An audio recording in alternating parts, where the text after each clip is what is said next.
Okay, you're good to go. Good to go. Okay.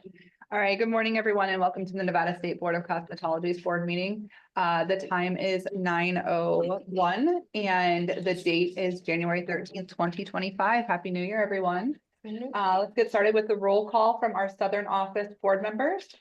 Board Member Moreno, present. Board Member Harris, present. Board Member O'Brien, present. Board Member Douglas is present. Board Member Wold is present. Welcome, everyone. Let's do roll call from our Northern Office board members. Board Member Jeffers, present. Thank you. Let's do roll call from our Southern Office staff. Stephen McDonald, Executive Director, present. Janie Huggins, Chief Compliance Officer, present. Lauren Gossage, Regulatory Compliance Specialist. Deputy Attorney General Joseph Ostunio, present. Thank you. Let's do roll call from our Northern staff. Martha Jackson, Chief Operating Officer, present. Erin Litter, Lead Service Specialist, present. Thank you, everyone. The mission of the Nevada State Board of Cosmetology is to protect the public health, safety, and welfare of those that obtain cosmetology-related services through the delivery of quality testing, licensing, inspection, and education services that focus on consumer protection. At this time, we're going to take comments from the general public for discussion only. The board will entertain comments from the general public for any item that is related to the Nevada State Board of Cosmetology. Members of the public can call into the meeting and make public comments by dialing 1-720-707-2699 and entering 886-3769-8031 for the meeting ID. Comments are limited to 3 minutes or less, and no discussion or action can be taken during public comment. Do we have any public comment at this time?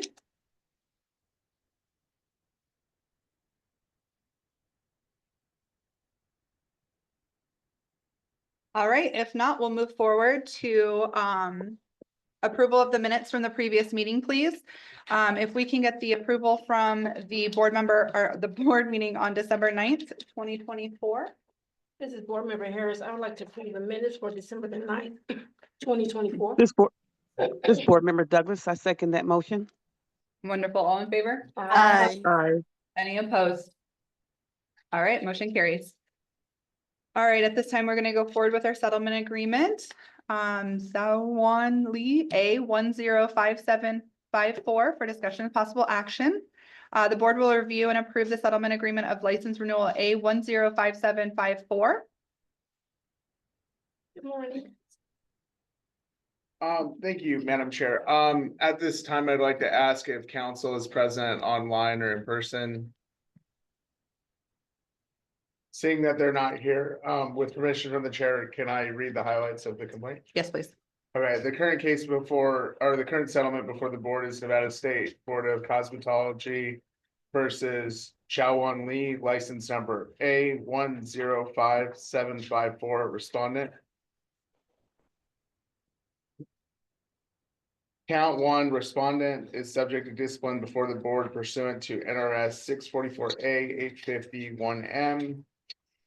The parties have mutually agreed to stipulate to the imposition of the following penalties. The licensee will be placed on probation for a period of 1 year, commencing from the date of execution of this settlement agreement. Probation will automatically terminate after 1 year of compliance with all terms and conditions outlined herein.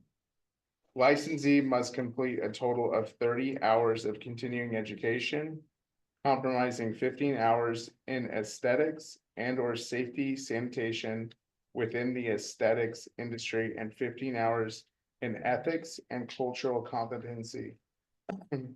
Continuing education courses may be completed in person or online. Number 3, licensee must remain compliant with all laws and board regulations, including working exclusively within legitimate licensed cosmetology establishments. Work locations must be updated monthly or within 30 days of any changes. Any contact with law enforcement must be reported to the board within 24 hours. If licensee is cited or arrested for prostitution or operating an illicit business, the licensee must voluntarily surrender and be revoked immediately. And the licensee will be ineligible to reapply for a minimum of 2 years. I ask that the board approve the settlement as laid out before them in their board packets. Thank you, Madam Chair. Board members, are we in agreement? Okay, so, we can say so moved, So moved, yeah. so moved. This is board. Go ahead. This is Board Member Harris. I would like to so move. No, I think that's all we need to do. Second, it needs to be Yeah, a seconded. second, okay. And a vote. This is Board Member Douglas. I second that motion. All in favor? Aye. Aye. Any opposed? Okay, motion carries. Okay, so are we moving to, the first petition, or are we gonna take the people that are here? Yeah. that was Okay. fine. Hi, since you're present, we can do yours first. Can you just tell us what your name is? He's the very last. Gotcha. Okay, so we're looking at agenda, item 6, letter T. Okay, if you'd like to come and sit in the chair, and then, once you get settled, raise your right hand and we'll get you sworn in, okay? Like, I'm happy to take care. Oh, I'm sorry. I was like, was that- That's okay, yeah, I put it there, you know. That's just straight. Like that better.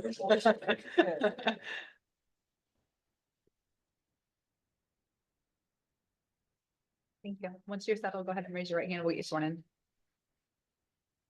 Okay. That is your. Mhm.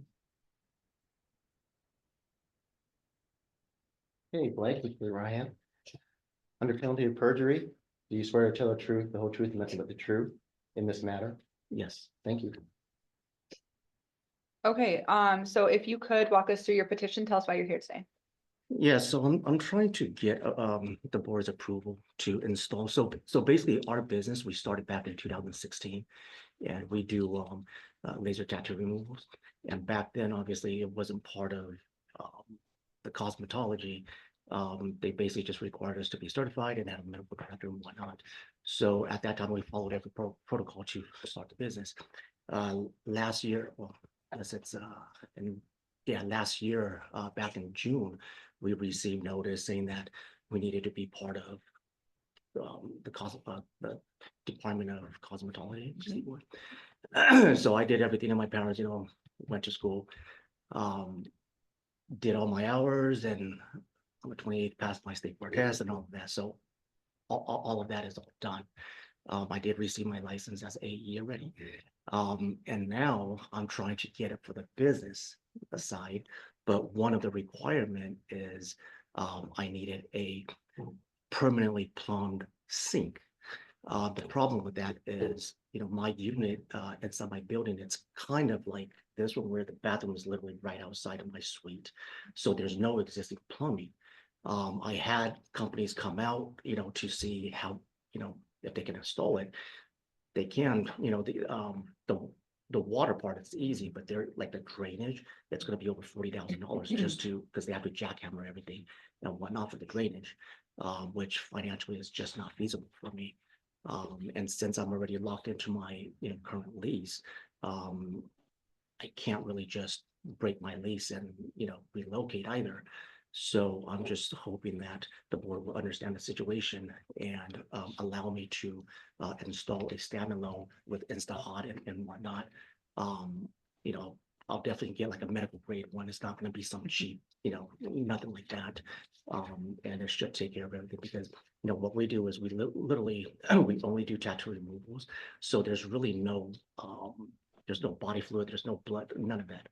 One hand is my laser, the other one is the Zimmer pulling machine. So there's really not much contact to begin with anyway. So Awesome. Thank you so much for walking through your petition, and also thank you for getting into compliance and so quickly. We appreciate that.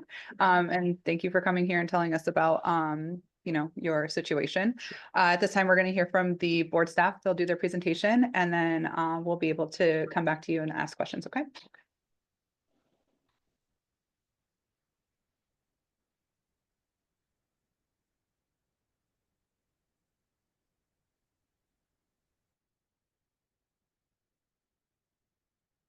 This is Janie Huggins for the record.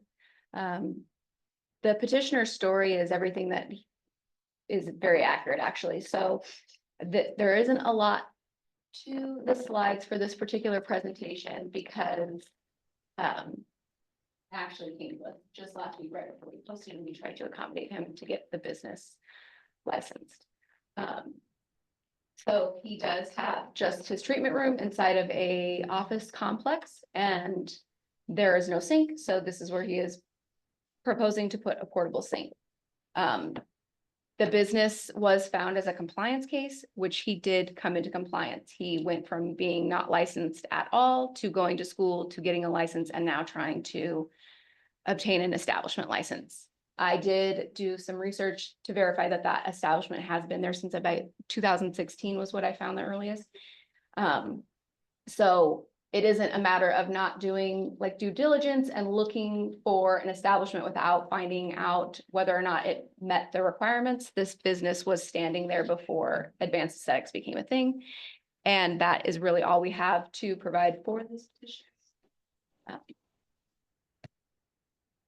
Questions for us? You can- Yeah, can we get your opinion on how to go forward with this? This is Jane Higgins for the record. The board has no issue with approving this variance because the business was there prior to us having any regulatory authority over this type of service. Mhm. And we will give the petitioner guidance on what type of sink and what the requirements would be for the portable sink, should the board approve the variance. Thank you. At this time, let's discuss with the board. Do we have any questions or comments here? Yeah, we've already kind of Yes. been here, done this with this one, okay? Let's go ahead and call to a vote, please. Okay, This is, Oh, yeah, I'm sorry, go ahead. go ahead. I wish you were here. I'm Yeah. sorry. This is Board Member Douglas. I would like to approve U-1010206112. Thank you. Board Member O'Brien, I second. All in favor? Aye. Aye. Any opposed? All right, motion carries. Okay, so, like what just happened is we did approve your, petition. So, board staff will reach out to you and you guys can discuss on how to get into compliance and they'll give you guidance on that sink as well. Okay? All right, again, thank you so much. Thank you. Yeah, appreciate you. All right. And then you guys have, I'm sorry?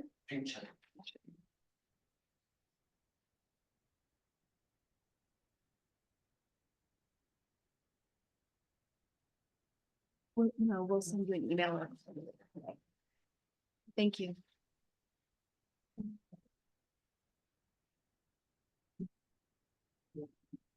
Can you say that name one more time? Jing Chen. Yeah. JUNCHN.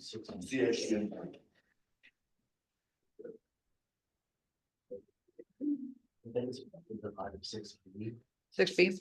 Okay. Want me to double check? That's an email. Do you know which agenda item you were?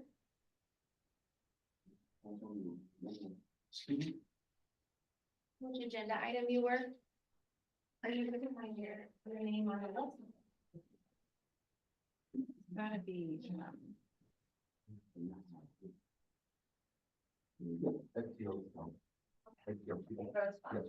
Oh, you get it. She got it. Okay, not yet. Okay. For item number C. Okay, all right. So then, Huh? No. Just kidding. It's item C. item C, we're okay to go yeah. forward with that one. Okay, if you guys would like to come up to the podium.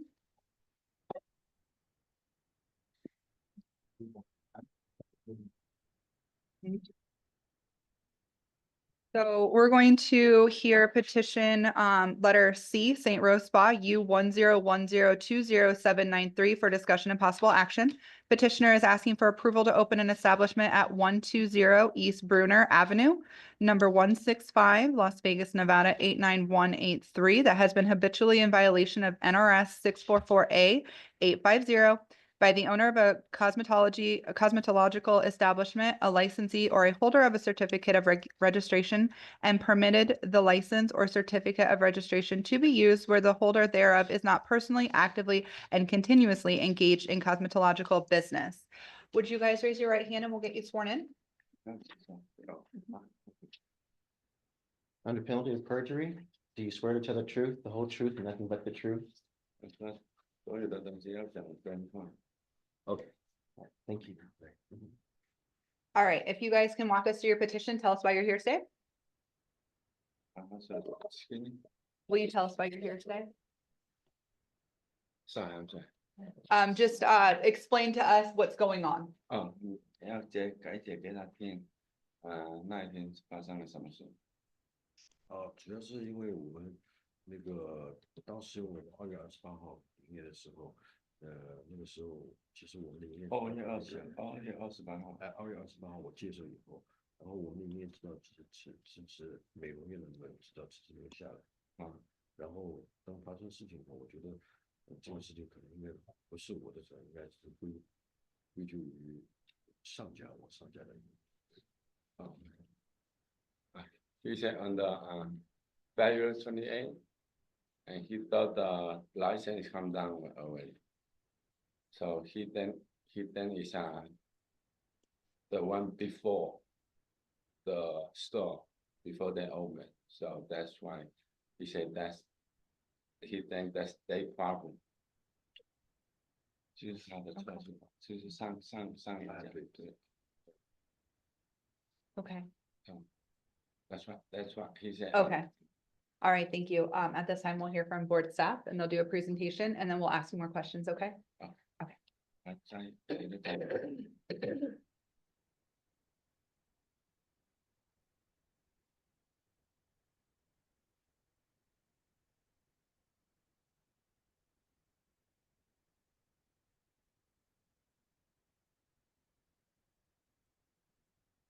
This is Janie Huggins for the record. The petitioner is before you today. Board staff received the application to relicense this establishment and could not administratively approve it because of ongoing disciplinary issues at the establishment.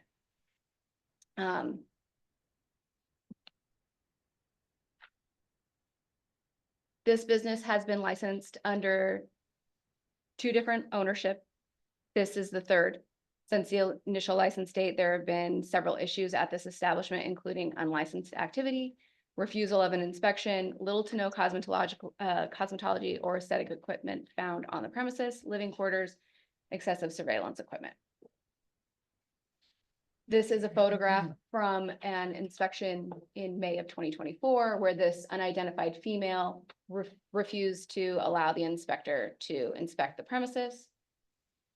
These are some additional photographs that shows that the business is open and advertising for various aesthetic services. This is a Yelp advertisement for the business at that time that shows that they might be advertising for services beyond the scope of aesthetics and cosmetology. These are some additional reviews from Yelp that talk about other services that are being offered at the establishment, including alluding to prostitution services at this establishment. This is a very direct review from Yelp that clearly states that this business is a front for prostitution. This is another advertisement for the establishment. It's running under a different name, but it's the same phone number, same address, and it was pulled from their website.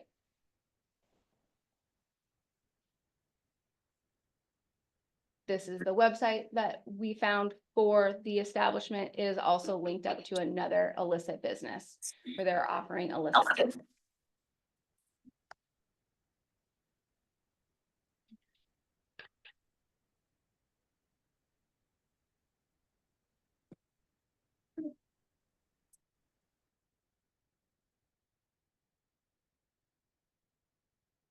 This is a timeline of various activity reported to us by the Las Vegas Metropolitan Police Department. There were at least 4 incidences since 2023 where the police received solicitation of prostitution from various employees at the business. These are some photographs provided to us from the Las Vegas Metropolitan Police Department showing the excessive surveillance equipment. This was outlined in one of those event numbers as a can of air freshener that was thrown out the back door that was found to have condoms inside. This is a hairbrush that was found with condoms hidden inside the establishment. This is various lingerie and other dresses that were found inside the establishment. These are some individuals that were detained and or arrested for soliciting prostitution inside the establishment. These are some of the living quarters that were found inside the establishment. More living quarters. And that is all we have. Okay, thank you. All right. And just to clarify, these are all previous to this business owner. This is Janie Higgins for the record. That is correct that these incidents did occur before the ownership. They've been going on since 2023 at least to 2024. I believe there were concerns at this particular establishment that we have not been able to provide like a date or time or LVMPD event number prior to even the prior ownership. Okay, thank you. All right.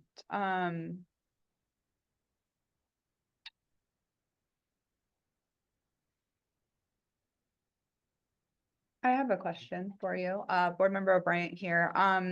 Why this location? Like, what's your tie to it? You say where's the location? Yeah, why did you choose this location? 为什么你请那一个地方？因为我之前做过一些市场调查，然后也有朋友来给我介绍我们。Oh, so okay. He chose that place is because he has some friends can take that place. He has some friends, what? They show him the place. They showed him the Yeah. place? Okay, gotcha. Okay.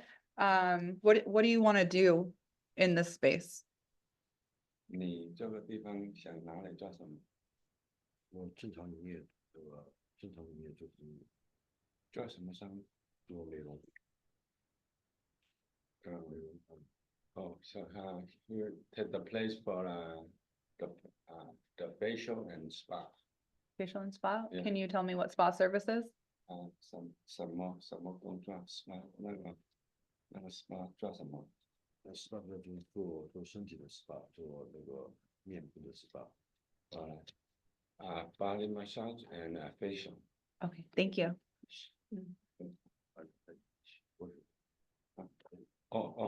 Hair wash.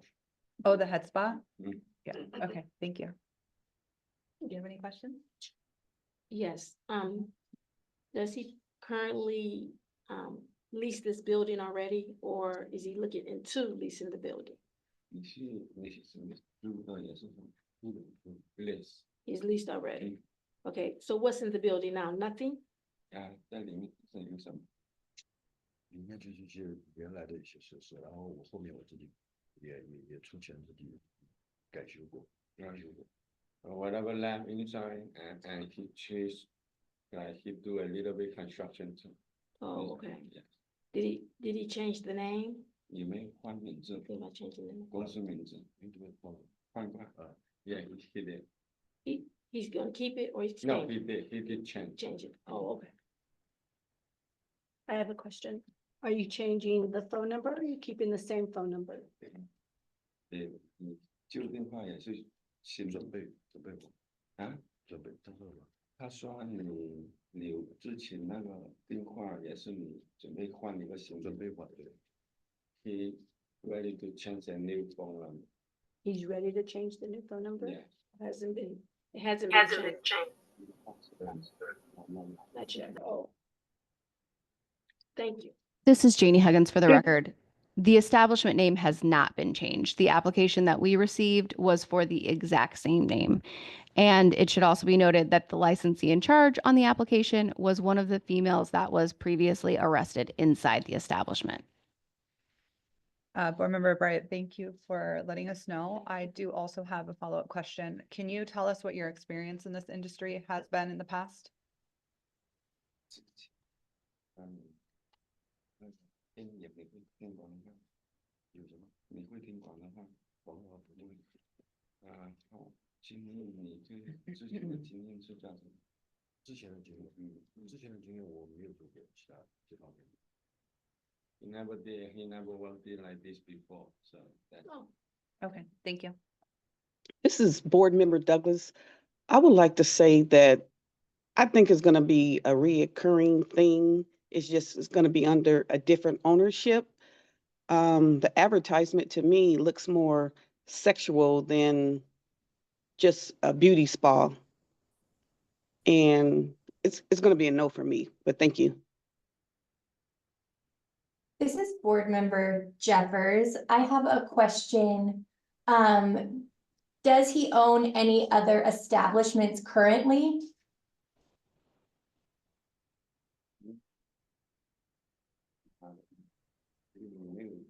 没有其他的，没有其他的 ，no。 Okay, thank you. He said no.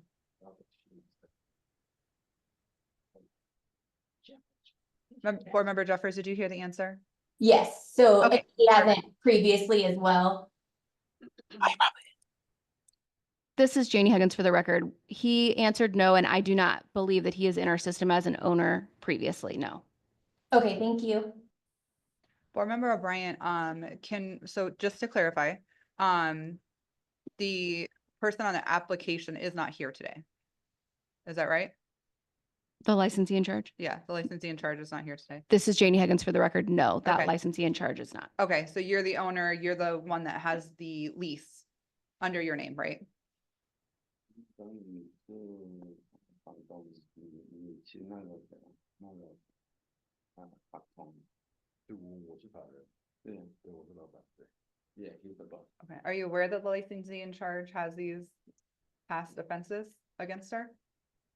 Excuse me, I'm sorry. Were you aware that she was in trouble for solicitation in the past? 之前那个女孩子是发生事，我知不知道？那我是事后才知道，因为我人不在这里，我人是在洛杉矶当时。哦，he don't he know after it happened, so he wasn't here. He was in LA. Okay. Okay. I think you said he was in there. Can you repeat your answer? He didn't know until things happened, and because he's not in Vegas, he's in LA. He's in LA. He didn't know it happened until now. Right. Okay. He's in LA. Okay. Board Member Harris, I have one more question. So, does he know now about her past solicitation charges with the Las Vegas Police Department? 那他说你现在知道他的事情？现在我知道。 Yeah, he did. No. Okay, great. Thank you. No. Thank you. This is Board Member Douglas. I have another question. Are they going to be hiring the same employees? Sorry. Are you going to be hiring the same employees? 你还要不要请他们回来做？No.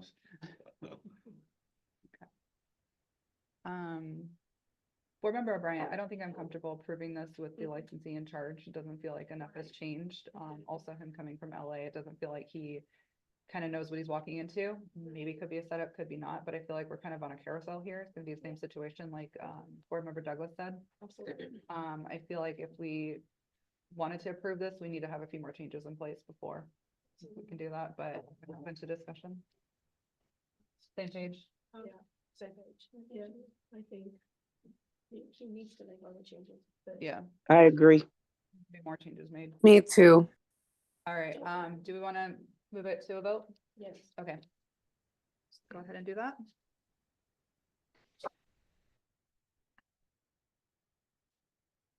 This is Board Member Harris. I would like to deny the petition for U-101-020793. This is Board Member Douglas. I second that motion. All in favor? Aye. Aye. Any opposed? All right, motion carries. Okay, so just to explain what happened, we are going to deny the petition today. We just don't feel like enough has changed to be safely approving something like this. So you can reach out to the board and discuss how to get into better compliance and get, you know, another petition in the future. But at this time, we just can't approve it. Okay. 现在过了这个点了，就是他不脑太整这样子，所以就你有什么问题？Yeah. Okay. Thank you. Thank you. Sorry about that. Good luck. Okay. Do Do you have a question? Oh, no. No? Okay. Well, thank you so much. Yep. you. Have a good day, you guys. Thank you. Okay. All right, so do we want to circle back to petition A? Okay. Yep, all right, let's go back to petition A. And just a heads up, maybe when we do get a break, my thing keeps turning off all the time, so if we can get that fixed somehow. All right. Petitioner A, Susan Quintero, Aho. C 51525 for discussion and possible action. Petitioner is asking for a variance on NRS 644A 520, renewal of license or certificate of registration, application fees, penalty for late renewal, photograph of applicant, instruction relating to infection control and prevention, payment of outstanding balances owed to board. Petitioner is asking for all late fees to be waived. Petitioner Quintero, are you present?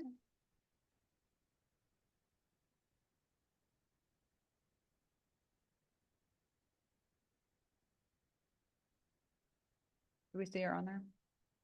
Mm-mm. Okay, should we trail it? We can trail it. Yeah, trail.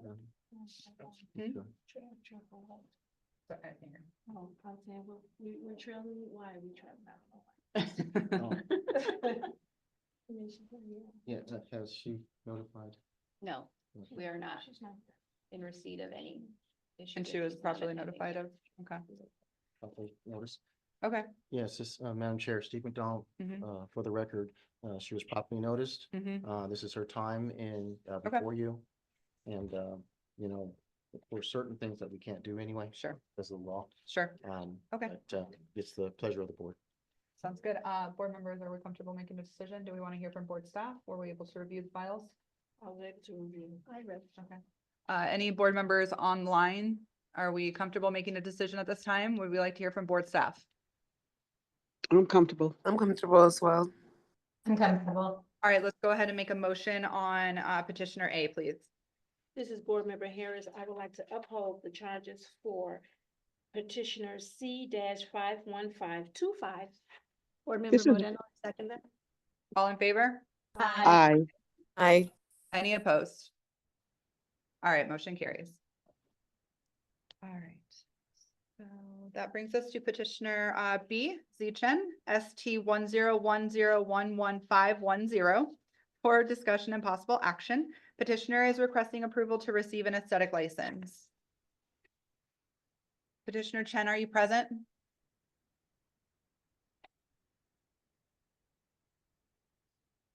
Oh, okay. All right, last call, petitioner Chen. All right, same situation, guys. Were we able to review the board pack documents and go through everything properly? Yes. Okay. Yes. All right, do we want to hear from board staff? Are we comfortable making a motion at this time? Comfortable. Comfortable. All right, let's go ahead and bring a motion. This is Board Member Douglas. I would like to uphold ST 101011510. Board Member Harris, I second that motion. All in favor? Aye. Aye. Any opposed? All right, motion carries. All right, that brings us to, do we need a trail? Steve McDonald for the record. Yes, Madam Chair, it looks like Mr. Gowdy is not on the line. Okay. I believe he's going to be on the line at 10:30. Yeah, he'll be available after 10:30. He's got another one too. Yeah. E, right? So be it, yeah. Yeah. Okay, let's jump down to petition letter F, Don Hooper. A, 106380 for discussion and possible action. Petitioner is disputing V3149914. This is Lauren Gossage, Yeah. Regulatory Compliance Specialist. Dawn Hooper has emailed us requesting to be moved to a different meeting. She was on the last meeting and also requests to be moved to this meeting. She has also stated that she has a death in her family. Okay.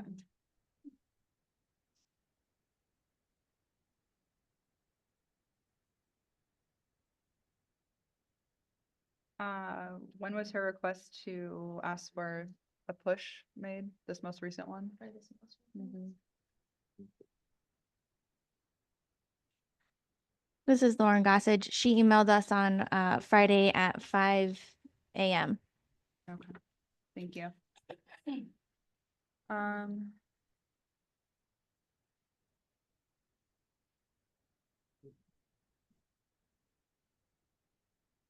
She currently practicing? What's happening with this one?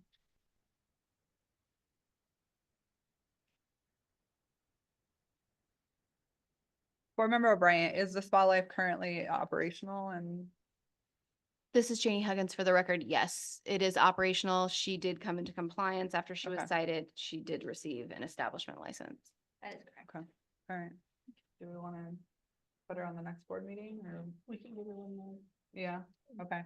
Let's do the next board meeting and just make it very clear this is the last one. It needs to be handled. It was, pending a fine from last year, so it needs to be taken care of expeditiously, which this is not.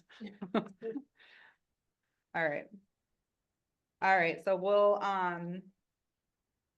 do that in April. All right, well, that leads us to petitioner letter G, Ashley Gomez, and 107037 for discussion and possible action. Petitioner is disputing V3152557 and V3152558. Petitioner Gomez, are you present? Yes. Hi, can we get you to raise your right hand and we'll get you sworn in? Thank you. Morning, Ashley. Good morning. Perjury. Okay, that's my colleague here. Under penalty of perjury, do you swear to tell the truth, the whole truth, and nothing but the truth in this matter? Yes. Thank you. All right, Ashley, go ahead and walk us through your petition and why you're here today, please. Okay. I'm here to dispute 2 citations. I received a cease and desist letter on April 15th, 2024, as a warning to stop providing services. I took this letter seriously and I stopped, I removed anything from my social media that implied that I was giving services. I removed my website that I had at the moment. It was blank and unpublished, and I had no issues complying with that letter. I was in cosmetology school at the time, and actually soon after I was contacted by Erica Swick that informed me by a call that I had to delete my entire Instagram account, or I could make it public and remove all my previous posts by 5 p.m. that day, or I would have a second offense. And I complied with that by making my account public, removing my previous post, and I put my school's name in my bio, as well as removing the post. And then I kind of thought I was in the clear by then, since I did comply with the letter. But on May 6th, I received 2 fines of $1,000. I was pretty shocked by this, because I stopped advertising any kind of services, without being licensed. And I called the state board office, and the lady on the phone told me that I received the fines because my website was still up. And that confused me as well, because I made sure to get rid of any information on the website. It was completely blank. So I thought maybe the issue was that the URL still existed. I mean, it was blank, but like if you were to click on the website, it would take you to a blank page. So I thought I should get rid of the URL. And at the time, I was using the platform Square. So I contacted their customer service, and they told me that the most I can do was unpublish it, and that, let me completely read it. They said there's not an option to delete it completely. In this case, you can only change the URL. And when you open it up, it just says 404 page not found. And that's all I can do. I do have the screenshots of when I was having this conversation with the support agent that I can show. And that's basically all. Okay, thank you. At this time, we'll hear from board staff. They'll make their presentation and then we'll come right back to you, okay? Yeah.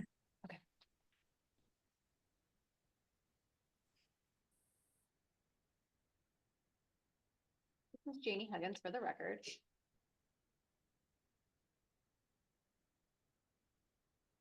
The petitioner has been cited for practicing without a license and operating an establishment without a license.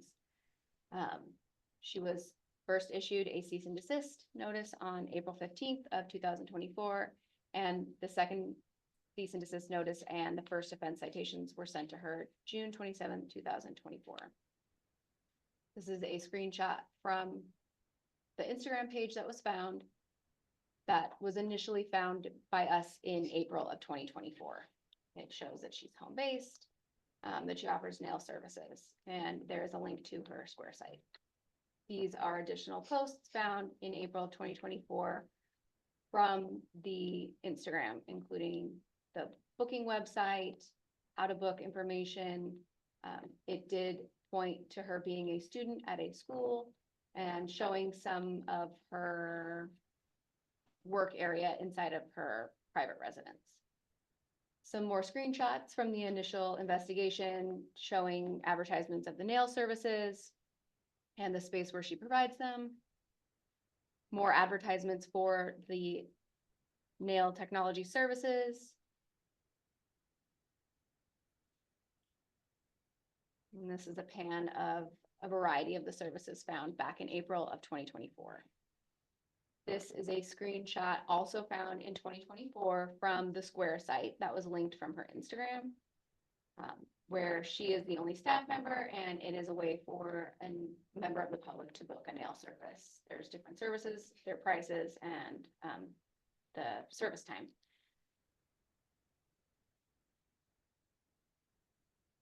This is more information from the booking website from Square. This was what was found in May of 2024. The account went private and there were 2 new posts. The description is also modified. On that same day, the booking site was still up and active, where there's still information about making deposits, payments, policies. And you can still book the services. The petitioner has since completed school, passed her test, paid the citations, and received the license. There may have been issues, as she stated, regarding what we saw versus her being able to pull it down. She has since come into compliance. And I believe she's just asking for maybe a fee reduction or a refund. And that concludes what we have for this petitioner. Okay, thank you. Okay,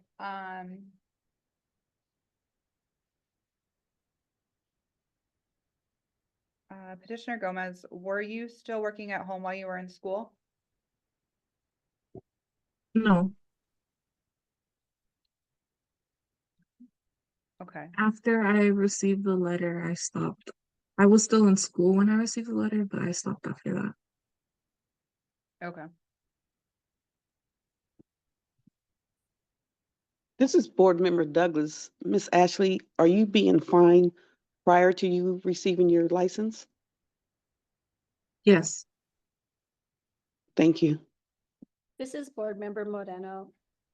Ms. Ashley, are you working in an establishment now? No, I have not started working anywhere yet. I do want to make some remodelings in my home so that I can work from home again, but I haven't gotten to that point yet.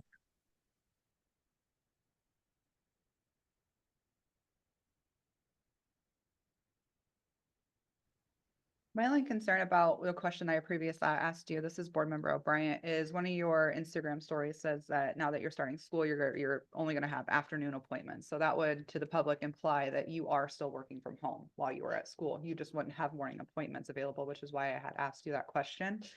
And then, of course, there's the concern of you continuing to do that, even though you're not, I mean, because you're not in a licensed establishment at this time, but you are licensed. I hope that not to be the case, but a lot of faith has to go into that. Board Member O'Brien, for board staff, when the second cease and desist went out, on, I believe it was June, is when she got that, right? Sorry, I'm scrolling back up. Yeah, so that was sent June 27th. Was that based on the Instagram account that you had find in that website URL? This is Janie Higgins for the record. This is based solely, I believe, on the booking website. website. Still being active, yes. Okay, gotcha. Sorry, can Board I Member make a O'Brien, comment? oh, go ahead. Yeah, sorry. I wasn't aware there was 2 cease and desist letters. I only have one. I only have one in my email, April 15th. When was the other letter sent in? This is Janie Higgins for the record. That one would have been sent out with the citation. Okay. Okay, thank you. Board Member O'Brien, are you still going to use Sculpted by Ashley for your Instagram and your business? Once I can start offering services again, yes, Okay, I do plan to use the same name. okay. Board Member Harris, hi Ashley. Are you currently working from home, doing nails at home right now? No, I'm not. I still have to do a lot of renovations in my room. And to do that, I live in an HOA, so I have to ask for permission, and it's been a long process. Do you own the home? No, I live with my parents. Oh, okay. Yes.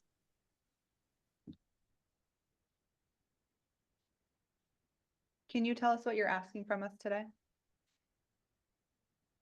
What are I'm you requesting of the board?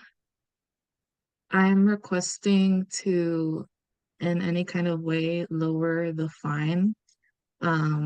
It did take me a long time to pay off, and I just feel like, yes, I am responsible for offering services without a license, but I thought the reason for the cease and desist, it was a warning to stop, and I thought I complied with that, and that's why I'm not sure why I received the fine. And with the conversation that I had with the customer service from Square, they clearly like told me there's no getting rid of the URL. Like you can unpublish it and can be blank, but the site, the link itself exists. So I feel like I have no control over that. I hope that answers the question. Yep, it did. Thank you.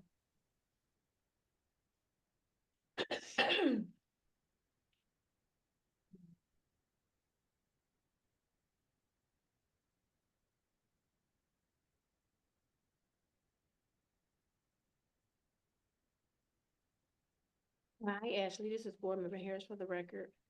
Just one thing, before you start modifying your home, when you want to, when you reach out to your HOA, I would like for you to reach out to our board staff first before you start modifying, because to doing nails at home is also illegal. Just in case you didn't know that.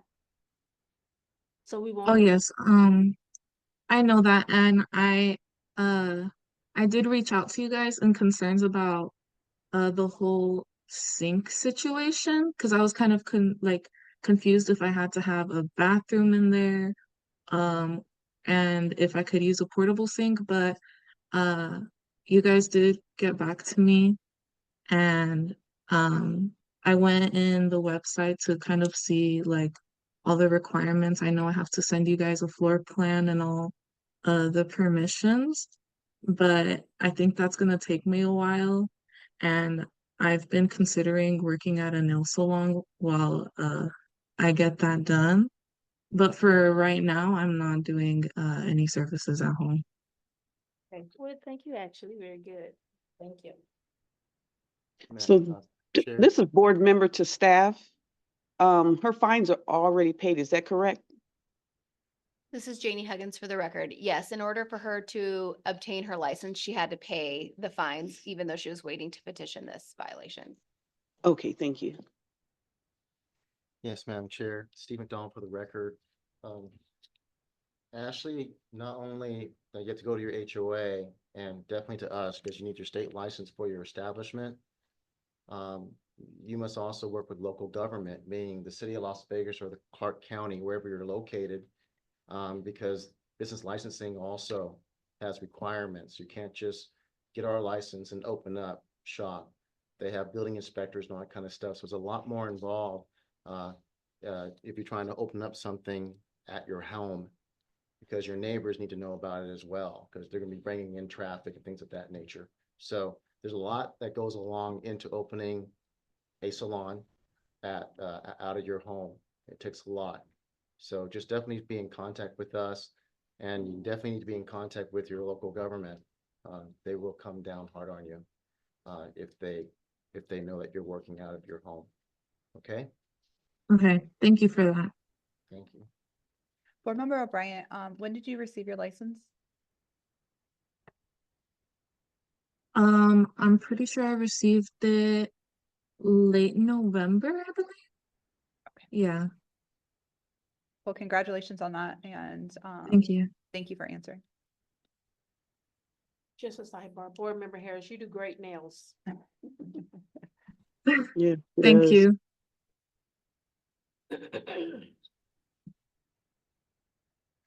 Madam Chair, Steve McDonald for the record. The key is getting unlicensed people licensed and in compliance. And if it's the board's pleasure to, minimize the fine, she did pay $2,000 in order to get her initial license, which she got actually on November 4th is when it was issued. The board staff has no objection for if you want to, cut it in half or that kind of thing.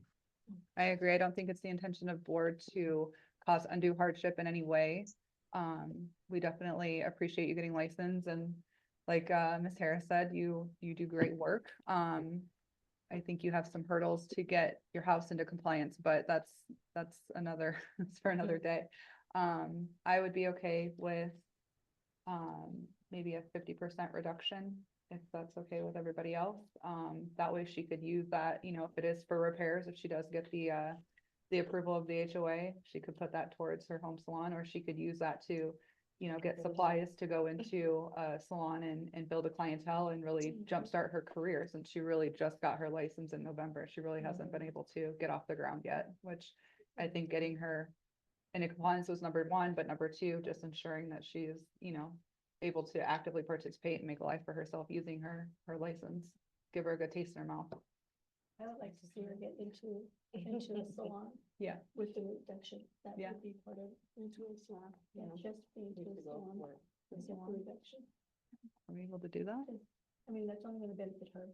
Well, we can't really say that. She do what she wanna do. Able to do that? Yeah, but Madam Chair, Uh-huh. we can't force her to go into Yeah. a bond. Yeah. What we can do is ask her to promise. that she- Yeah. Would you pretty please? Yeah, it's not, you can't make it a condition. Go do that beautiful work. Yeah. Yes. All right, Jealous. let's hear from our board members on Zoom. How do we feel? How are we feeling? I feel the same way you, Ms. Bryant. Okay, This is board member Wold. Yeah, the same. I agree. I totally get the wanting to start working early, but just doing everything right and me Maya and just having a positive experience because those fines can really hold you back when you're just getting started. So I totally empathize. very well put. Yep, I agree. Okay, well, at this time, are we ready to make a motion? Yes. Okay, let's go ahead and make it,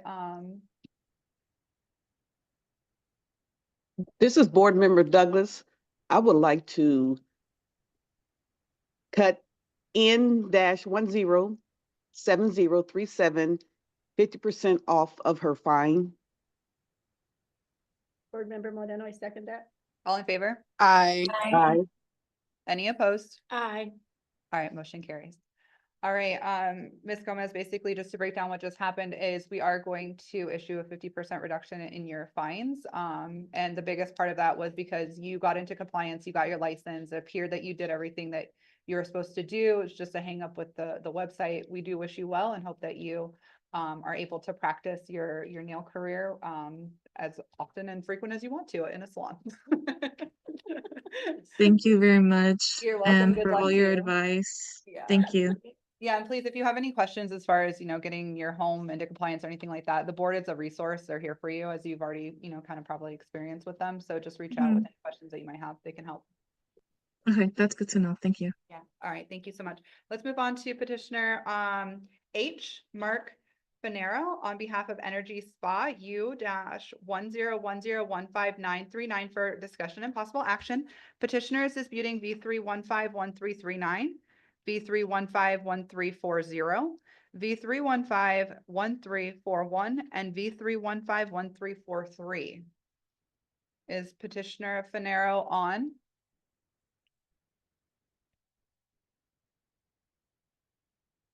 Go to his case. Let's pull that up on our packet here. Take a peek.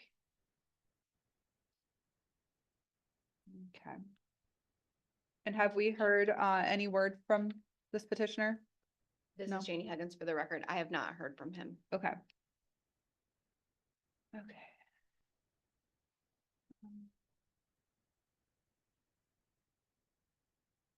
Board Member Harris, I have a question for the staff.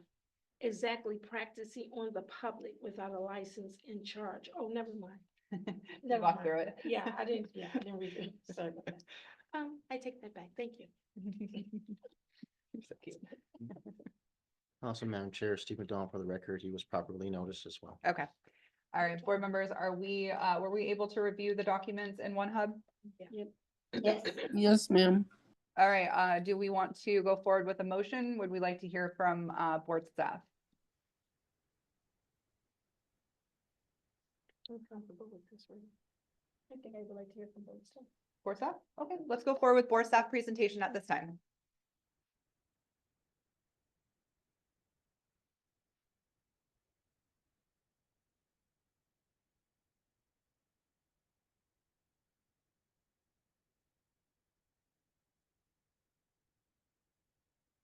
This is Janie Huggins for the record. The petitioner is disputing the violations of operating a salon without a license, allowing an unlicensed individual to perform services, practicing on the public without a licensee in charge, and using advertisements which contain knowingly false or deceptive statements. This is a copy of one of the violation invoice. This is an email that is from June of 2023, where staff has reached out to the establishment owner after receiving an application for an establishment license, looking for additional information, showing Mr. Finero as the owner. This is another email that was sent February of 2024, over a year after the initial application was received, saying your application has been refunded as it was incomplete and missing information. We have not received an email response. Please resubmit your application with all of the required documents. I've included a note down here from our inspection daily route report, where on 10/10 of 2023, approximately 4 months after receiving the incomplete application, that an inspector went to the business, saw a note on the door, attempted to call the owner, where she, not Mark Finaro, she, the owner, said that she was in the hospital, but will have a licensee meet her soon to inspect. But it was their second attempt to try to obtain this information in person, since our email attempt was unsuccessful. There was a sign on the door that said that the business was temporarily closed from a flood and that you can call for an appointment. But this establishment is not currently licensed and is pending an incomplete application. These are inspection photos from May of 2024, after the application had been refunded. These are additional photos from the inspectors from that time, showing advertisements for the establishment services, that they're open, offering facials and body scrubs. This is their body scrub room. This is a copy of a business license that was found at the establishment that doesn't actually even match to the business address. These are individuals that were going in and out of the business, showing that it was open to the public. These are menus and various photos from inside the business showing different licenses that they've obtained, and the services they offer. After the citations were issued in May of 2024, Mr. Finaro contacted the office to express his confusion and then resubmit an application, because there was no application and attempt to get the business license properly. This is an email from, and my apologies, I didn't say May, but this all occurred in March. My apologies, of March of 2024. He reached out to various staff members to withdraw that application that he had submitted. This is him forwarding from another staff member that he would like to withdraw the application. This is another email from staff saying that your application has been refunded and withdrawn, and your location is now closed in our system and is not licensed to offer any services that fall under our jurisdiction. These are photos from December 5th, 2024, in preparation for the board meeting, showing that the business is still open to the public. You have various patrons, male patrons, coming in and out of the business without them having an establishment license. There's another individual. I believe the span of these photographs was taken in about 45 minutes. And that concludes what we have for this petitioner. Thank you. All right, board members, do we have any questions for board staff? This is Board Member Douglas. I would like to know, these individuals that are going in and out of the place, are they just looking to see if it's open, or are they going inside and coming out? This is Janie Huggins for the record. The individuals went inside and some didn't come out for quite a good amount of time. We couldn't tell, we were not inside the establishment, so we couldn't tell you if they were just like knocking on the door to see if it was open. They physically went inside the establishment. There was also, not photographed in the slides, but the inspector also documented like a female that came to, it appeared that she dropped off food. We weren't sure if she was maybe like a friend of someone that worked in there, or if she could have even been like a Uber Eats delivery service, but someone went in and dropped off food for someone inside the establishment. Okay, thank you.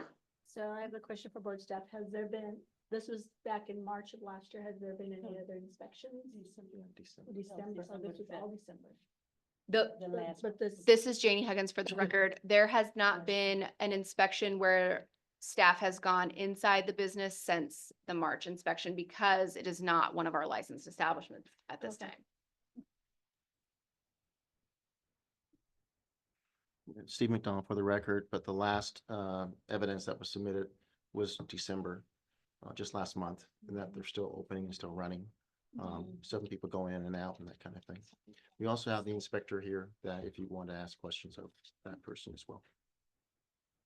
Okay, thank you. Okay. Are we ready to make a motion at this time? Yes. Any other questions? If not, let's make a motion. This is Board Member Moreno. I would like to uphold U-1010159139. Board Member Harris, I second that motion. All in favor? Aye. Any opposed? All right, motion carries. Let's move forward to petitioner letter I. Dave Lopez, on behalf of Sharky's Cuts for Kids, S187504 for discussion and possible action. Petitioner is disputing B3151467. Petitioner Lopez, are you present?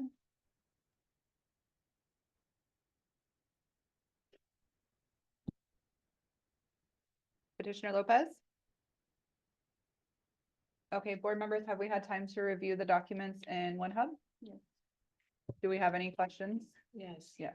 I would like staff to go through this one as well. Yes, I have please. questions.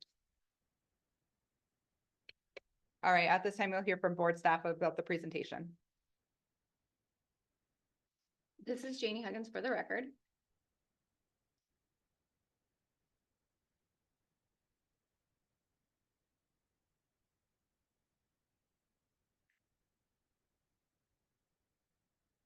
For this particular petitioner, they did submit supporting documents. Would you like me to go through those now, or would you like me to go through what we have prepared? Say it one more time. This petitioner provided their own supporting documents, including some videos from their security system. Yeah, just, And then we also have things that we prepared. right, just what you prepared. Okay. Thank you.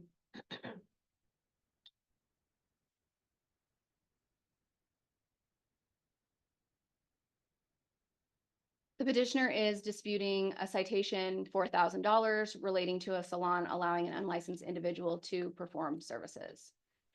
An inspector arrived at the business and found a young female in a station where she was cleaning up hair on the floor from after a haircut. There were scissors on the station. There was a young child there. This is the girl from outside the establishment. This was the client, I believe, or the client that was next to it. This is the girl in the station. This is the hair on the floor. This is her cleaning up the station without a licensed person around this particular patron. We also have an additional document to share.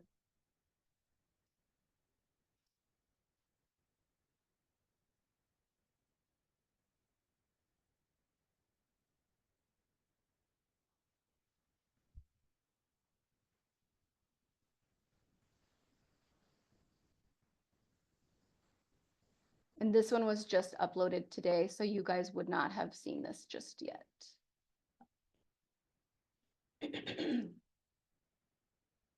The basis of the inspector's citations were that the board was in receipt of several complaints regarding this particular establishment, that they engaged in a practice of hiring high school students and other unlicensed individuals to complete various services for which you would need a license.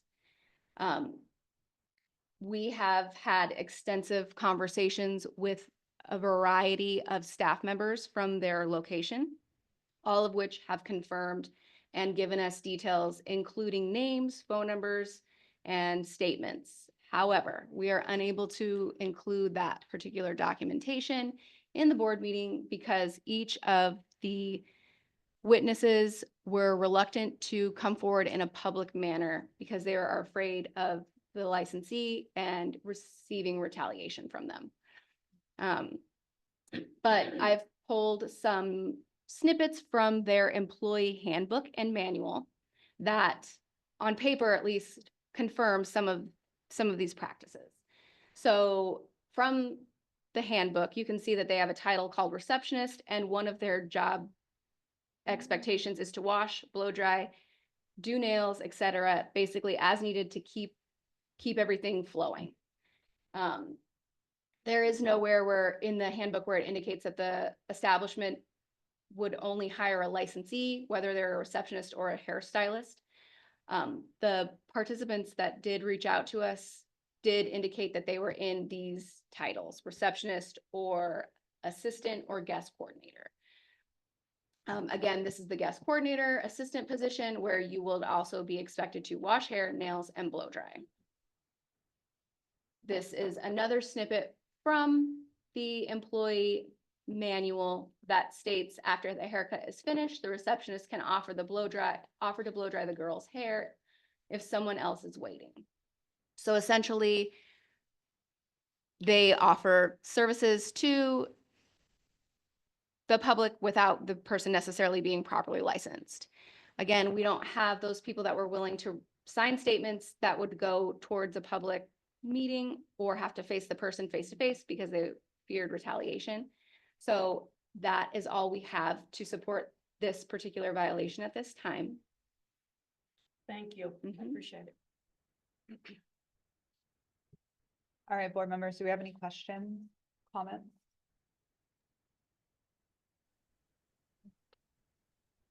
Again, Madam Chair, Steve McDonald, for the record, he was properly noticed as well. Okay, thank you. I do have a question to the board staff. So on this particular incident, did the inspector see that receptionist physically cutting hair, touching hair? This is Jeannie. For the record, no, they did not document or see that particular person cutting any hair.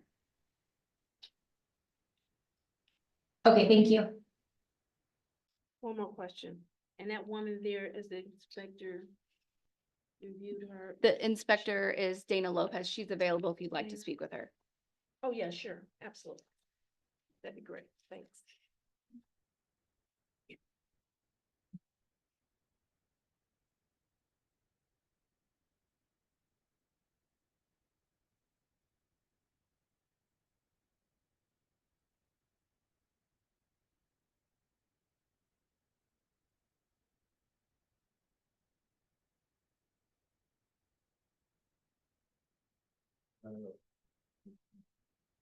Surgery, we swear to tell the truth, how the truth, and nothing but the truth in this matter. Yes. Thank you.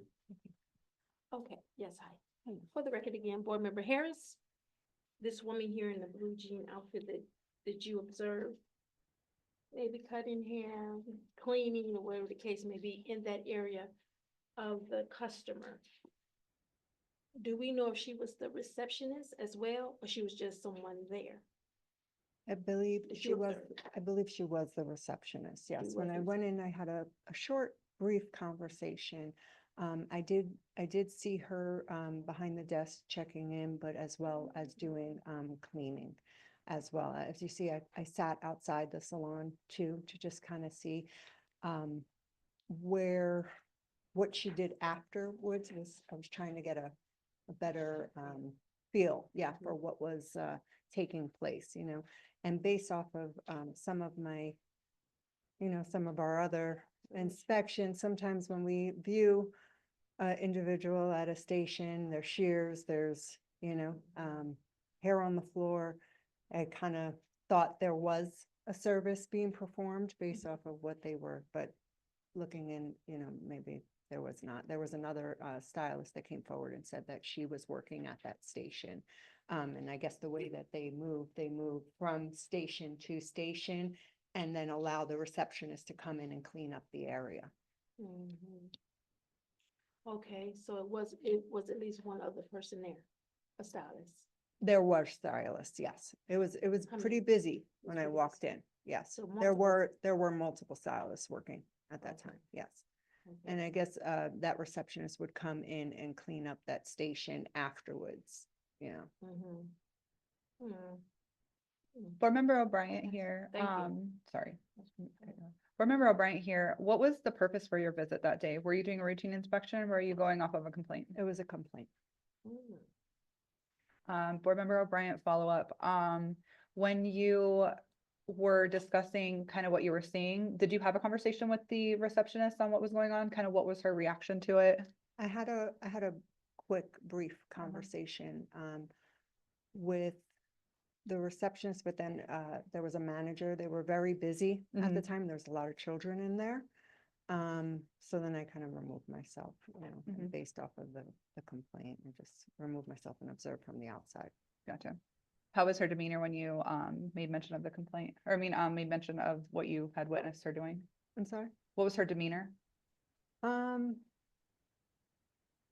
At the moment, I guess they were a little maybe caught off guard or not, not aware. And on the complaint, there were multiple complaints filed on, these services being performed by receptionists. So this was the last one before they were cited, Okay. This is Board Member Douglas. I have a question. Was she covered in like a smock that a stylist would wear? And did she have I'm looking at the picture. I don't know if it's like a waistband where you hold scissors or you hold your combs. Did she have that on her? Can you pull up that picture? Yeah, Yes. because she was wearing a smock. This is Janie Huggins. She has an apron on. It does appear that it does have pockets. You wouldn't be able to distinguish her apron from any other licensee in there that would have an apron on. Okay. Board Member Harris, one more question. Dana. Yes. Did you speak with the manager at any time, or did he come to you at any time knowing that you were the inspector? There was a manager, there was a female. Mhm. She briefly spoke with me and she was in between service as well.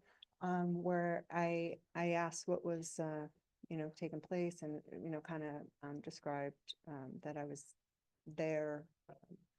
And I was going to be issuing a violation because it seemed like a service was being performed by an individual who was on license. And she said that those were her shears that were on the station with her cart.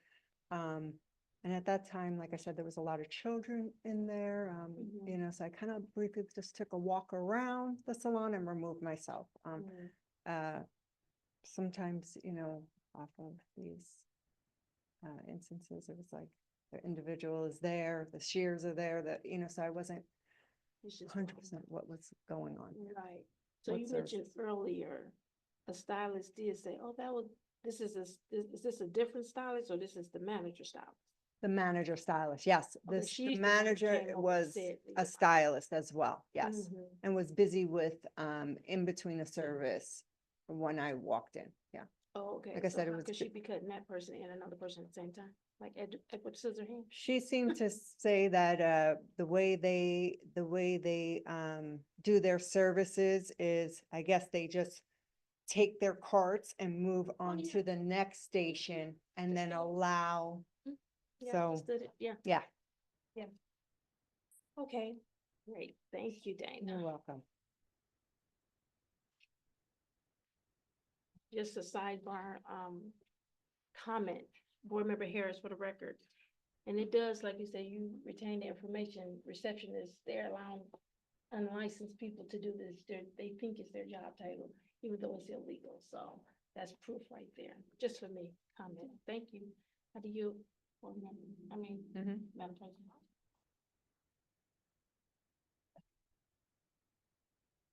Are we addressing the other things that we have? Or is that more on like what they would present to us? This is Janie Huggins for the record. I can play any of the supporting documents that they have provided, or pull the letter up. The supporting documents do contain video footage, and it does appear that the individual whose name is Haley is not cutting the hair. But those in that position, the receptionist or guest coordinator, aren't responsible for cutting the hair based on what we've been told or is outlined in the employee manual. They will comb the hair, style the hair, clean the hair, and if necessary, paint nails and things of that nature. So the video does demonstrate that she's not cutting the hair, but it does not demonstrate whether or not, or who, I should say, shampooed that person's hair or did any other portion of the service. Okay, and can you tell me if this citation has been paid? The citation has not been paid.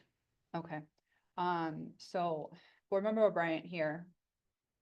Where I'm struggling is that, you know, we have this fine, the citation applied to this very specific situation that Inspector Lopez walked in on. However, it does appear, in my opinion, that they did provide evidence that what she had seen was not represented as a violation of the citation, unfortunately. I know we have other complaints, but I don't think that you can apply this fine to those complaints. I think we have to have evidence of those complaints occurring. And that's where I'm struggling right now. I don't think that this citation should be upheld. I think that they provided their due diligence. If we look on the other things, the videos, I do think that it shows that she was cleaning up, she was assisting with an iPad. I think that it was good that they were able to show that, but I also know that we have other individuals coming and saying like there's illegal activity here. I just think that we might have to do our due diligence to catch them in that act and apply a citation to that occurrence. Does that make sense? That's my Yes, I agree. How do you feel on that? I agree. Yeah, I think we have to be fair in this case. And this is Janie Huggins for the record. For what it's worth, this particular establishment is no longer owned by this particular licensee, which is why we don't have additional documents or ongoing documentation to show this, as it has been, the business was sold and is in the ownership of another individual. Okay, thank you. Do we have other comments, concerns regarding this petition? No, I agree with what you said. I mean, this is Board Member Douglas. I agree with what you said, Ms. O'Brien. Okay, thank you. All right, are we ready to make a motion regarding this matter? Okay, let's Yes. go ahead and make that motion, please. This is Board Member Douglas. I would like to dismiss S-187504. Board Member Moreno, I second that motion. All in favor? Aye. Aye. Any opposed? Aye. All right, motion carries.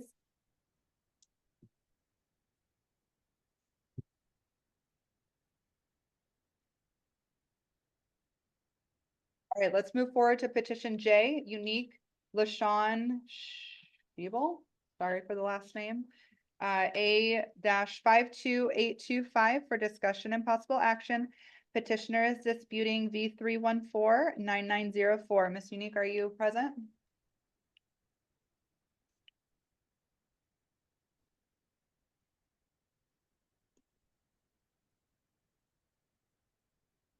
Let's get that pulled up on our One Hub while we wait to see if they're present.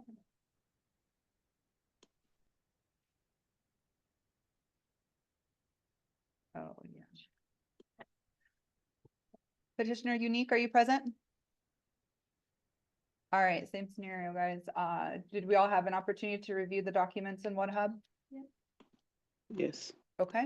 Do we have any comments, concerns, or would we like to hear from board staff at this time? Board staff. I'd like to hear from board staff. Before we hear from board staff or while they get their presentation going, she was properly notified. Okay, perfect. That's correct, Madam Chair. Steve McDonald for the record. Thank you.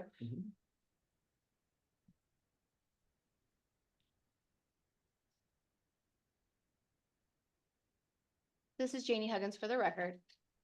The petitioner is disputing the following violations for practicing in a location not licensed or authorized by the board, $1,000 for the second offense, and the first offense for operating a salon without a license.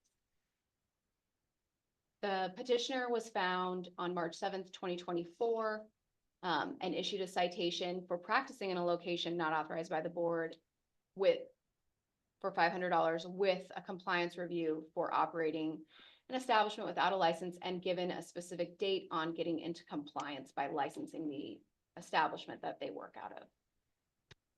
These were the inspection photos found from that day. This particular establishment is located in a large office type complex where other licensed establishments are located. I believe the property manager was on site and allowed the inspector to go into the business with the licensee not there. The license was found inside the room, hanging, as well as some waxing equipment and also some lash equipment. The inspector then reported back to the office with the business name, where we pulled some information from their advertisements and saw that the licensee is in fact, although permanent makeup is their primary business, they also engage in aesthetics inside the suite, where they offer brow tints and waxes, brow tints and waxes, brow tint and wax. This is from the booking website of the licensee, where again, their primary business is permanent makeup artistry, but they also engage in brow waxing and brow lamination and brow coloring. And they also advertise as an esthetician. This is some more from that particular website where they're advertising for their services, where they continue to include aesthetic services and not just permanent makeup artist services, including brow tints and laminations. This is staff booking a service from around that time for a service that is something that needs to be licensed by the board. On 3/28, the licensee was issued the citation for practicing in a location not authorized by the board, the second offense for $1,000, and the citation for operating a salon without a license for $1,000. Because we had not received an application to license this particular establishment, and she was found still working. This is a photo from that particular inspection where you can see that the license is still hanging inside the room and the wax pot is still there. And I believe this is the lash supplies, but I'm not positive. Brow lamination. Oh, brow lamination, my apologies. And this is just more photographs from that inspection inside the room. This individual is a licensee. This is a client. She had just been finishing up a service. These are screenshots from that same day showing that the social media is still up, unmodified, offering for some of the aesthetic services, and including the booking website where you can still book a wax service on that date inside that location. And again, from another date inside that location, more wax services. And that concludes what we have for this particular petitioner. Thank you. Do you have any questions? Mm-hmm. Mm-hmm.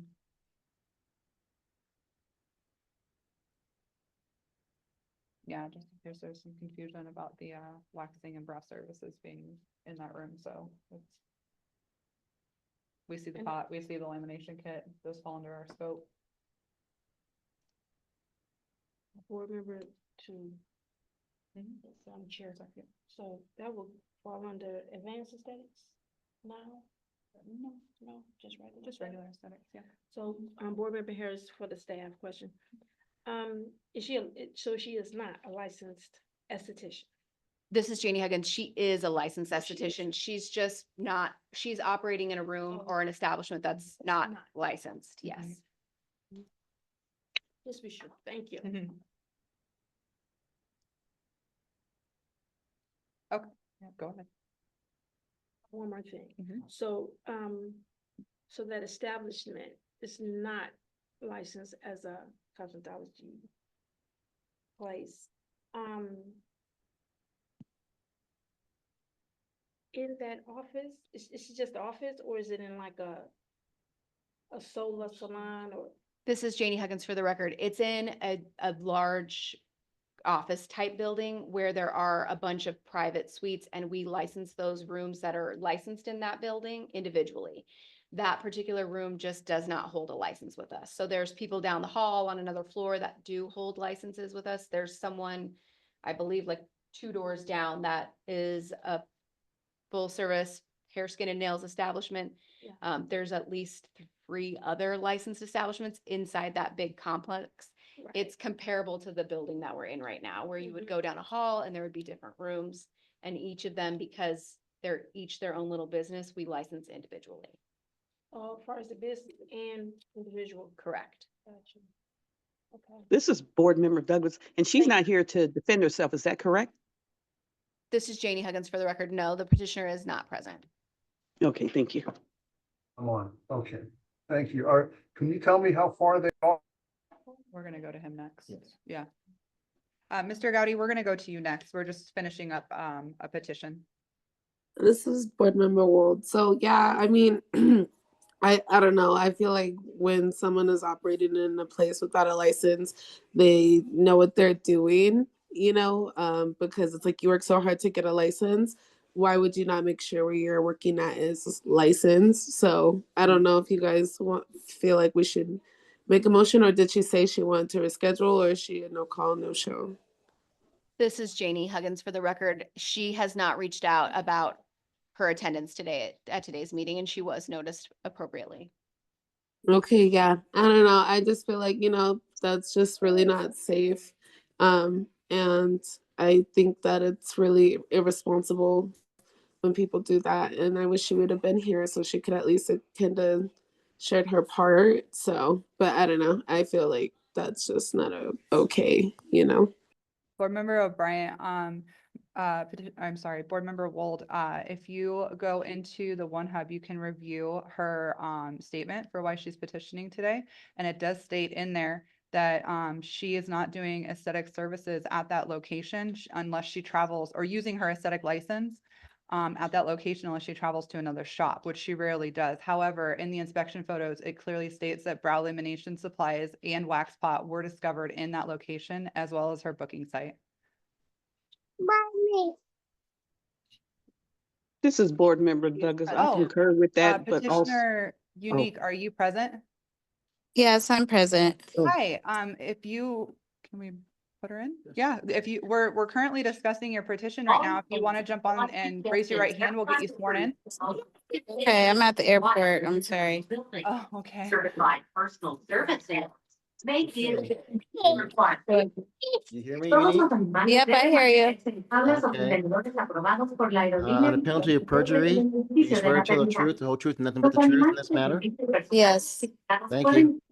Okay, Petitioner, we did kind of hear from board staff on their presentation already, but if you Okay. want to walk us through your petition and kind of tell us in your own words what's going on, we'd love to hear from you. Okay, so I have an esthetician license, and it's probably why they were checking on me and my location in my room, but I'm also a body artist through the state. And I have my license and that's kind of what I operate on. The body art is what I primarily do. I don't offer esthetician services out of that room. That room is my personal beauty room, as well as where I offer body art. My brow lamination and my brow tinting is for me working in other states. If they were to research my page or anything, you'll see that I travel a lot for work.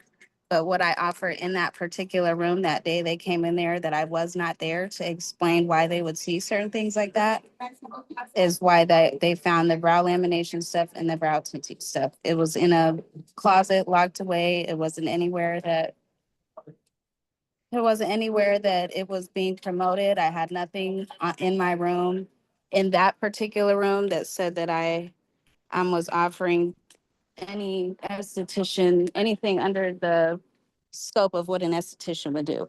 That room is primarily for my personal beauty services and body art. So that has nothing to do with the cosmetology department. And as what I tried to explain to them, they never gave me a notice that they were, so I can't get on this plane. Do you know what day it is? I'm on an important call, so I gotta wait. Okay, so, sorry. What was I saying? Friday, and then returning Monday, probably? Yeah, Friday. Yes, I'm so sorry. This is unprofessional. If we But can, I just know you to have something get, going on, but if we can get your attention, we do have. so just give me 10 Commissioner- minutes. No, I understand. I wasn't aware of this, the time difference and everything. So, yes, that's what, and so they never let me know that they were coming out at another time or anything. They came to visit me another time and they have photos of my tattoo machine, me with the client that is receiving a permanent makeup service. When they came in that day, she's taking pictures of things, she's going through things. I'm not aware as an artist that's been licensed in other states that you're not able to have your license posted even if you're not offering services of that license. So me just me just posting what my, licenses are.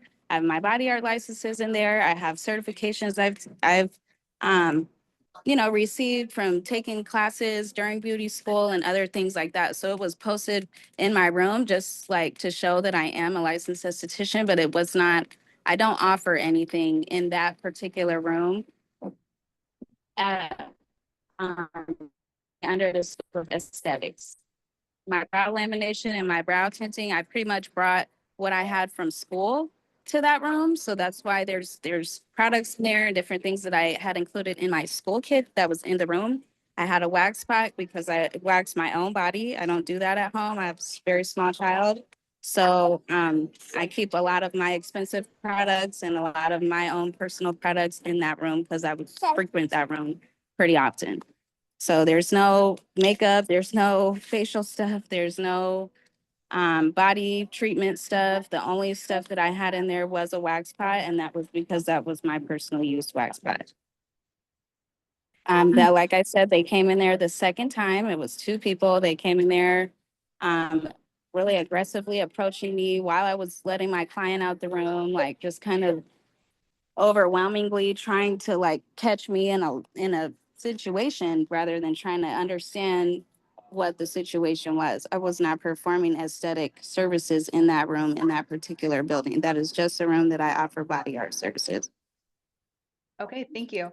So I was fined twice. I'm sorry, I just want to add that I was pretty much fined again that day when they came out because my license was posted.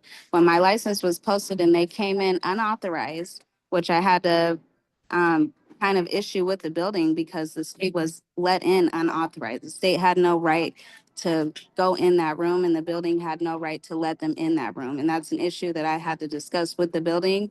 And I kind of won like a back and forth with the building because that wasn't unauthorized. And the time that they came secondly, I had no problem showing them what was in there. Yes, my license was posted. I said, I didn't know that my license was not able to be posted where I offer services at all at, and I'm saying if it was in a completely different industry, I would understand that, but I do eyebrows. So it is a beauty kind of service. And aesthetics obviously runs in the realm of that. So that's the only reason that I had that posted. It was just because I was proud of my my license. But I put the license in the cabinet. As soon as she came, she said, "This is still out. This is another fine." Da da da da da. I said, "Well, I wasn't aware. I can put it away if." I'm from Nebraska, where I'm at right now. I'm trying to get a flight to Las Vegas. Because I work here also. I'm licensed as an institution here in the state also. So there are different rules about posting your license and different things like that. I told her I had no problem putting it away. I have no problem undisclosing that I am an esthetician if that is against the law and it's going to cause me to get fines. I have no problem putting my license away. She walked away that day, finding me another $500 for the same instance. Okay, thank you so much. And I'm happy that you're able to hop on the call with us so that we can dive deeper into your petition, but also just kind of, I think, help you to understand what the laws and regulations here in Nevada state. So at this time, we've already gone through the presentation for the staff. Do we want to hear from the inspector? No? No? Any other things, questions, anything like that?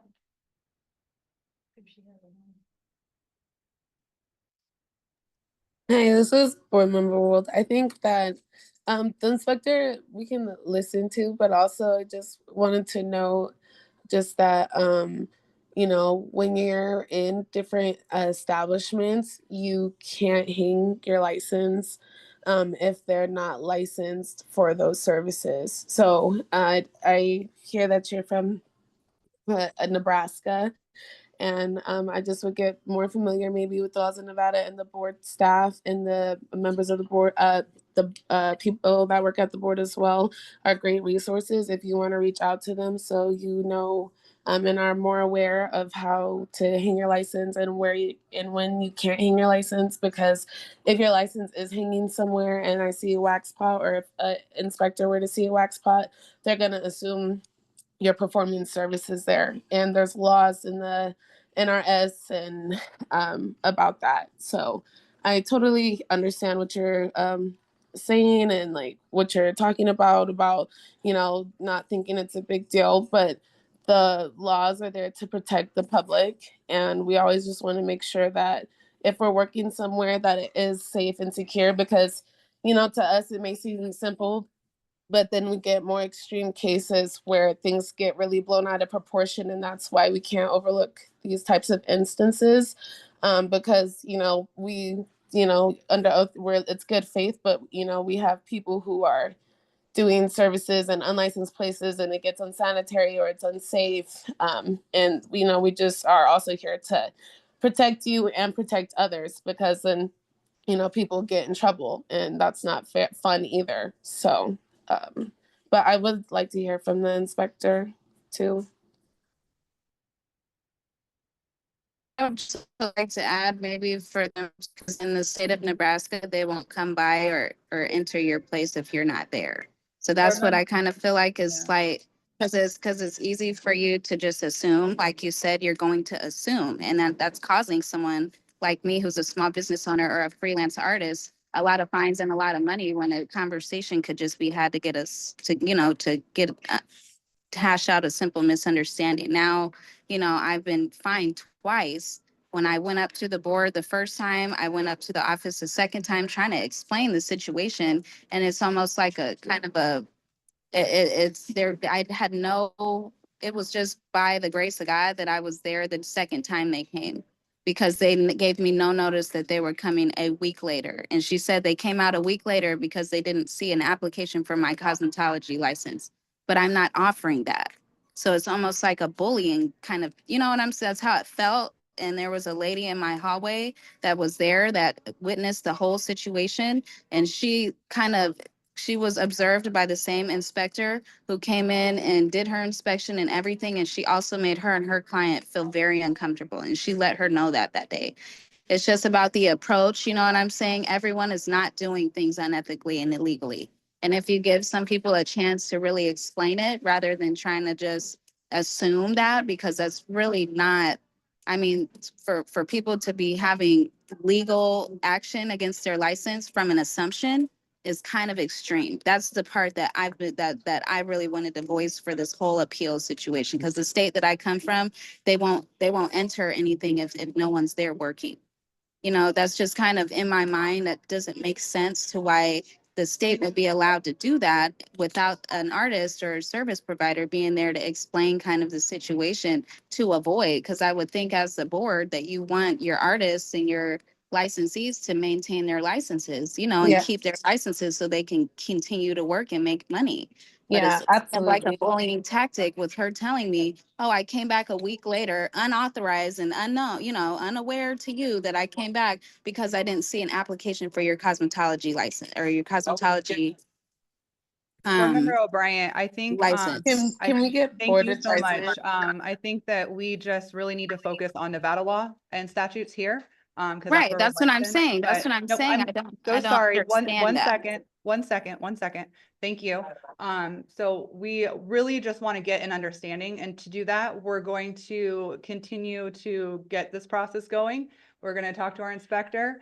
And then, you know, when you do take your licensing test, there is a law portion of it. So we do want to make sure that, you know, you are understanding of that. You can also come down to the board, get a law book. It's also on our website as well. That way you can really understand and dive deeper into Nevada law, so that you are aware that our inspectors do not schedule their inspections. They come, they drop by. Okay, that's fine. And when they I'm came by, really they sorry. seemed- One second. I'm so sorry. If I can just continue, because I think we've done a good job of letting you continue. So if we want to just, you know, kind of keep that respect on both ends, that'd be great. Right, I just Um, wasn't doing permanent makeup. I Okay. was doing permanent makeup when it Excuse came me, by, so that was excuse like me. more so of a validation. Deputy Attorney Please, General um, Joseph- You I need, this just- is Deputy Attorney General Joseph Ostunio. So you do not have the floor right now, the chairwoman does. We will allow you to speak at the Okay. end. I promise you, I'll give you time to speak. Thank you. I Okay, just no wanna problem. I'm make just trying sure to that- clarify.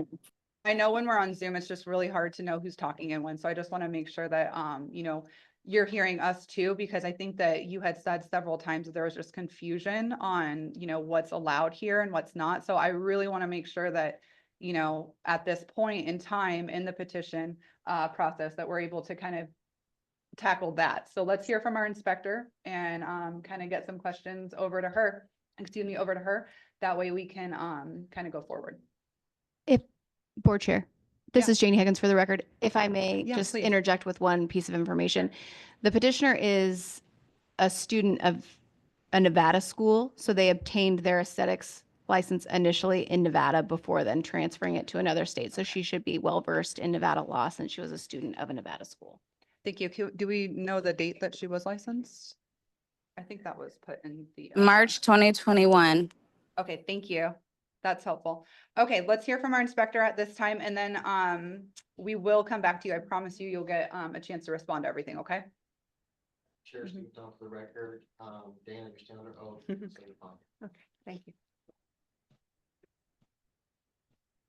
Yeah, I think I have questions for you. I think Board Member Wold, did you have some questions for the inspector? Oh, I just, oh, yeah, I did, sorry, but I No also worries. wanted to know, for board staff, because I just keep hearing that the licensee doesn't understand, so if we could just pull up the statutes or relay the statutes of what inspectors are allowed to do, or if Dana wants to explain what they're allowed to do legally, if we could just clear that up, so. I understand. No, please, I just am conveying to my board staff and the inspectors here because they do an awesome job. So I just want everyone to be on the same page. Yeah, Dana, can you just run through just like your inspection and just what you noticed and how it went, please? Absolutely.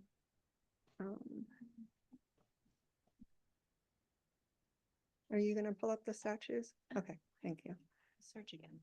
Just hit the arrow. I was just trying to clarify if I should pull them up. Yeah, let's, Board Member O'Brien here. Let's have board staff pull up the statutes, and while they're working on that, Okay. we'll hear from you. Yeah. Okay, so, so I was performing a routine inspection in this establishment. Everybody is individually licensed on this hallway. I was let in by the office manager into, Unique's room, as we found it. And I did observe that there was a waxing pot and there was also brow lamination hit, you know, as the pictures show. The waxing pot was on my first inspection. And there was a citation that was given as well as a compliance review for practicing in a location not authorized by the board, and a compliance review for, you know, operating a salon without a license. So at this time, this was to get the individual into compliance and allow them to understand that they were offering services on their website, you know, which I did look into the social media sites that they were offering services that fall underneath the scope of cosmetology. I did observe that there was a license posted in the room, as you saw, you know, that had our, you know, that it's a cosmetology license. We did not hear anything back. I think there was a phone call that was made. And then I returned back to the site to follow up because we did not receive any application, you know, at that time. So I did return back, and that was a second compliance check to try to explain what our statutes were. And, you know, sometimes it's better understood on a face-to-face conversation, right? These are our statutes, this is our regulations. You're found not in compliance, you know, by offering the cosmetology service. You do have a esthetician license posted in the room. There are, you know, services that are being performed with your brow lamination kit, your waxing pot, that fall underneath the scope of the cosmetology board. But on that visit, there was the conversation, you know, as I was trying to explain what our regulations were, I don't know that it was received very well. Yeah.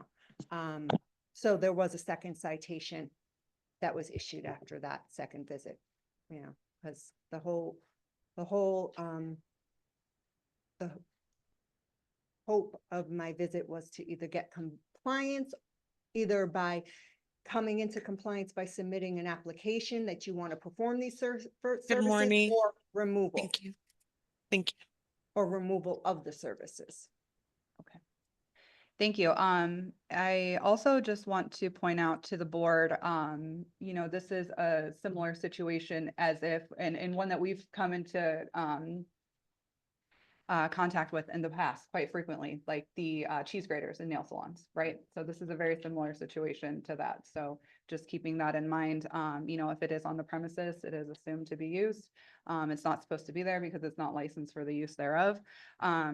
Also on the website, you know, it doesn't stipulate that those services are being done out of state. Today they do. I was able to see that, you know, that is a breakdown, but at the time it wasn't. So it's kind of like, you know, the wax pot's there. You know, we can kind of see where Inspector Lopez was, you know, thinking that those services were being done in that room. And That's kind of where I'm hung up as this well. is Janie Huggins for the record. She was provided with information on a follow-up return. The compliance review that she was issued initially states that you need to submit an application by 3/26/2024, or a citation will be issued. So I believe we timed the follow-up to be as close to, if not on that exact date. Yeah. For follow-up. This is board member Woods. Okay, thank you. Thank you for the clarification, Dean. I appreciate that. Do we want to, board member, well, do you want to have the regulation that you were looking for? Oh, well, the one that they highlighted on this, Okay, yep. and just the one, let me read, is this one saying that they're allowed to open, any door, any locked area.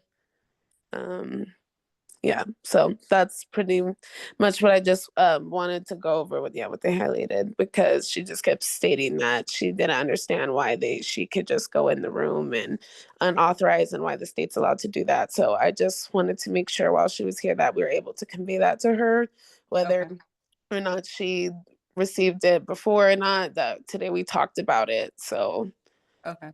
but and thank you, Janie, for the clarification of that. You guys did send that information as well previously too. Yeah, thank you.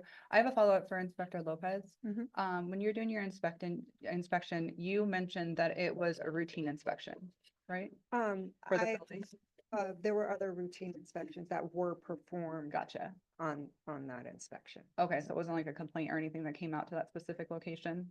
This, after I find this one on route, this wasn't a complaint, right? I found her on route. This is Janie Higgins for the record. Yeah. This was a routine Inspection. inspection. This particular location has a lot of issues with unlicensed activity, so I Gotcha. assume that's why you worked in conjunction with the property manager. Right. To check any rooms. Right. Gotcha. So this was found on, during my inspection, it was not a complaint. And what drew my attention to the room was the name of the establishment posted on the outside. And I looked it up, to see if there were any of our services being offered, and found that they were. And the management opened all the doors to the rooms for me to enter in. Okay. Thank you. Board members, do we have any questions for the inspector? No. I have one question, board member Moreno, Dina. If there was nobody on premise, like property management, would you have been able to get into that room? I would have not been able to get into that room. At that time, I would have taken the name and I would have done more research to see what services, as I did even, enter in the room, but I would have not have entered into the room. Board Member O'Brien, follow-up for Inspector Lopez. The owner of the building, what is their licensure? Would it be No. just the individual rooms are then? Yes, Okay, yes. So thank you. there are other businesses that are run at this location. That's why each room, each suite is licensed to whatever services are being provided. Okay. Yeah. Thank you. That makes sense. Okay. Yeah, Petitioner Unique, do you have anything that you want to chat about? Follow up with? Yes, she said it herself that she didn't see an application and that's why she came out and fined me again. But there was no time for me to allow her an understanding as to why she didn't have to come out and expect an application because I don't offer that service. So there would be no need for me to apply for an application. If she needed me to remove my license so that it didn't appear that that's the licensure that I'm working under in that room, I did that in that moment. I was crying. I didn't know what else to do. I had my lady down the hallway kind of helping me to explain the situation. It was very much a bully tactic on my end. And I complied. I got a good understanding. She explained to me what I was doing that was out of term or that was illegal with my license. I put it in the cabinet as she was standing there. I told her I have no problem putting that away. If they would have let me know this the first time that you guys came by unauthorized and entered my space unauthorized, then I would have been able to explain that. So you guys would have been able to say, okay, well, we're going to forward this to the body art department and we'll let them handle this. I'm licensed through the body art department. That's what I offer my I got the esthetician license just to cover me because I pop up at other events. I go to different shops. I work in a lot of different environments. So I have my license there because that's like where I work from. That's my work home. But the license, as soon as she came in and told me and saw me with my permanent makeup client, which my lady down the hallway let her know she does eyebrows here, permanent makeup. I did her eyebrows, the same lady she was talking to down the hallway. She's saying she doesn't think that I received it. I was crying, trying to explain to her why we were not understanding each other. And she just seemed to be out for me because I did not put that application in. But I'm trying to get the board to understand that the application was never coming and it still is never going to come because that's not what I work under. Anywhere that I'm working, that I'm waxing a brow or I'm tinting a brow, that establishment is already licensed for those services. That's my work home. That's where I do my services. That's where I work out of. And I just felt like it was a little aggressive for her to come in while I'm working on my permanent makeup client, pretty much not allow me to explain and tell me everything that I'm doing wrong, not give me an opportunity to make the adjustment right in that moment because I didn't put a license in my thing. And wax pop was away. All my lamination stuff was put in the cabinets and stuff. Like it was just stored. It was not out to be promoted as a service. It was stored away. So again, these are just misunderstandings that I think that she wasn't trying to understand because I was not one time aggressive with her when she came. I was ready to address the situation. Had no problem with her coming there. I welcomed her in my room as she was aggressively like hovering over me and my client. And the lady down the hallway could witness this because the same thing happened to her. It was just it's one thing to be in the field and teaching your licensees when there's a learning opportunity. And then another thing to be pretty much saying, oh, well, you didn't apply for the license. We want you to. So we're going to charge you another $500. I think the initial $500, I would have completely complied. And I was just trying to get an understanding. I had no idea that you guys were coming out. And if you did, I would have had no problem with that. I was completely fine with meeting her at my room where I was working at. Okay, thank you for saying. So it's just a big misunderstanding and it's cost me financially. And this is something that could fall on my credit and other things because of a misunderstanding. I don't offer esthetician services in that room. Thank you for saying that. That's pretty much what I wanted to say. Yep, thank you for saying that. Yes, go ahead, Inspector. I just wanted to clarify, Mhm. there was a chance given to either remove the equipment or to submit an application on my first visit on the 7th. Upon replying, yes, there was a client in the room, and I waited outside until that client's service was done before I entered into the room to discuss how the individual could get into compliance. We are offering complimentary. And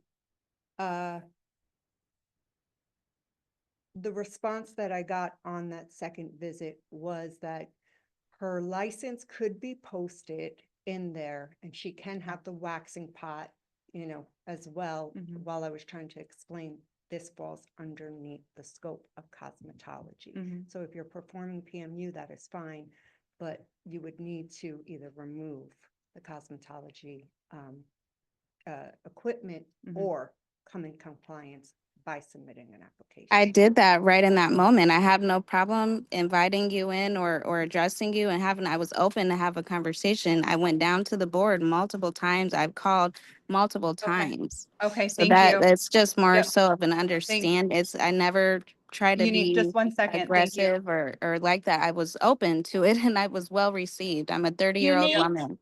Unique, I'm not can you hear us? a- Unique. I I don't think she can hear us.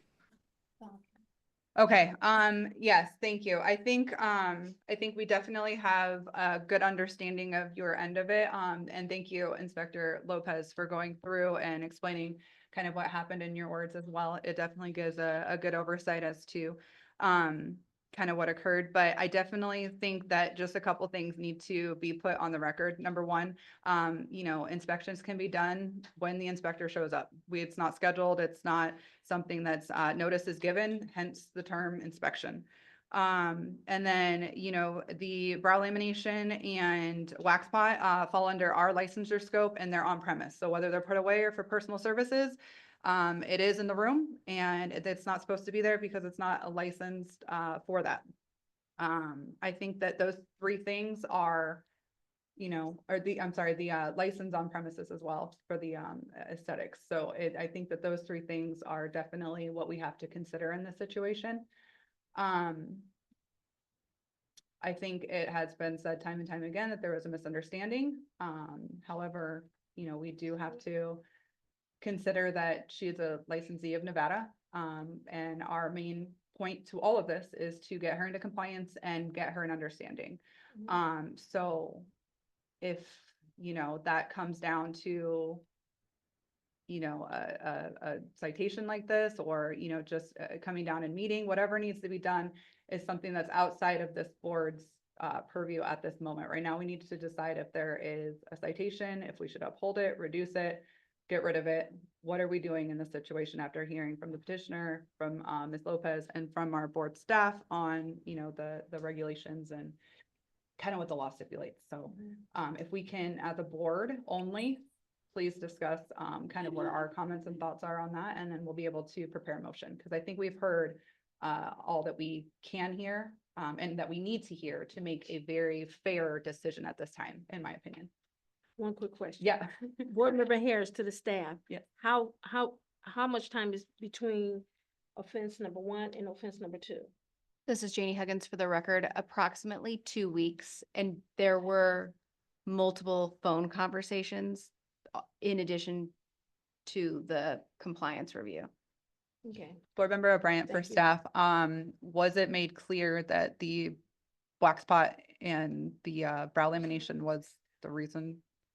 This is Janie Huggins for the record. I can't comment on anything that was made clear. The conversations weren't well received. I wouldn't say that they were successful based on the fact that there's a limited understanding about what's going on. Gotcha. Also, I do want to remind the board, sorry, Board Member O'Brien. I do want to remind the board that, when you get your license, it is the licensee's responsibility to understand the regulations and statutes and laws of Nevada.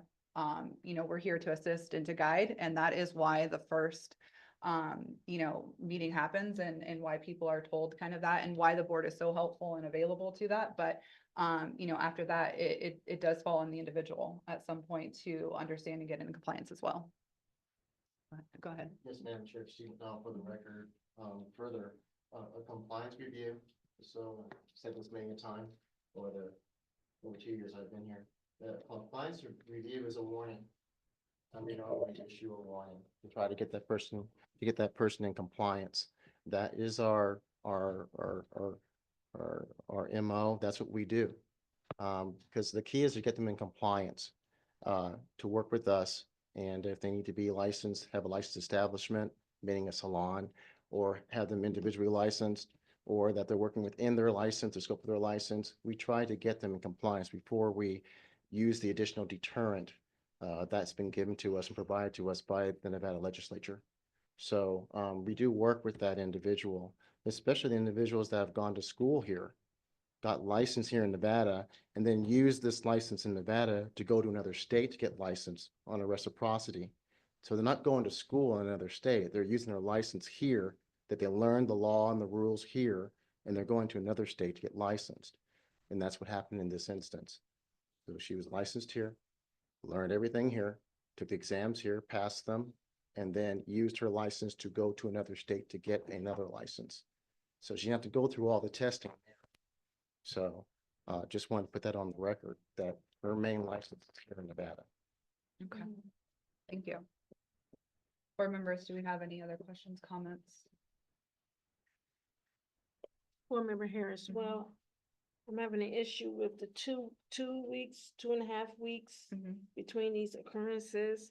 And clearly right now, months later, I don't think the petitioner White understands. She does. She's saying she does, but I don't think she does. So with it being so close, and she's not, and she says she's not putting in the application either, so I don't. Yeah, I don't think that she offers aesthetic services is what she's saying here. I think that the wax pot and the lamination she's saying are hers, that she uses for personal services. But the issue is a business is not just for your personal use. So that would be your home. So, yeah, they would have to be removed from the premises, period. But yeah, the timeline is quite quick. Yeah. But I think what had happened too was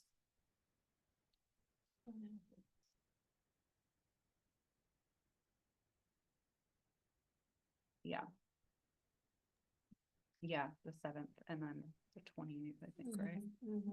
Yeah. I mean, we could do a reduction. We could do uphold one, get rid of the other, the promise of the removal of the wax pot and getting the room into compliance. And just, I think I was gonna oppose that. I mean, I was gonna suggest that. I don't know why. Yeah, I was gonna suggest we could do that. I think that I think that there's a lot of I think words matter. And I think the words being used are, you know, kind of heavily weighted more on responsibility on us. And I would like to see more responsibility and actionability on the other end. So as long as it's removed, then it shouldn't be an issue in the future if she's not doing services in that room. This is Board Member Jeffers. Sorry to back up here a little bit, but so in the board's presentation, they had menu options of temporary brow services. Was that never a thing? Did she never offer that? Because there's brow tint and wax, there's, you know, and that is clearly under our scope. So I'm just confused with the advertising for services, if that was never offered. So that was on the presentation from board staff. However, I did go and look when we were going through this as research, and she does have it now listed under services for like different locations. So she has Las Vegas brow services, and it is only for permanent makeup services. It does look like the waxing services that she listed are under Omaha Bra Services, which has been adjusted on her website. Okay, great. Thank you. As of, as of today.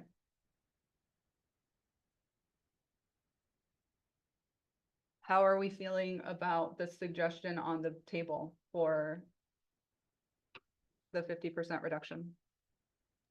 This is board member Wold. I think that's a Yeah. great idea. I think there was a lot of opportunities for, how you said, the licensee to try to take more accountability. And, you know, Dana, thank you so much for sharing. She tried to convey the messages that, you know, this is what we need to do to get you to compliance. And I think it was great that she also gave her the opportunity to remove those items because, as you said, if those items are on premises, you know, those are governed by the cosmetology board. So I just think that there does need to be some accountability here. You know, the timeline is quick, but it's also good to see like if action is being taken and if, you know, our licensees are, you know, taking it seriously when we come out there because, you know, under um, um, Executive Director McDonald, he's been great about, you know, just getting people into compliance and giving warnings and being there. So I know that, you know, our intent is to be helpful and constructive for our licensees. And, you know, us going out there and doing these inspections is us being there for our community. So I definitely think that we should uphold the citation, but yeah, a reduction is fine. Okay, if we're all in agreement, or there's no other comments, I'm sorry, yeah, let me say that again. If there's no other comments, we don't all have to be in agreement. Are we ready to make a motion? Yes. Okay, let's go ahead and get that motion made, please. This is Board Member Harris. I would like to uphold partial fine and a 50% reduction for A-52825. This is Board Member Douglas. I second that motion. All in favor? Aye. Aye. Any opposed? All right, motion carries. Okay, petitioner unique, we did offer you a 50% reduction in the citation. So hopefully that does assist with that financial burden there. We do want to make mention of the things that need to be removed from that room, and that would be the brow lamination and the wax pot, or you're going to be in a situation to receive another citation in the future. Right? Okay. All right, and if you have any questions, the board is here for you. They can walk you through all of that and get that helped out for you. Yeah. Was the compliance part of the motion? I'm sorry? Was the getting into compliance part of the motion? It was not. Can we amend the motion? Yes, thank you. Okay, let's go back and amend that motion. Okay, amend that motion. Yeah. I would just like to make a motion to uphold the citation with a 50% reduction. I'll just make it. Withdraw, yeah, but Okay. withdraw the Okay. previous motion, yeah. Board Member O'Brien, we're going to withdraw that initial motion for petitioner A-52825, and we're going to put a new motion on the table. So the motion is that we would like to uphold the citation for petitioner A-52825 with a 50% reduction in fine under the condition that she gets into compliance. Okay. Can I get a second? Board Member Harris, I second that motion. All in favor? Aye. Aye. Any opposed? Okay, now we're done. All right, and once again, petitioner unique, we wish you If I don't offer that service, how do I get in compliance? If I don't do those services, how should I get into compliance with that? Because everything's been removed months ago. This April that you guys came out last The year. board is going to reach out to you and they can assist you with all of that and get those those questions answered for you, okay? Okay, well, Yeah, that's been done already, so. Okay, thank you for letting us know, Compliance. but Thank they'll you. reach out for you. Thank you. All right, we are going to go back to petition D, Thai Apple Spa, U-1010-20753 for discussion and possible action. We have appearances with Michael I. Gowdy, Esquire, for Thai Apple Spa. The petitioner is asking for approval to open an establishment at 4850 West Flamingo Road, suites 39 and 40. Las Vegas, Nevada 89103, that has been habitually in violation of NRS 644A.850 by the owner of a cosmetological establishment, a licensee, or a holder of a certificate of registration, and permitted the license or certificate of registration to be used where the holder thereof is not personally, actively, and continuously engaged in cosmetological business. Mr. Gowdy, are you present? I think I saw him. on the I am right. present. Okay, wonderful. Sorry for the delay. We're gonna get going on your petition now. Very good, thank you. So at this time, we'll hear from him, right? Okay, so if you wanted to go ahead and tell us why you're here today? Yes, thank you very much. I'm here today on behalf of my client Yang, who has submitted an application for a salon license. I would note that Mr. Yang is already licensed by the Nevada Board of Cosmetology. He owns a separate spa known as C1 Spa that provides cosmetological services as well. I have submitted to the board a number of supporting documents, the purchase agreement between the prior owner and Mr. Yang, as well as the lease addendum, which assigns the lease from the prior owner to Mr. Yang. I do believe that the prior business had been shut down for some time. The reason that the business sold for $15,000 was Mr. Yang was basically paying to assume the lease on the business. He has 5 estheticians, all who are licensed by the Cosmetology Board, prepared to perform cosmetological services at this spa as well. There have never been, I don't believe, any issues at C1 Spa. They've never been given any citations or anything untoward happening at that particular place. My client is a reputable businessman, and he is interested in expanding his businesses. And I'm sure the board is interested in having reputable spas open as well. Thank you. At this time, we'll hear from board staff. They'll make their presentation, and then we will jump into the discussion portion, okay? This is Janie Huggins for the record. Would you like to see the petitioner's supporting documents first? Yeah, please. These documents were received on Thursday afternoon, so my apologies, they were not uploaded until this morning. Okay. Okay, so this is one of the petitioner's supporting documents, which is, as Mr. Gowdy stated, it's the lease addendum between one of the middle owners of this particular business and the current owner. And what I mean by middle owner is this establishment has had multiple owners.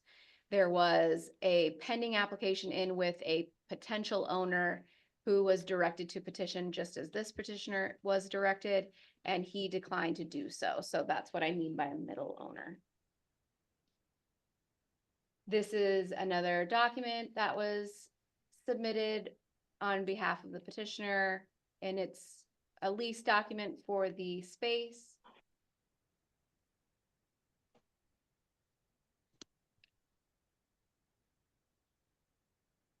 And then we have the purchase agreement between that middle owner that I was speaking about previously and the current owner.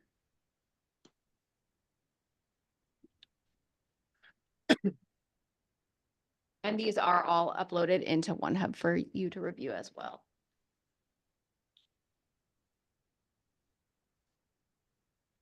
These are copies of the licenses that were submitted to us for potential employees.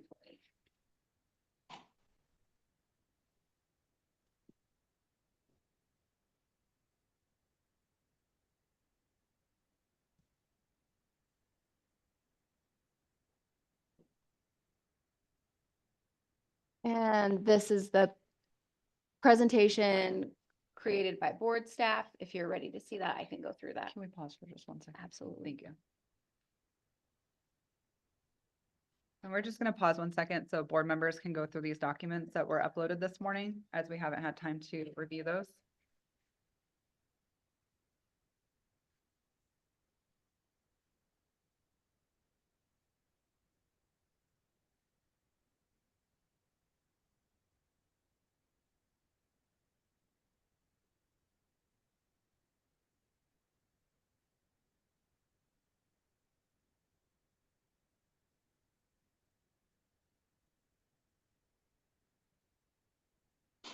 How are we doing, board?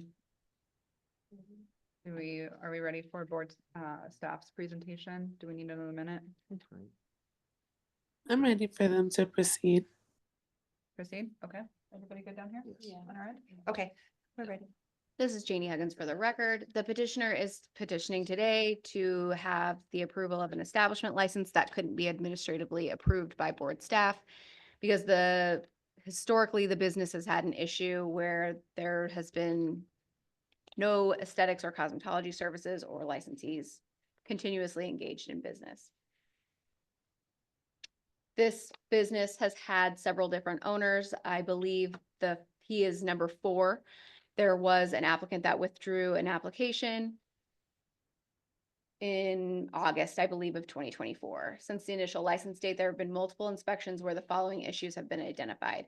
No licensee in charge has ever been found on the premises for not only cosmetology, but also for massage.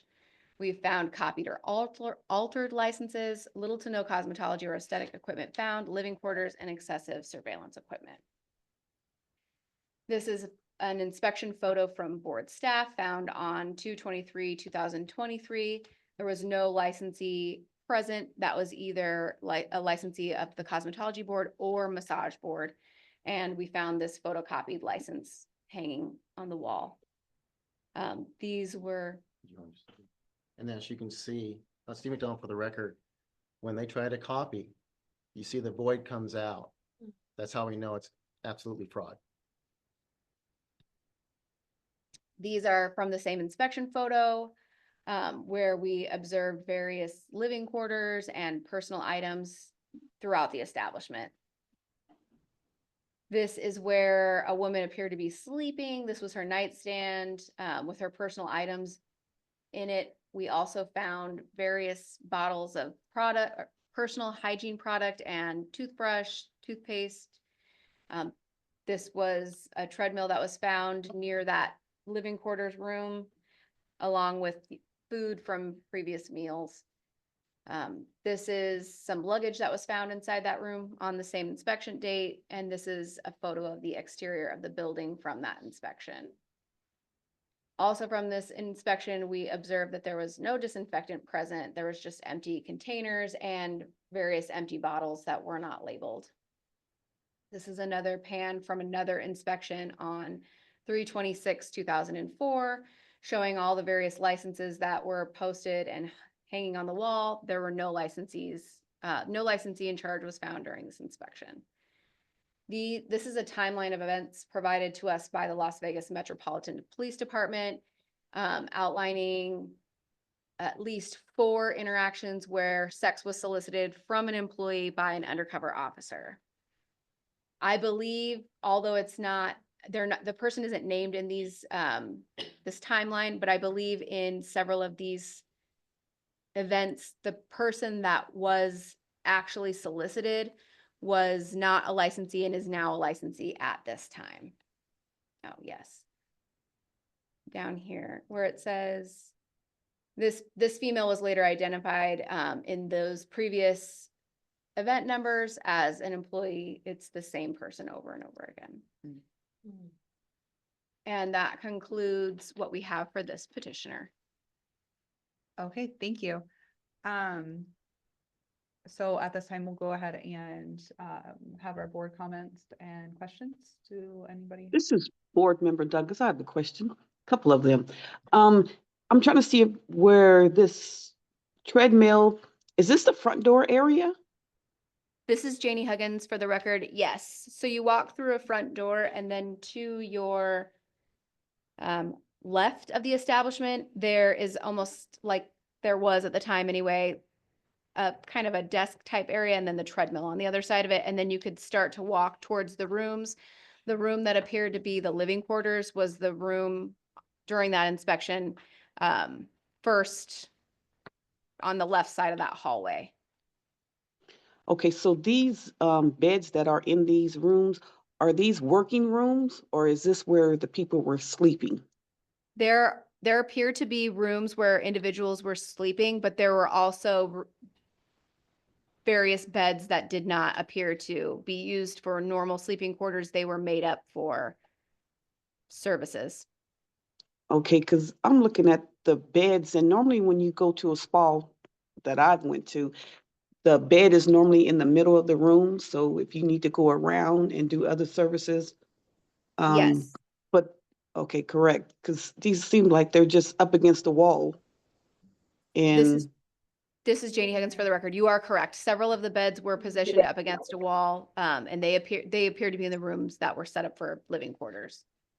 right, and then I noticed that there's I guess a bed by the door that's normally, I mean, to me, it would be like a doctor's office bed with a pillow.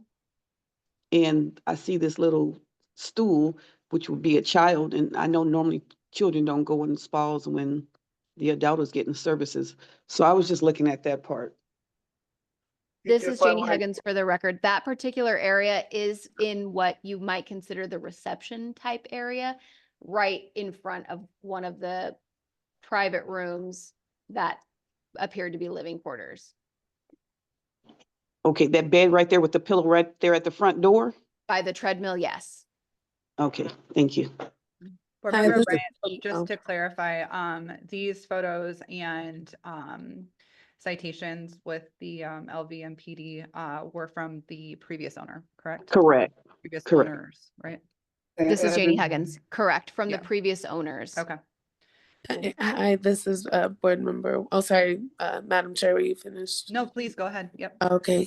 I just kind of, we've been seeing a lot of prostitution, and I know these takes a little while for these to get on the board, but for us to see them. But I think that we should remember, like, when we have the opportunity to help stop prostitution in our city, hiding in our establishments or pretending to be our establishments, this is kind of an opportunity for us, just because, as a business owner, just thinking like, why are we, are you trying to buy a business that's been passed down and has habitually been known for prostitution? And just like also for us, not wanting to see this type of stuff anymore, because it's not the first time this has happened. And then, just how the previous owner, didn't want to go through review. It's like, if you're trying to make a change, why not? But also why, if there's ill intent, I don't know. I just think to just err on the side of caution, because,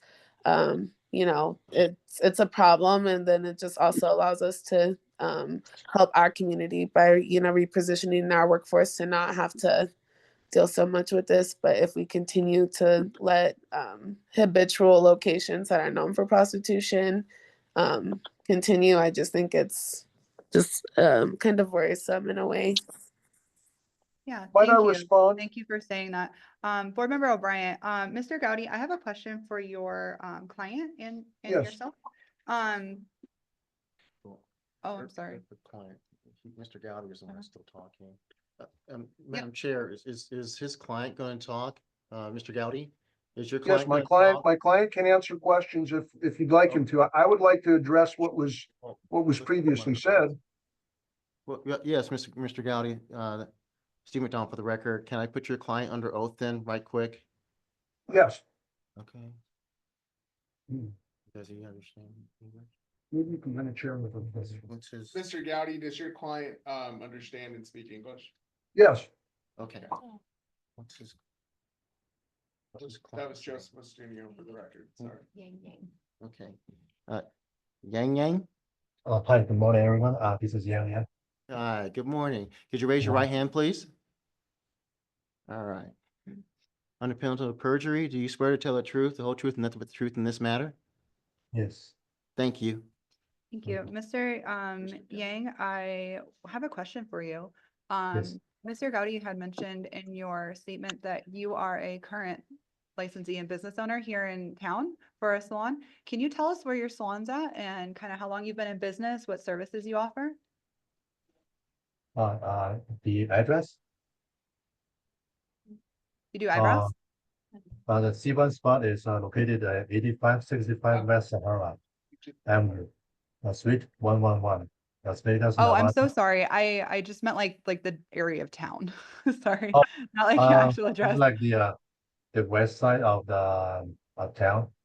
Yeah, down Sahara and Durango.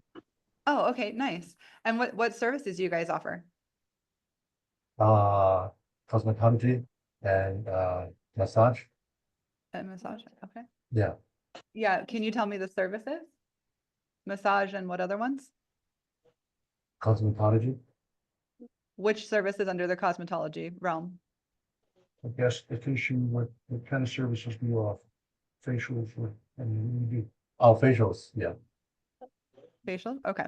Any other services for under cosmetology? Uh, I'm not about the details, but yeah. Okay.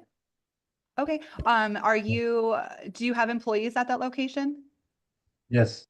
Okay, cool. And how did you come to know of this current lease? Yeah. Yeah, those are information. And my wife happened to hear that, so yeah, we decided to open this business. I'm sorry, would you clarify that? I wasn't able to hear. I heard you mention your wife, but I didn't hear how you came to learn of the lease availability. It was Oh, just yes. muffled. Yeah, my wife heard this business is for sale. So yeah, we talked about it. So we decided to open this business. Okay, do you know the owner that was there previously or any of the people working there? No, I don't No. know. Are you hiring any of the people that previously worked there? No. No, okay. Were you aware that this location had multiple counts with the Metro Police Department here in Las Vegas for solicitation? Oh, that part I don't know. No. I was just curious because there's a statement in your lease that states that, they were selling the business under, good terms and all of that. So I just wanted to know if that was made aware to you or not, that the business was in good standing, because it's really not. Yeah. Okay, thank you. Thank you. And then Mr. Gowdy, you had a question or you wanted to address something previously? Yes, I'm sorry, let me get back in the picture here. Yeah. My client has no contact with the prior owners. This is a brand new business. My client's license, the salon license, on the C1 spa is S709567. And you can see that he's never had any violations whatsoever at that business. When to assume that anybody who purchases the business located in the place that had problems is going to continue with those problems, I don't think is fair to the potential new owners. Mr. Yang is exactly the type of owner. He's owned this business for quite some time, and he's never had one issue. There have been many inspections that have come up there. He's never been an arrest for soliciting or anything improper there. If you went into that business now, you would not see any of the beds and things where people are living, because that's not the way my client runs his business. Obviously, with the inspections that have been done at C1 Spa, the board would know about that if there were violations, and there haven't been any violations in his spa. He's a legitimate business owner. He's got 5 currently licensed estheticians who are going to be working at this spa. They do a variety of services, all of which should come under the esthetician license. Mr. Yang obviously himself is not an esthetician, but we have a licensee in charge who's already been designated, and I indicated that on when I sent over the materials, which one of those persons was the licensee in charge, and that is Lin Feng Shu. None of these licensees has ever been arrested or charged or cited for any malfeasance. So, I mean, just as the board member said, oh, well, I don't think we should be, basically extending a license to anybody who, if that business previously had an issue, that's really not fair. My client is a businessman. He's got a successful business and he wants to start a second business, and operate it the same way that he's operated the first business, and that is within the parameters of the law and not entering or allowing illegal activity on the premises. Nobody's going to be living there. Nobody's going to be staying there overnight. Obviously, the board can come in at any time. And if there was any of that, the board could take the license away and set it for hearing, whatever you wanted to do. But my client is a legitimate businessman. He's not a pimp, and he's not running a brothel. He's running a spa. Well, Um, thank you for saying that. I think it's important to hear both sides, and just to make mention that we are going to definitely do our due diligence to apply our consideration for this individual case and make sure that, you know, no biases are carried in. We will do our very best to hear your client out, review the documents, and use our best judgment to consider his application and also just protect the consumers and the clients of Las Vegas. I think our executive director has a point that he wanted to make. Yes, Madam Chair, and I apologize, Board Member Wold, if I step in here. And if I may, could I ask Mr. Gowdy or his client, since they're using C1 Spa, massage spa, actually, it doesn't even advertise for cosmetology services.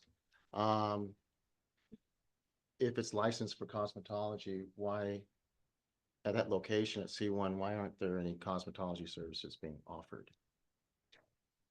Well, are you talking about in advertisements? Or it being offered Yes, at the spa? yes, yes, it's not in the title of the facade of the spa, or actually even offered online. It just says, it's just only massage services offered there. Well, clearly it's in the word spa. It's C1 Spa, not C1 Massage. It's C1 Spa.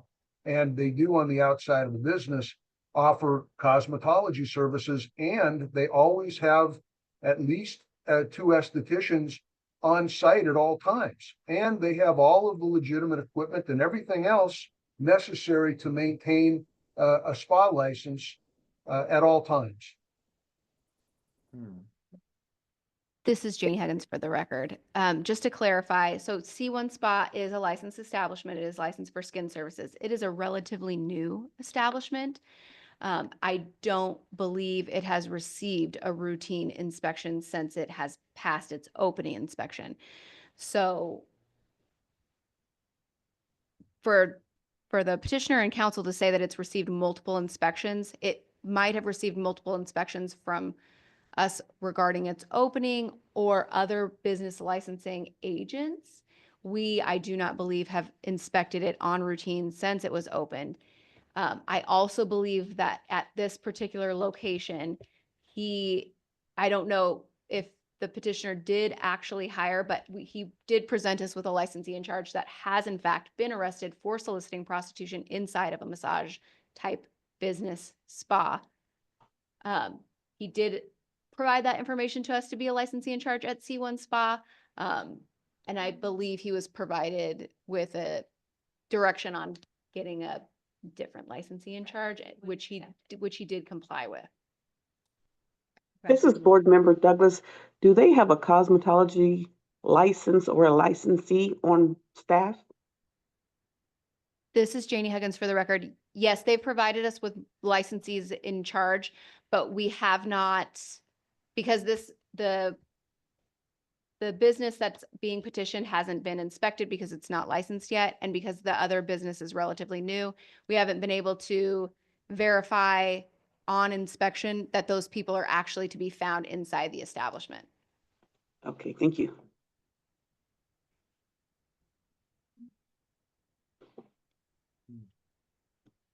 Thank you, Madam Chair. You're welcome, of course. Board Member O'Brien, for Mr. Yang, can you just tell us why you wanted to open another location? I'm just curious.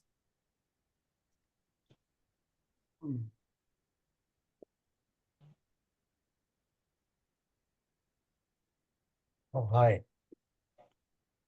Oh, yeah, these locations are much closer to my home, and I think I can control it a little easier, and my My wife is studying at the cosmetology school. She's about to get cosmetology license too.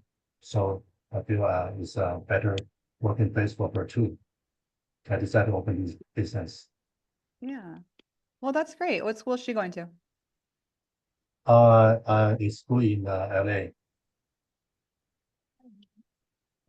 Oh, in LA. Oh, okay. Thank you. Yes. Sorry, I can't hear very well. Hi, Board Member Wold. I just had a quick question, or I guess reassured what I heard was that you stated that the licensee in Janie, this is directed to you. You stated that the licensee in charge that they presented has a past history of prostitution. For the other business owned by the petitioner, C1 Spa, yes, they have provided us with a licensee in charge that has been arrested inside of an establishment. Okay, so for me, referring to what Mr. Gowdy was saying on behalf of his client, that none of the licensees that he hired have had any past history of malfeasance. This kind of, I feel, contradicts what he's saying. I don't know what licensee in charge they provided for this spa, but that's just not that, I want to hold bias, but if, the licensees that we haven't, that I'm not aware of that they presented to be in charge, if she's prostituted or not, but the other one has. So, I just don't want to see that because, and just refrain, I don't hold a bias, but, when we, a pattern is a pattern, and I just kind of want to hear Mr. Yang, if the licensees in charge at your C1 location will ever be traveling to your new location for work.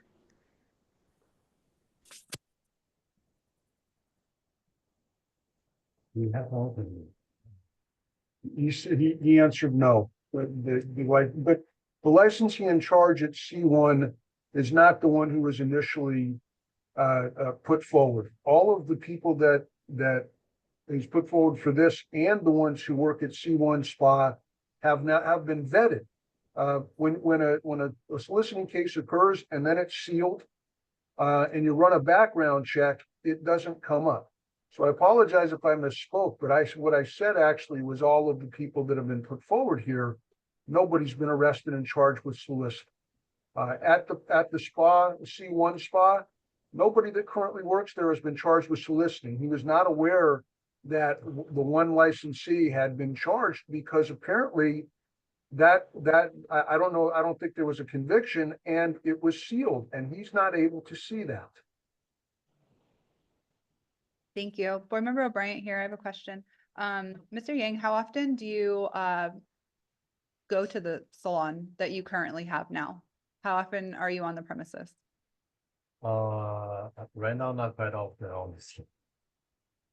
Can you repeat that? I'm sorry. Right now, not so often. Yeah. Okay. Yeah. Okay, thank you. And I'm sorry, follow up. How many employees do you have at that location? We have two. Yeah, Two? staying there. Okay, and then how many employees are you gonna have at your proposed location? 5. 5, okay. Yeah. Okay. And which services are you gonna offer at that new location? Massage and facial. Okay, what kind of facials are you gonna offer? Waxing. Facial waxing. This waxing. Let's see. Eyeball. Yeah. Okay, who's in charge of hiring your team members? Let me see. Get a name. Xu.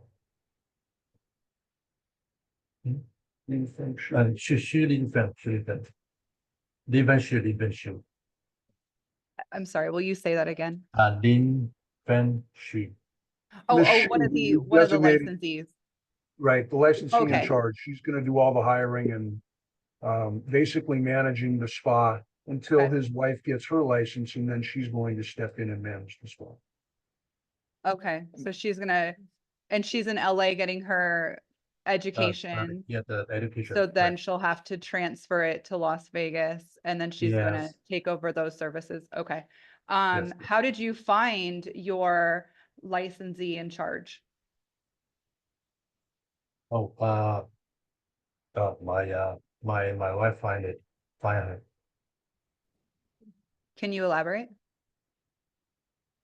Can you tell them a little bit more about it? Oh, yeah, they have, yeah, my wife been in this, business for, many years, so, she knows, people and the information like circle around them. So, yeah, and, they find the proper person, so we hire them. Here in Nevada, she's been in the business for a long time? Yes.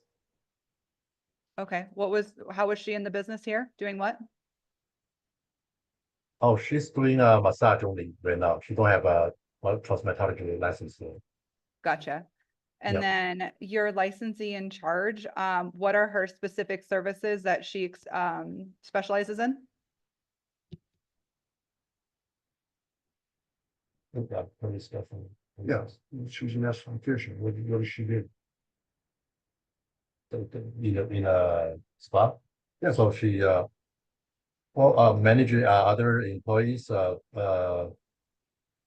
and yeah, offer massage to customers. So what, and esthetician services, facials and things like Oh, that? yes, the cosmetology part. Thank you. I know it's probably not top of mind because you had mentioned several times that your wife handles it. I'm just curious, kind of how and what these individuals specialize in. Especially because, our services are going to be offered there. So I just want to make sure that, they are, finding people the proper channels. That's all. This, These licensees, to confirm, they're all licensed in Nevada currently. Yes. Yes. Okay, perfect. Sorry. this is board member Jeffers. Could we ask what your wife's name is? Yes. Yanan Sun. YANANSUN. Great, thank you. And then one more question. Thai Yeah. Apple Spa, is that a new name for this establishment or was that the previous business name? No, That's not the new. previous one. Yeah, this is the Okay. new name of it. Okay, location. wonderful. Thank you. Thank you. Board Member O'Brien, were there other locations in consideration for this location? Or I'm sorry, for this second business? And you looking at other places as well? No. What excited him about this place is the proximity to his home. Yes, thank you. I remember he did say that. Thank you for clarifying. Okay.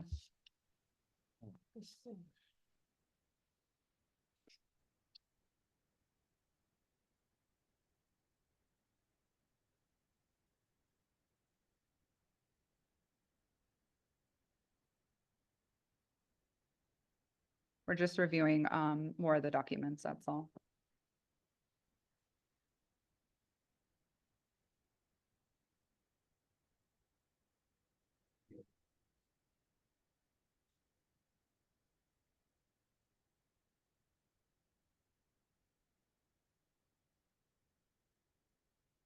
Board Member Moreno, where is your wife going to school at? What's the name of the school? No.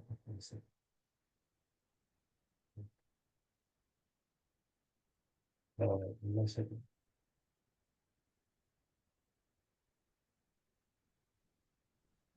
We'll have that information in just a second.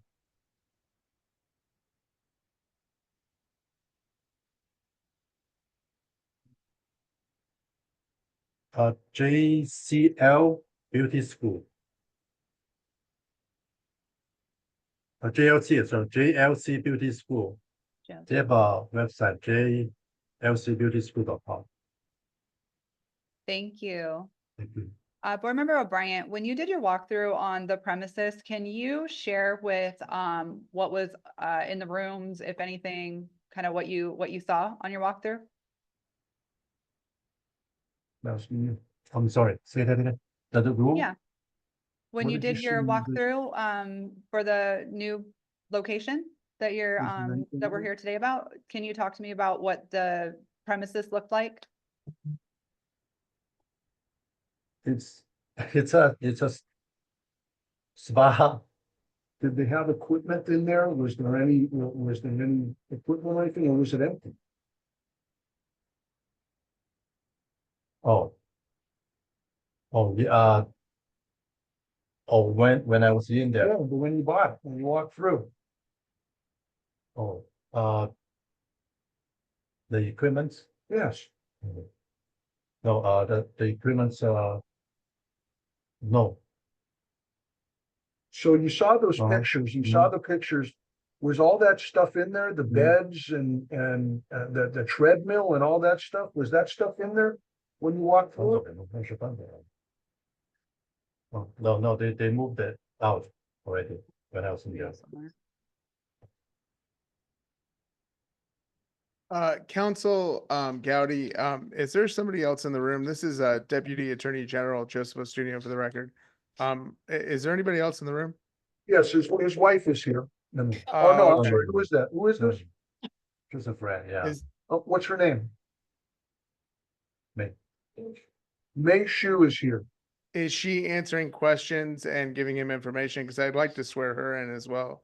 Well, no, she's not. She was just trying to clarify for him what the question was. Okay, thank you. Could you please clarify the name of the individual that's in the room, please? Well, Mei Shu, Mei Shu. And XU. what is your wife's name? Could you please clarify? Yanan San, YANANSUN. Okay, so is your wife in the room giving you information? Who No. is Mei Shu? Mei Shu is not giving information. She's simply a friend here. In case he doesn't understand something, she could repeat it for him. I was just clarifying it was his wife, and then it was a different name than the name he gave us for his wife. I Thank you thought for it the was his wife. I did not realize it's not his wife. Thank you. Madam Are we Chair, going to? I have just one more Yep, please, question. Please. I've been informed, Steve McDonald for the record, Mhm. that there are 3 or 4 other five massage establishments in this mall. And the question I have is, how is this location going to survive with 4 or 5 other massage spas right in the same location? Yeah. If the party may answer that. Yeah.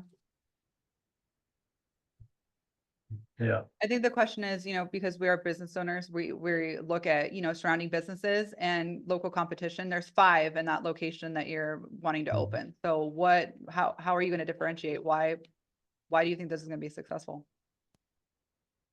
Oh, yes, yeah, we have enough, massage licenses and, cosmetology licenses. Yeah, at least I think that we can try. Yeah, we don't try it, we don't get nothing, so, consider we can try our best to do something. Hopefully it's good. This is Board Member Moreno. You Uh-huh. have showed us that you've hired estheticians for this particular location. Do you have massage therapists for this location if you're offering that service also? I have massage. You have massage therapists that you've hired for this location also. My wife have, massage therapy, license, she can work there.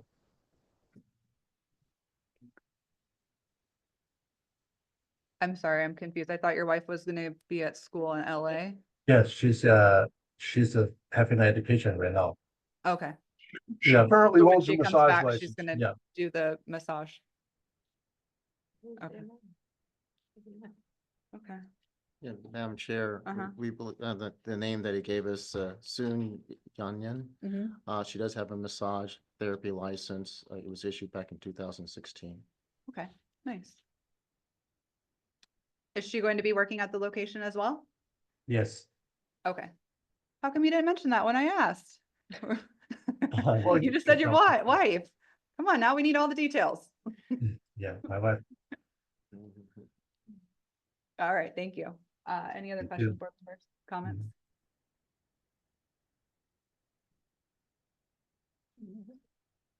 Hmm?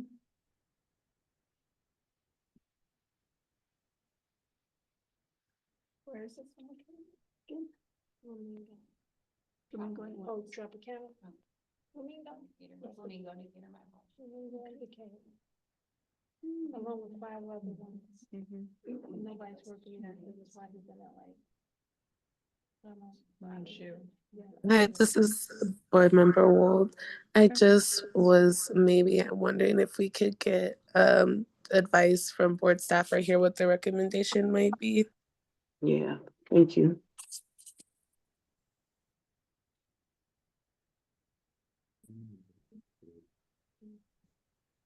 This is Board Member Douglas. I agree with her because I'm kind of still confused.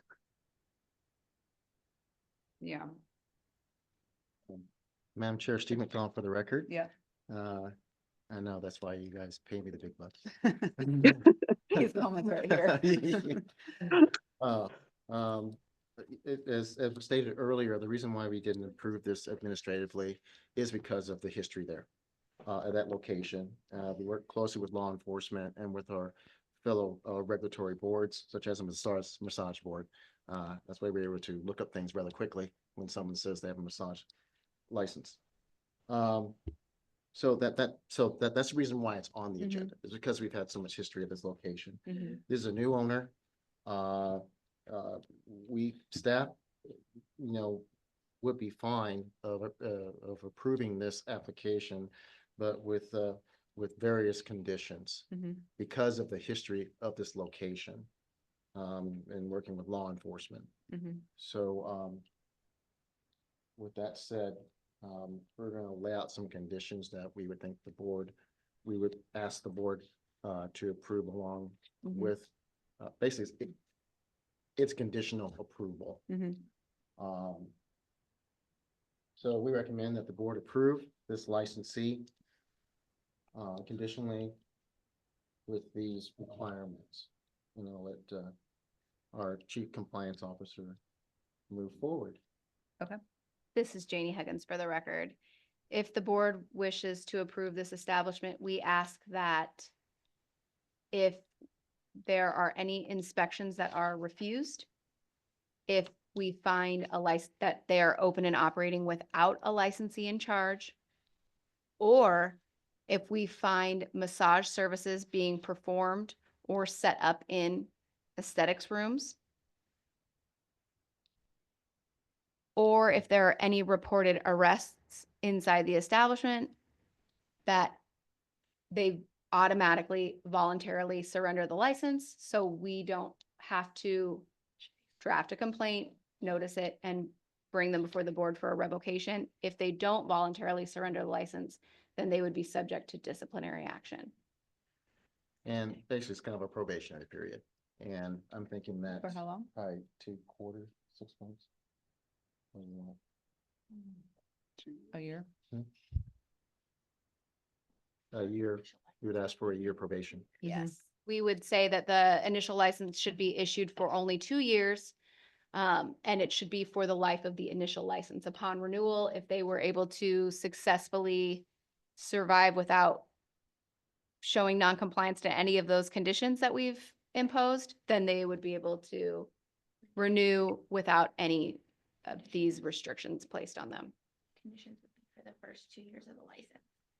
Okay. I changed my recommendation to the 2 years. Okay. That So the would be our initial license. recommendation. Yeah, that makes it easy to keep track of as Yeah. well.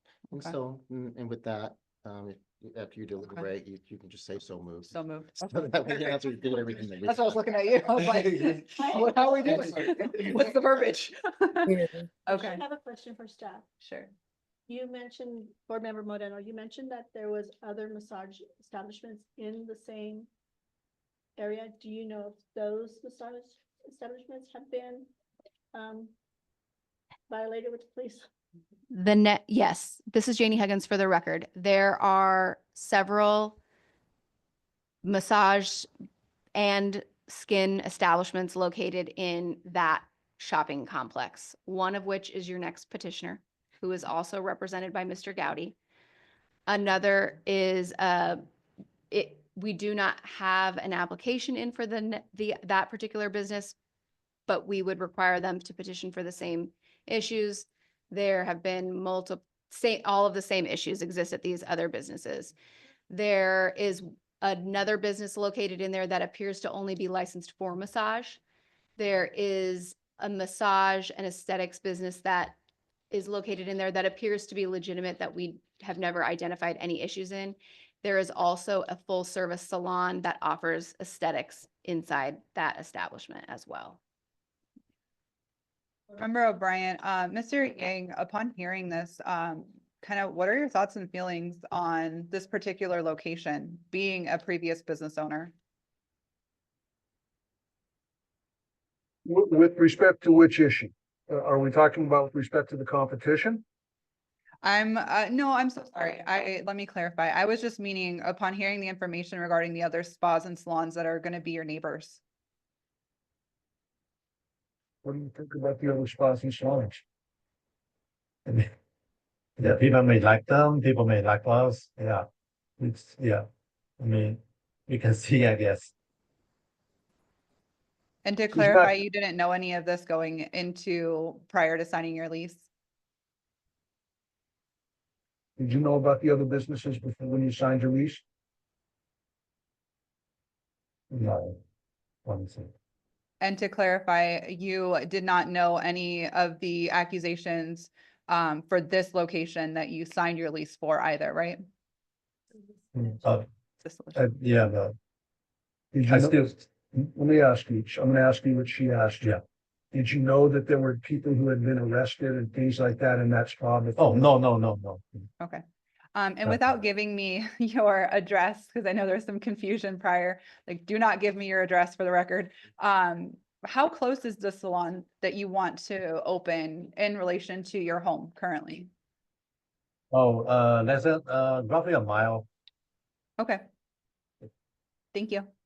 This is board member Wold.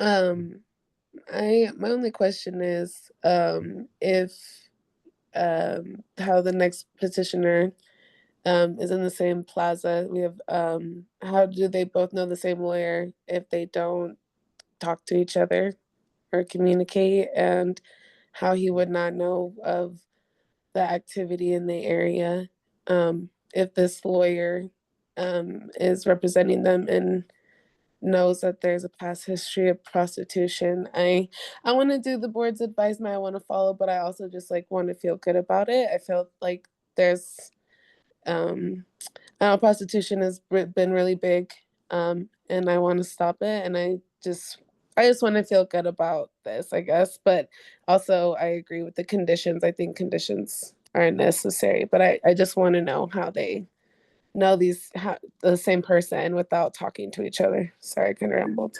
May I answer the question? Yes, absolutely. First off, I do work within the Chinese community. Mr. Yang does not know or has never met the petitioner for the next one who has just moved from out of state here. There's a woman who brokers the sale of businesses who did not broker the sale of this business, but who recommends me to people within the Chinese community. So I do work in front of the massage board. I do work in front of the cosmetology board now. And I'm also a criminal defense attorney. My client, hang on, one last thing. My client didn't know of this illegal activity until the board informed him through the response to his request for license that there had been previous illegal activity and that he needed to come in front of the board. That's when he sought me out. Okay, thank you very much. Yes, board member O'Brien, thank you very much. That is helpful to kind of know how that connection happened. You said there was a broker that connected you guys in the Chinese community? Well, there's a woman who does in the Chinese community brokers businesses, not necessarily massage businesses, but businesses. And, Sure, no, that makes sense. Do we have her name? Do you know her name? Vicky Lee, Vicky Lee, thank you. yes. And obviously not coming at you for like your business or anything. We were just very curious on that. Thank you. And it's Yeah, good there to are only hear a that couple there of was us. no. I'm sure you um, know Kirk Kennedy. Kirk and I are, Yep, we share a building together. And we okay. both have fairly sizable Chinese clientele. It's just a result of having been here for a long time. Oh, yeah, and kudos to you and your reputation here. We are familiar with Kurt. We've worked with him on past cases. Thank you. Yes. Any questions regarding the stipulated conditions proposed by board staff? Do we have any counters or add-ons to that? Oh, Madam sorry. Chair. This is Janie Huggins for the record. Has his wife ever had an encounter at another spa where she was present during an arrest for solicitation? No, She was not present at Sing Sing Spa when there were employees who were arrested for solicitation? she's on call, of, several spas. I don't actually know all of the names until.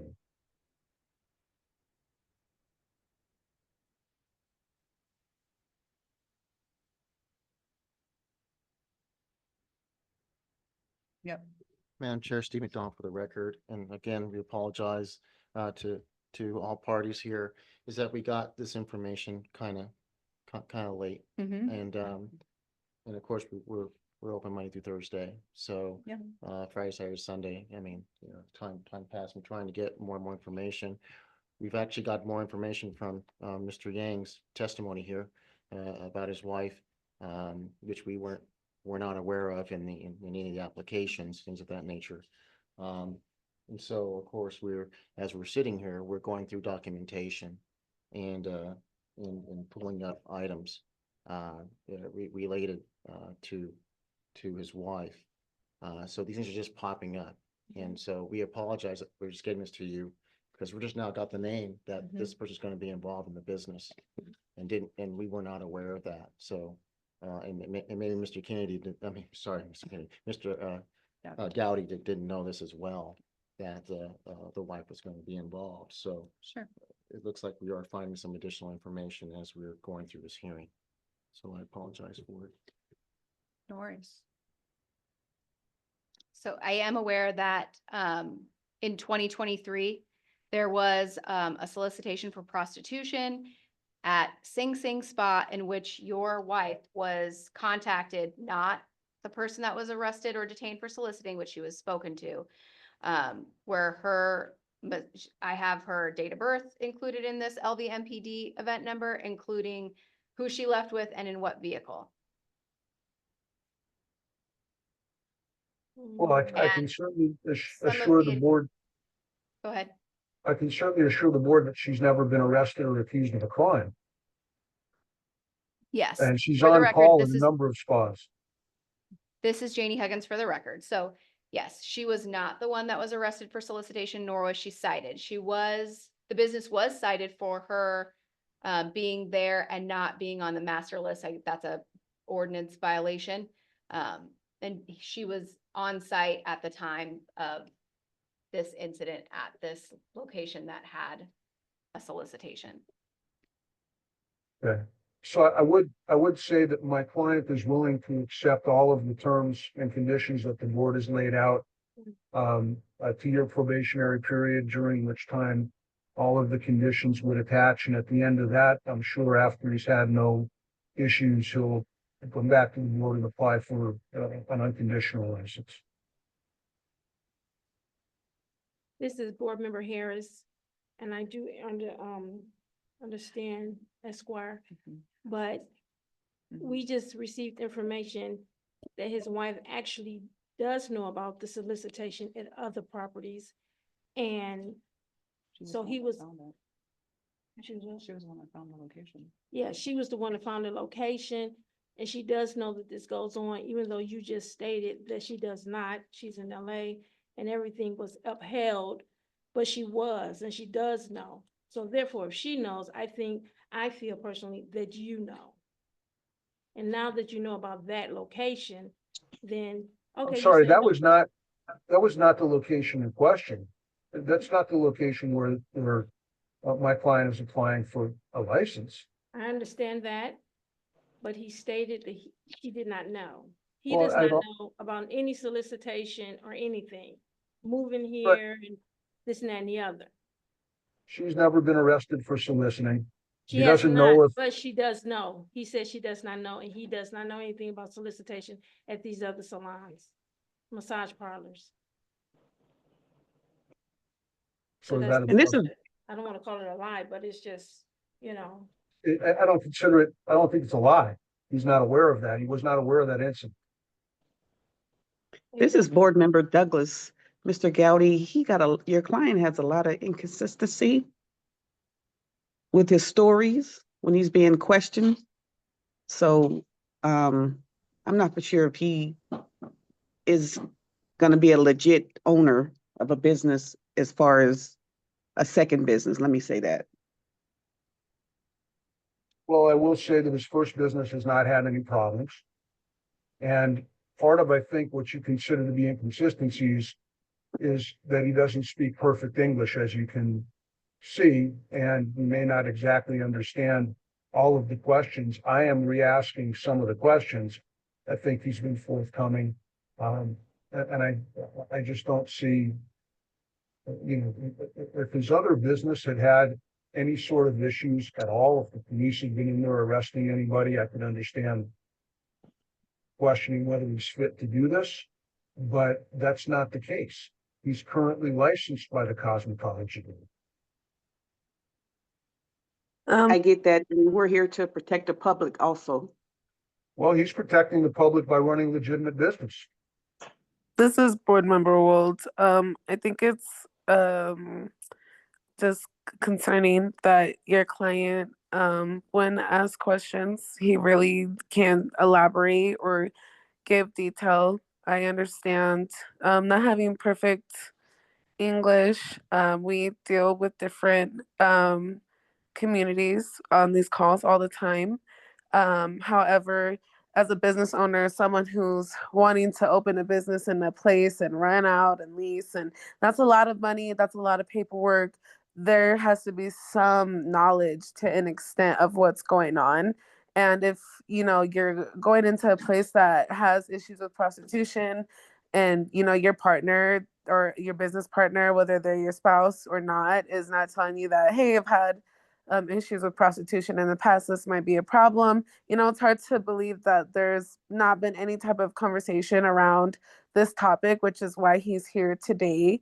And so I just want, more, it's hard to believe that there's no awareness about this. And, just kind of like, it's just not making a lot of sense. And his wife has not had any issues with prostitution. If she was in an establishment where somebody was arrested, that doesn't mean she's had any issues with prostitution. I'm not saying she herself, but I'm saying just prostitution in general, the topic, the subject. As a business owner, if you don't want prostitution around you or even have your business be looked at negatively, those are things you completely stay away from. And so the issue is that your client is going into a stigmatized location because of past histories of prostitution in the area. And so that's why, the purpose of the board, as other board members stated, is to protect the public. So it's not that we don't want to just say, hey, let's just do these conditions and open up. But we also do have to think about the people that could possibly be hurt from this type of things, and just protect the community as well and the public. So for board staff, I think that it's kind of unfortunate that we did get information so late for you guys, and we kind of are making, I felt, a rush decision. So based on like what the new news that you've received, do you still give the same advice or Recommendation. recommendation, thank you, for moving forward? Because I know you guys work on this stuff a lot. And you're very thorough. So I just kind of want to hear what you're thinking because I don't feel great about it. But if the conditions are met, I want it to happen, but I don't want more information to be let out and we didn't either have a condition for it or, we XYZ. Yes, Member Walt, Steve McDonald for the record. Yes, our recommendation is still the same with those conditions, and it appears that Mr. Gowdy, on behalf of his client, has said that they're fine with that. This doesn't prevent, of course, the board doing what it's supposed to do. If we find other areas, we can always bring it back before you. Thank you. Thank you. Thank you. Let's discuss as board members, kind of any other questions or concerns that we might have, based on the recommendation, or if we have something else additional to put on the table.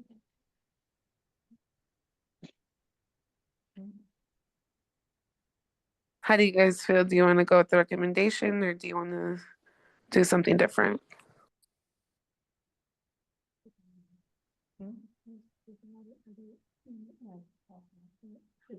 There's a lot of other places to go around, and to set him up to fail at this location, I think we would be doing. Because there's other establishments that is something what he's wanting to do. So it's just gonna fail his business, and I don't think us doing good for him in that point. I think we have to tread lightly here because, we're not business consultants. We have to kind of stick to the licensee portion of it, and there is a lease already in place. So I totally understand what you're saying as a business owner as well. Like I said, why would you pick this location? Yeah, because it's But too much competition.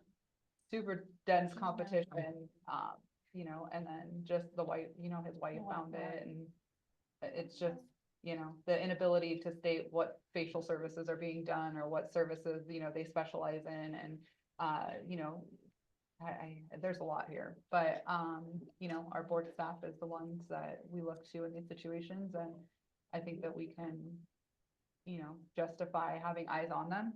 There's a probationary period, which makes me feel comfortable, and, we have a good relationship with the, Metro at this point in time, so I think that, it would be something to be considered.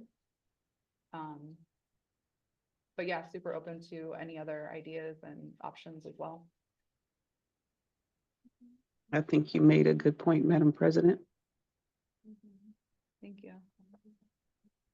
I think we kind of have also beat a dead horse. We've all asked our questions, and it's been a whirlwind of information. But again, I think that, we have to have faith in our staff and our team and our inspectors, that they're gonna, protect and serve in the best way that they can and have eyes on this company. And we'll just put a lot of faith into Mr. Yang and his team to do right by our community, and as business owners in our community to stand up for what's right, even when his neighbors might be doing something that's wrong. I don't agree with holding somebody accountable for someone else's transgressions, but I do agree with everything that's been said about protecting our community, and that is why we are board members and why we all have, asked to be a part of this team. So I think we do a good job with our questions, and we should have faith in ourselves to make the right decision at this time. So if we want to make a motion, I think now would be a good time to do so. Can you help us with the motion? Because it's a big one. Sure. Okay. Madam Chair, Steve McDonald for the record. Once I list it out, you can just say so moved. And then we'll second it. Okay, perfect. Yeah, we'll have Lauren read it. Okay. This is Lauren Gossage for the record. The conditions are to approve them to open up an establishment with an initial license that's only for 2 years. The conditions that must be met within these 2 years of the initial license are that if any inspector is refused an inspection, if the establishment is open without a licensee in charge, if there's a massage service being performed in a room that's designated for cosmetology services, or if there are any arrests or event numbers from the LVMPD, that the establishment owner will voluntarily surrender the license. If the establishment owner does not voluntarily surrender the license after any of these conditions have occurred, then they will be subject to disciplinary action by the Nevada State Board of Cosmetology. So moved. Can I get a second? Board Member O'Brien, I second. All in favor? Aye. Aye. Any opposed? Nay. Aye. Aye. Okay. Yeah, Yeah, we're gonna need to get a number on that one. So Board Member O'Brien, aye. Board Member Jeffers, aye. Board Member Wold, aye. Board Member Douglas, aye. Okay, go ahead. Board Member Moreno? No. Board Member Harris, no. Nay. Okay, at this time, the ayes have it, so motion carries. How did the chair vote? I'm sorry? How did the chair vote? Aye. Okay. Thank you. Yeah, for the record, Board Member O'Brien, yes, thank you. So motion carries. Mr. Yang, Mr. Gowdy, so we did approve your petition with the conditions that were listed. Board staff will reach out to you regarding those, so you have documentation of those, but please do your very best to just, serve our community in the most outstanding way, and there really won't be any issues, and we wish you a successful endeavor. Thank you very much. Thank you. About that. Thank you. Thank you very much. Thank you. Thank you. You're okay. Sorry, I tried to. No, it's fine. Okay. They're closed. Okay, okay, perfect. All right, well then at this time, because we have Mr. Gowdy still on the call, we should proceed with the next petitioner, which is petition E, Sophia Spock. U-1010207881 for discussion and possible action. We have appearances by Michael I. Gowdy, Esquire, for Sophia Spa. Petitioner is asking for approval to open an establishment at 4850 West Flamingo Road, Unit 45, Las Vegas, Nevada 89103, that has habitually been in violation of NRS 644A.850 by the owner of a cosmetological establishment, a licensee, or a holder of a certificate of registration, and permitted the license or certificate of registration to be used where the holder thereof is not personally, actively, and continuously engaged in cosmetological business. All right, Mr. Gowdy, once again, the floor is yours. Thank you. My client, Jin Hui is on as well. I have submitted to the board a couple of documents for lease, as well as the eviction of the prior owner, which occurred sometime prior to this when Jin contracted to open this business with the landlord. The business is empty. She did not have knowledge of prior issues there. There was nobody to talk to. She didn't buy the business from anybody. She simply leased the space and made a application, and at that time discovered that there were issues with the prior ownership there. Again, she's got no connection with the prior ownership. And she herself has an esthetician's license, and she intends to work herself in the business. Thank you so much. To clarify, I just have a quick question for you. The person that is leasing this building, is this the same as the previous petition? No. No, This okay. is a different spot within a very large complex. Okay. Okay, thank you. At this time, we will hear from board staff. They'll do their presentation and then we'll come back. Is this your client? Yes, that's my client. Okay, can we get her, just while we're here, can we have her raise her right hand and we'll get her sworn in? Okay. Under penalty of perjury, do you swear to tell the truth, the whole truth, and nothing but the truth in this matter? Yes. Thank you. All right, and at this time, we'll hear from board staff for their presentation.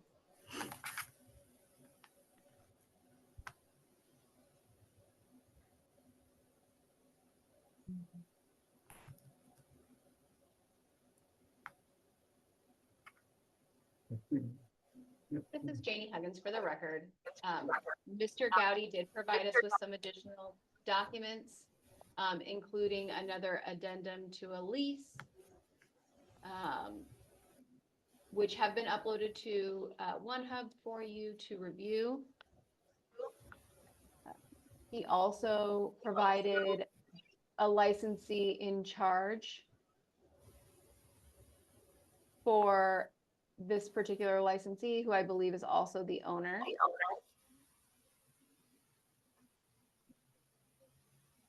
Mr. Gowdy provided us with a copy of the eviction proceedings of what he is saying is the previous owner or tenant. This is not the previous owner that we had on file for the business.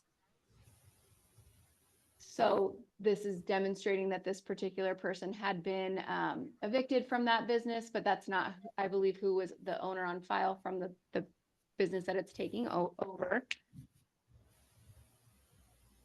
Okay.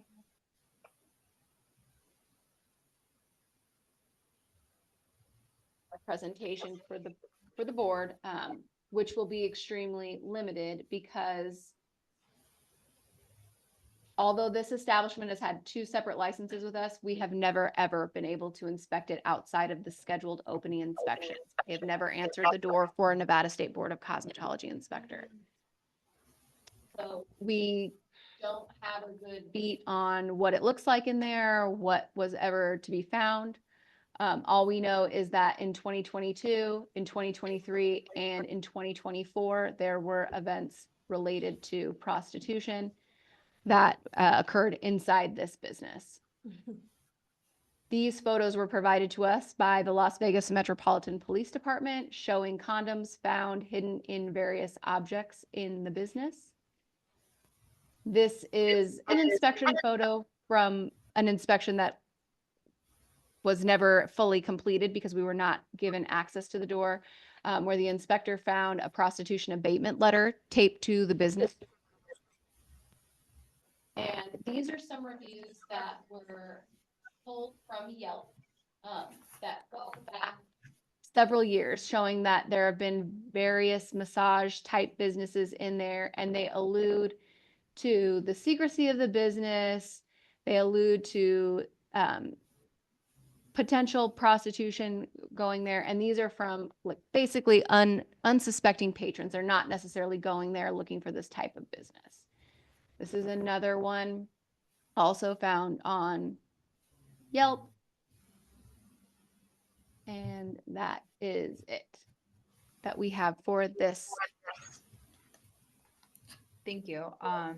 So yes, we did notice that there was some documents that were uploaded that we didn't have time to review. Yes. So just like before, I'd love to give the board an opportunity just to go through those shortly and do that. Before we do that, I'm so sorry, Mr. Gowdy, I just want to clarify the question that I previously asked you. I asked you if the person that was like leasing these places, the landlord, is this the same landlord from the previous petition?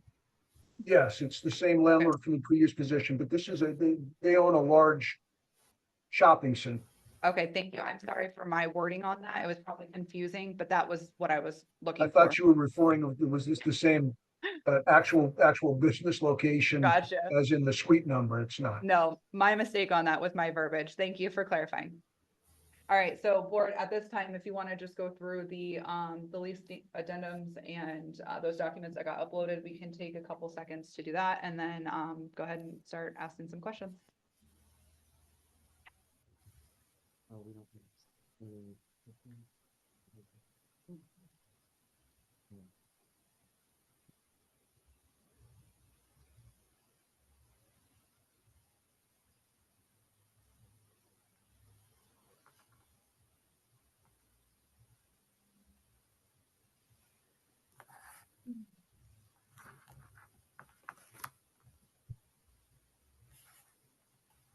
Do we need more time? Are we okay? Okay to go forward? All right, Mr. Gowdy, I have a question for your client. Can she tell us what services she's going to be offering at this location? I will doing the skincare facial, little bit wax, and a little bit massage. Nice. I see here that you do have a valid cosmetology license and you are also licensed with the massage board to offer massage. Is that correct? Yes. Okay, thank you. Are you going to be hiring employees or do you have employees? I probably will hire one person do the massage who has licensed, and I will do the facial, the skincare, everything. Nice, thank you. What are going to be your hours of operation? The hours will be like in the morning, like a 9, open like a 9 or 10, and close at 8 or 9 or 10. Because this one, the license I had haven't approved it. So the detail of the time I will. Oh, yeah, no worries. I was just curious, like roundabout, no worries. And you Yeah. said that you were gonna offer massage, a little bit of waxing and facials, right? Yeah, probably most days facial because I love skin. I like to people look younger. Oh, yeah, who doesn't like that? For your skin services, no, I'm sorry, scratch that. Have you owned a salon previously? I do not. Okay. Can you give us like just a ballpark number for what your services are gonna cost? For the depends on the service. For like if you just want to do the lip wax, lip wax, it's only costs like a $5, something like that. Yeah, $5-10. And if you want to do the skin, depending on hour, I will charge like $80-90 per hour, depending on how much service they want to do. Okay, nice. Have you run your numbers in comparison to what your rent is gonna cost? I'm sorry, say it again. I didn't understand. Have you compared like your potential hours of operation versus your service numbers compared to what you're gonna have to pay for your rent? And just your base rent? You said compared to whoever. Oh, you said the rental, the place I rented? I was just curious. I know this hasn't been approved yet and you don't have like your hours, but I was just wondering, have you done your due diligence as far as like comparing what your rent is going to cost you, which it looks like your rent is going to be $5,000. And you know, how you're going to pay that with, you know, your services being the price point that you had expressed. Hopefully people doing more skin than just wax. So the skincare will be, and also will be cost more. And also I can recommend the products if they like to purchase and do them at home. There's several marketing way to make the business. Very good. So, and also I have a lot of, I'm sorry. No, go ahead. I think we're going to ask the same question, so go ahead. Yeah, I have a lot of friends. They are pretty, I don't want to say rich, but they are very, not poor, but they all like, they are not younger anymore. I'm not saying not younger anymore, like 50, 60 something. And those age of the range of the people, especially women, they like to have their skin like a wrinkle move or skincare look moist or something like that. So the clientele, I'm not very worried about it. Okay, that's good. Do you have a current clientele aside from your friends? Yeah. Yeah, good. Where are you currently working? I'm working, well, I'm working for some other business right now.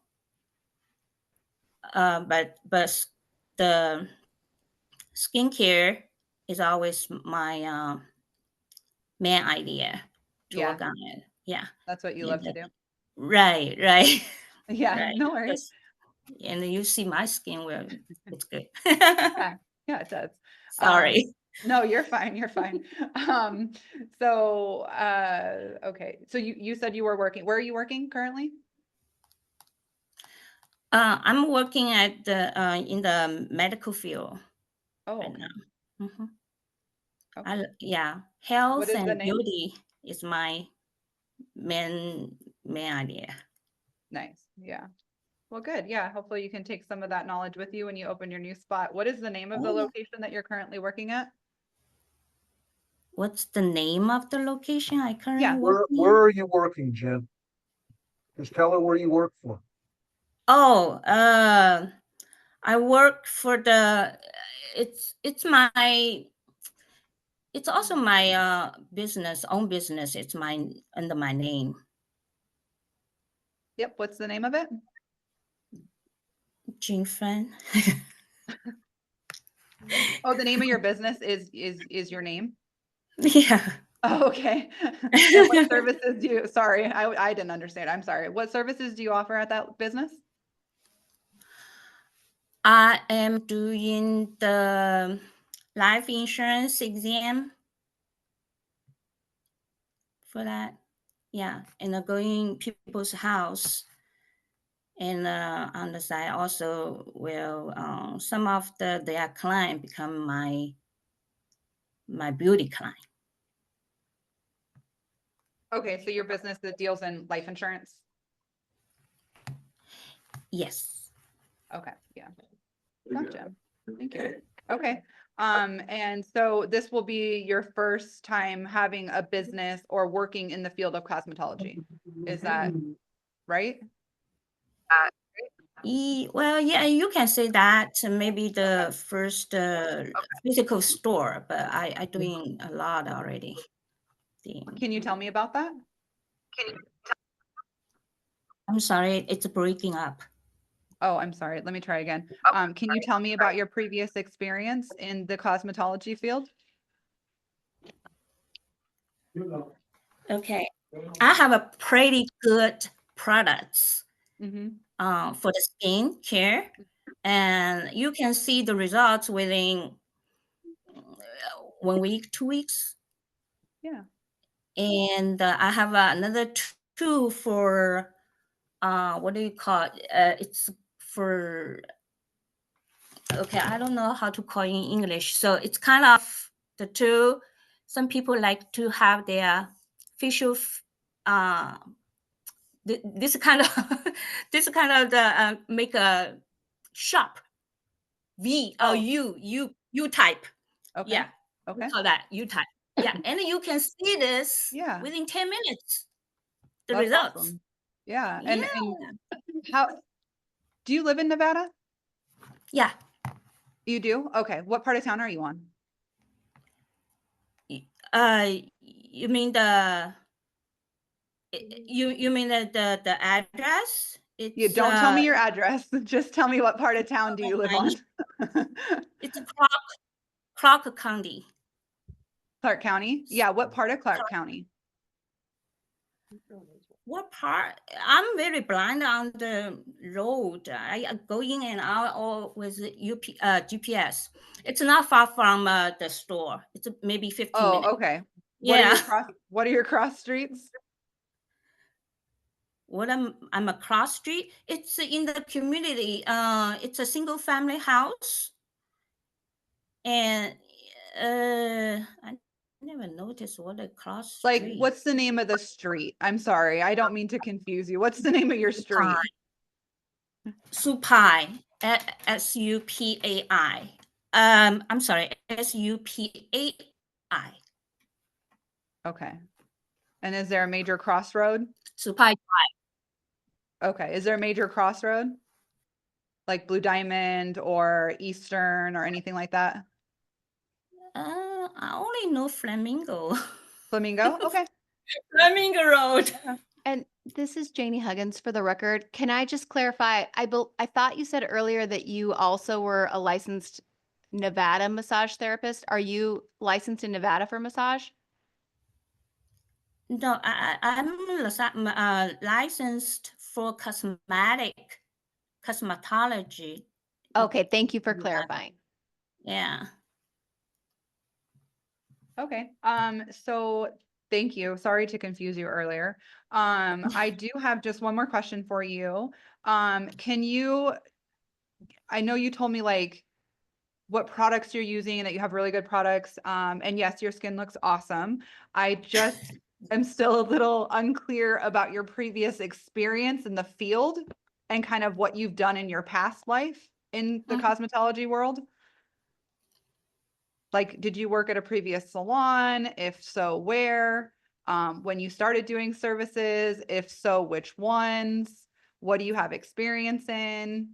That kind of stuff. Can you share with us? Well, what I do those skincare before I kind of with the individual.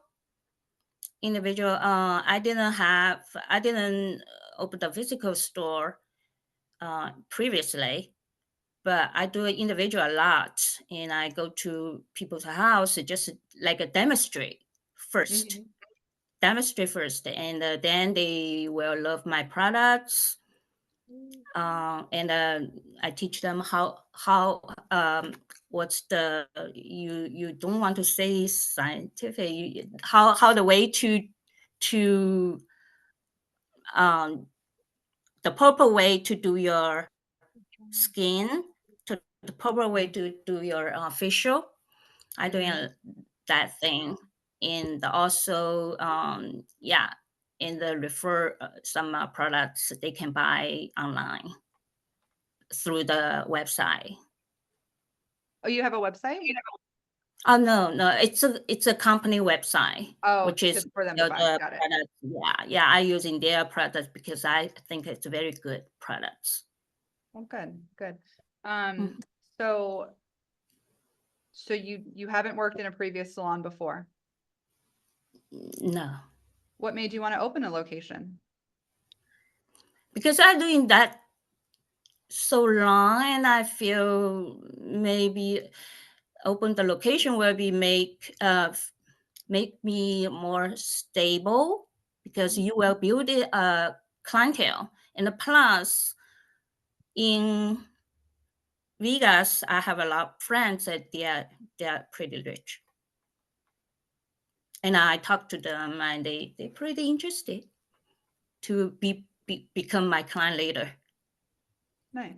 And I know because in those field, I know mouth to mouth is a very good advertisement, and it's better than you just spend money on some kind of other market. Yeah. So yeah, Yeah. that's make me pretty confidential. Yeah, open word that. of mouth is great for advertising. I agree, definitely. I thank you for answering my questions. I'll kick it over to some other board members and kind of just hang back for a minute. This is Member Moreno. What skincare line are you going to be using? You mean ask me for the products or? Yes. Okay, the products brand name, I will using the couple different, because some brand name they have a good at cream, some other brand name have good at serum. So if you want, I can give you the brand name. One is the Genas. That's the very good at the serum. And another one is a Riman, RIMAN. Good of the cream, and because they are dermatology level of the skincare products. And I also have another brand name. They, like I mentioned before, they have a good tool of doing the UV facial. That's the name. They are from French. I always don't know how to call that. The name is called Chaton, CHANN. Yeah, how to spell? CHANNTO, CHANNE. Oh, I'm sorry. CHANNE, CHANNTO. It's a French. It's always hard to for me to pronounce. And So that's the three products I'm going to introduce because Are I'm you- using very. Are you gonna, another sorry. question, are you gonna be using advanced aesthetics? Or just basic facials? Facial? You mean what statics is going to the skin? What does statics mean? Like, will you be doing microderming? Oh no, that's no. Just a facial, just on top of the layer of the skin. Are these products that you're currently using and that you would recommend to your clients? Is that what you said? Yeah. Nice. And then you would do these services at their home to kind of teach them or like show them? That's what you said? Okay. And what Yeah. were you charging for that?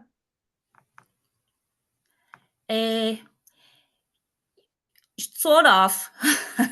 Most of the like promotion for promotion because I want to build it up. Yeah. So yeah, for some already have people using the product longer. Yeah, every time if I go, of course charge.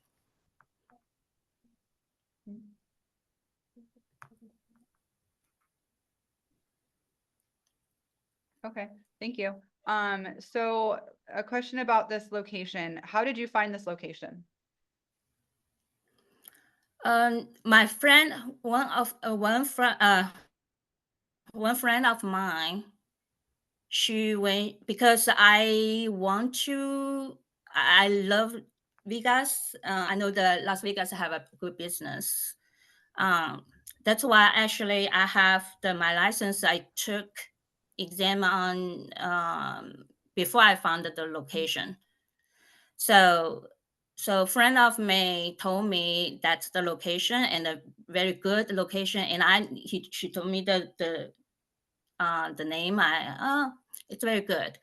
Then so we found the because at that time that store is already closed down. So we found the number. I found the number for called the landlord. Mm-hmm.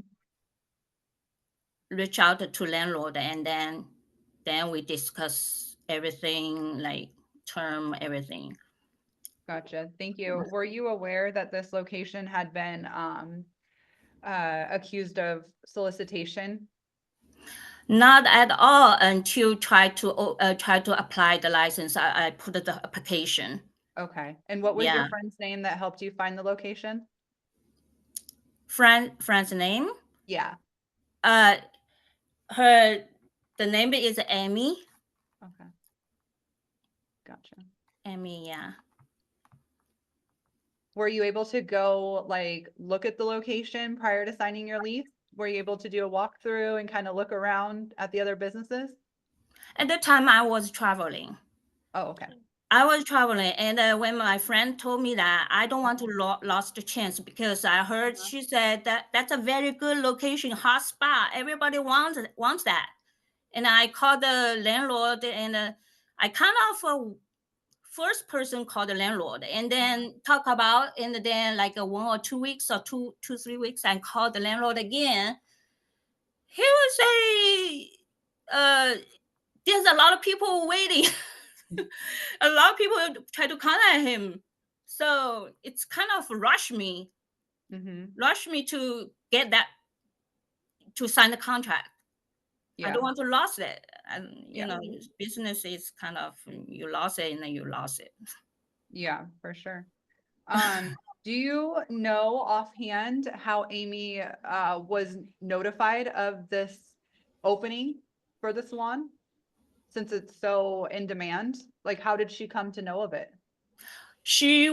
One day she was driving home or driving whatever around with her daughter, and she's because I asked her to watch to find those, help me to find, and I also asked other friends too, but just him and she found that place and told me there's closed. It's because it's not open. It's closed down. and there is a spa on the top, but it's closed down. So you notice, and there's no business in there. How did she notice? It's very, you, when you drive there, you will be noticed. Because it's not open, no lights, no Okay. open lights. Okay, thank you. For massage, you, sorry, I guess there's still confusion. Are you licensed here in Nevada for massage? No, I'm not massage licensed in Okay. Nevada. I'm Oh, cosmetic. okay. So your services that you had listed earlier, you were gonna offer facials, waxing, and a little massage? Those are men business, men office, Yeah. men service, yeah. Are you gonna go to school for massage, or how are you gonna offer the massage portion? I going to hire one person who has the massage license. Okay, gotcha. Mhm. Board Member Moreno, you said that your massage is gonna be for men's services? No, I said the cosmetic is men service. Okay. I think she Board says Member main Harris. service. Main service. Oh, main service. Yeah. Hi, Sophia. Board Member Harris here. I just have a couple of questions as well. First question is, who told you about the solicitation? You just mentioned someone told you about the solicitation. What does the solicitation mean? Prostitution at this establishment. You mean the previous owner has the sanitation? Yes. Like what I mentioned before, I didn't know until Right. I tried to submit the application for the cosmetic license. Right. And received the email back, tell me have some the fine with previous owner and listed the name of the owner, previous owner. Then that's the time I know. And I was so surprised. And we tried to, I tried to email the board to say this is not me. You're not supposed to deny my application, but no answer. So with the application, the owner told you about the solicitation and the citations? Owner? No, No. she's saying Owner the didn't massage know board either. did. I'm sorry, she's the saying the board. cosmetology board told her that. Oh, okay, great. Not the Okay, my prior next owner. question. She never met or talked to the prior owner. Right, thank you. So my next question is, this space is rather large. I see a lot of rooms here, and it's just gonna be you and maybe one other massage therapist with such a large space, you need such a large space? I'm looking at your Large layout. is, Yes. it's not very large. It's just 1,000 square feet, not that large.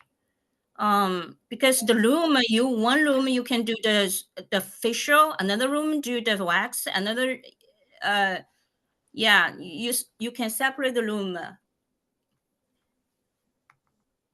And for the facial, actually you can, just it's a different. Facial you can spend 1 hour or 2 hours or even just 20 minutes. It just depends on the service. Okay, yes, thank you. So my last question. If you know now about the citations and the solicitation, which is prostitution, and the police has been there from the previous owner, I understand you do not know the previous owner. Why would you want to use this place? It is a $5,000 lease, so I don't think it's the price. It's not real, it's not cheap, it's not inexpensive. Like what I say, that's a good spa. It's Go a to good spa. spot. Yeah. Mhm. Yeah, and the landlord even told me there's a lot of people waiting, a lot of people want it. He said you are the first person called, so I try to clear with you or something. I think the landlord tried to push to rent it out too, so it kind of pushed me. Okay, well, thank you, Sophia. No more questions from me. You're back to you, Madam President. Oh, I'm sorry, Miss Jen. Sorry about that. Yes. Yield back to you, Madam President. Okay.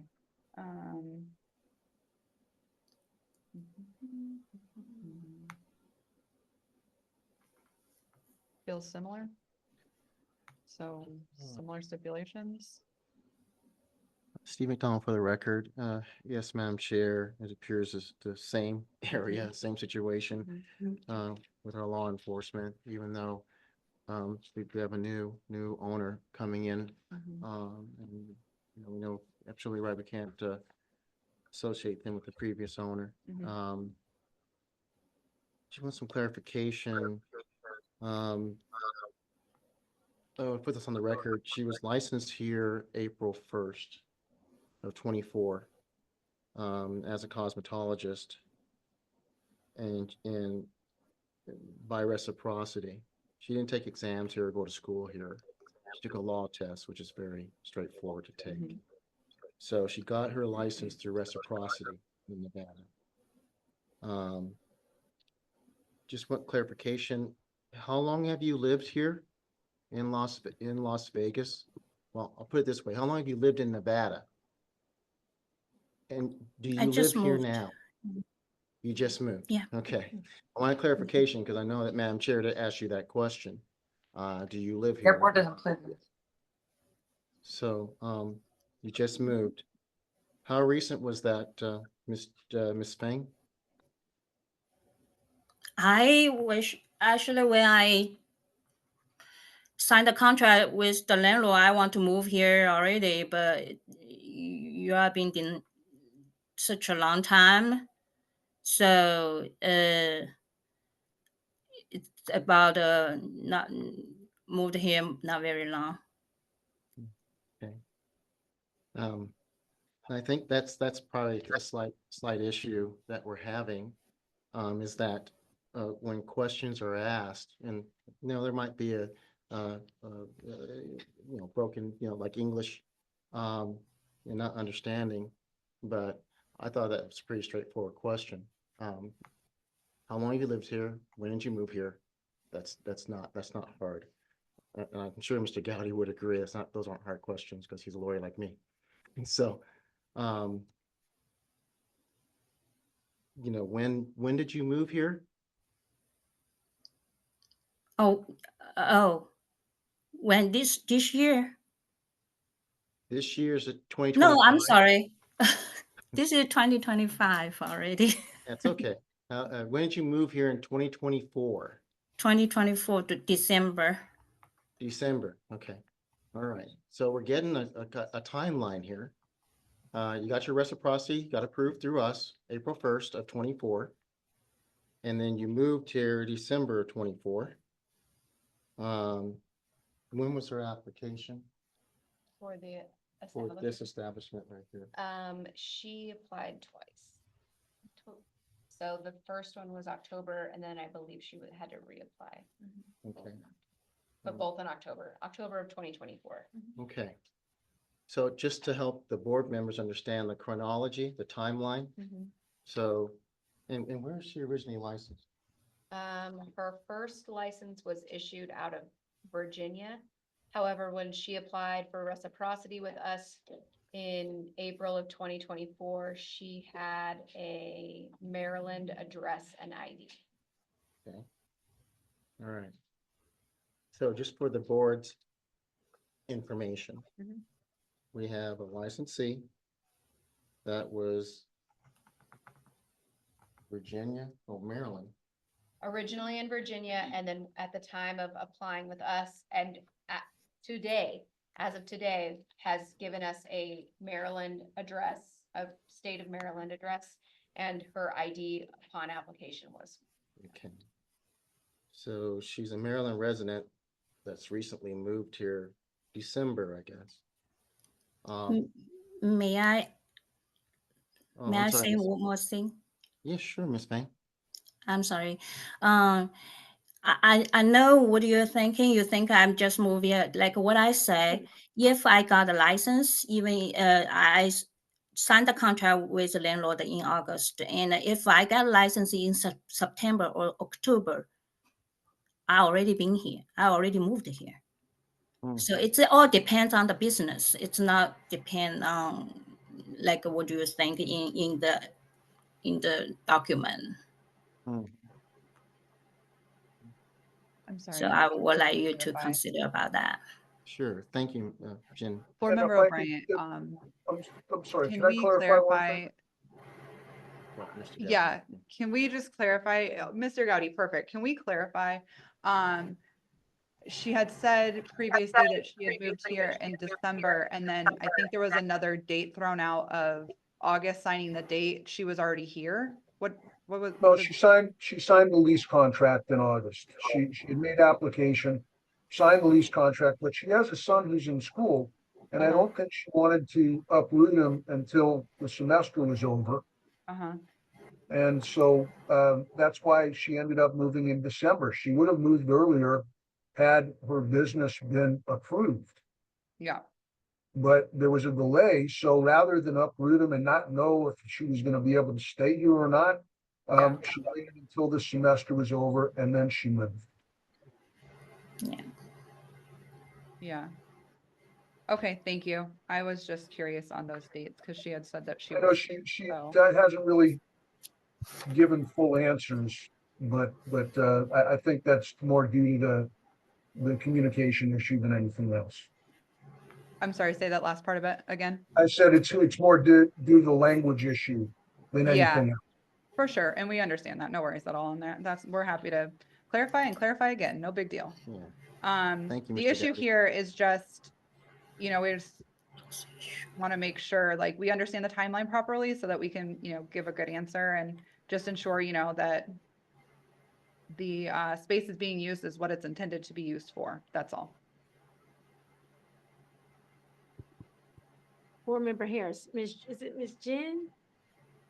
Yeah, So when exactly did you sign the lease? in August. And you were in Maryland? That time, yeah, because we found a place in July. At that time, the landlord, the management is also not in town. So you So signed this lease unsight, unseen? You didn't see it, or did you see it first before you signed the lease? You were in Maryland, so this is Nevada. right, Yeah. Did you see it first? Did you come here to see it? I didn't see. Oh, you didn't Because- see it? Okay. because, So you signed yeah. the lease without seeing it. Okay, got you. Yeah, because I trust my sentence, and if it's a good business location, it's a business location. I don't want to wait, and I don't want to lost. And plus, the landlord was pushing too. Okay, I understand now. Okay, I had a little confusion. Thank you. You're welcome. What was the reason for bringing you to Nevada?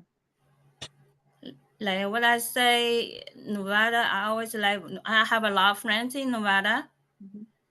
No, I'll be there. I already pre-registered. Yeah, and Nevada is tourist city. And I think and a lot of people, like, they visit here and they travel, they were tired. I think they will love the skincare to relax. Yeah. Yeah, definitely. Just a quick little fact for you. Did you know that Nevada has the one of the highest numbers of estheticians per capita in the United States? And the lease that you signed was $5,000 of rent plus a $10,000 commission for a sight unseen. It just is, it's a lot of money. And it just is posing some questions of what we're missing here. Not to say that, I would never question somebody's ability to run or operate a business and make it successful or have funding and things like that. It's just, you're not giving us a lot to go on. And these are just the things that are just sticking out, just, full disclosure on our end of things, or at least my end of things. But being an esthetician here in Nevada, I absolutely know there's one of us on every corner, sometimes three. So it is extremely competitive. And to have never owned a business, coming here, going off of a friend's recommendation into a place that has, issues in the past, which are not yours to take on. I agree, but our job is to make sure that it doesn't continue. It's a big gamble on your end, and I'm just trying to understand like your headspace a little bit more about that, because that seems like a lot to take on, from a friend's recommendation when you don't live here and you've never seen it and you don't have familiarity with the landlord even, you know? So I'm sorry for all I the agree questions. I with just you. wanted to say It that's is a kind of lot of what I was money. going for. Yeah. May I say something? Of course. Yep. Go for it. And what I said, I agree with you. It is a lot of money, but this is not my first business. Actually, maybe I doing some other business. I opened the restaurant before. So I know the location, good location. They do have high rent, but you can make it as long as a good location. The traffic, what do you call it? Yeah, traffic law. So it's really, yeah, really you can make it. Mhm. That's why Board- I have a confidential. Mhm. Board Member Harris again for the record. Hi, Ms. Jen again. One more question. So for your lease, how much total did you pay for your lease? Do you remember? Total, you mean deposit plus the rent? Yes, you said it was a lot of money. You understand the price of business. We all understand the price of business, doing business. You have your first, your last. How much did you pay? We paid the first.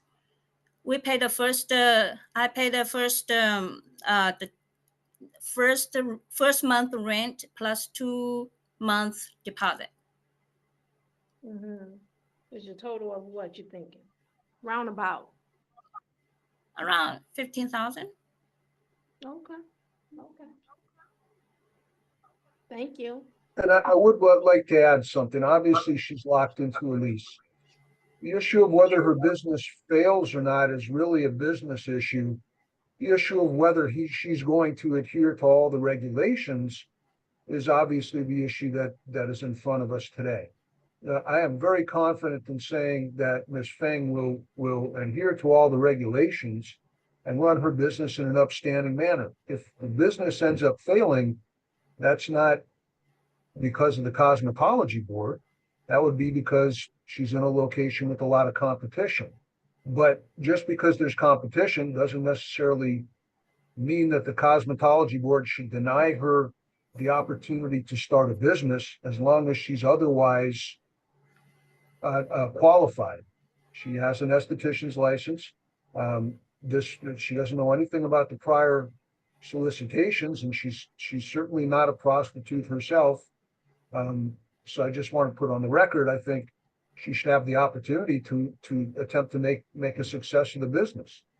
Absolutely. Thank you for stating that for the record. We also agree on, sorry to muddy the waters with maybe some other questions, and maybe just to explain kind of where our questions are coming from.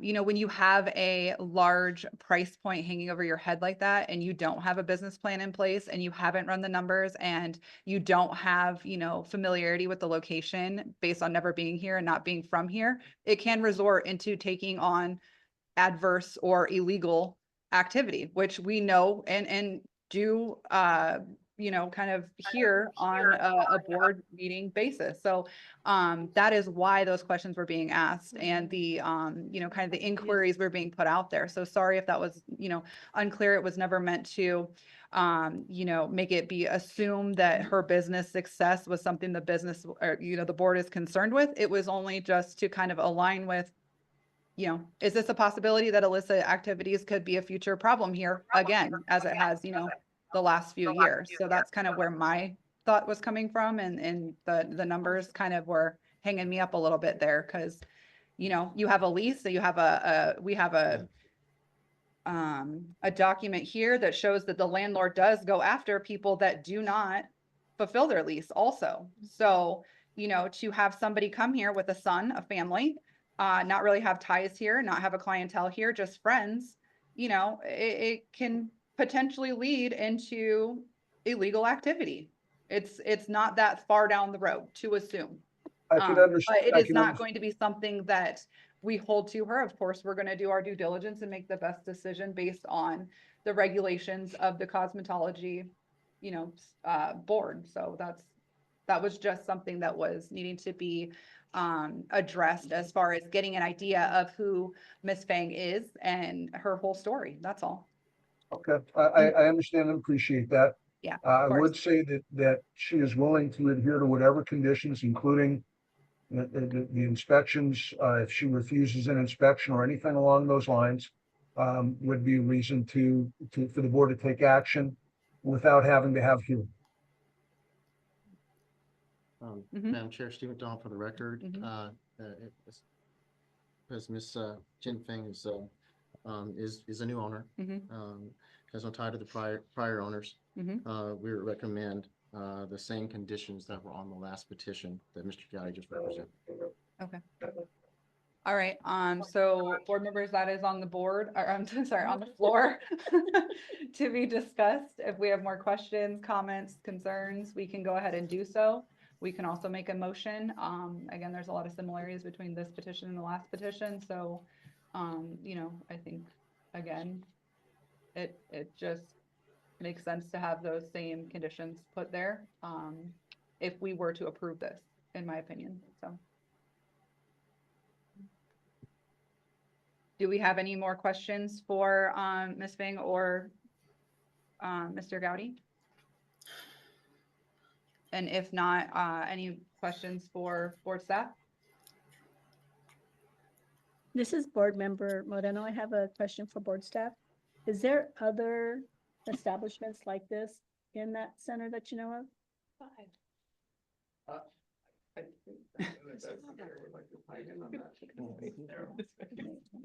Because on her list, it says there's no compete clause.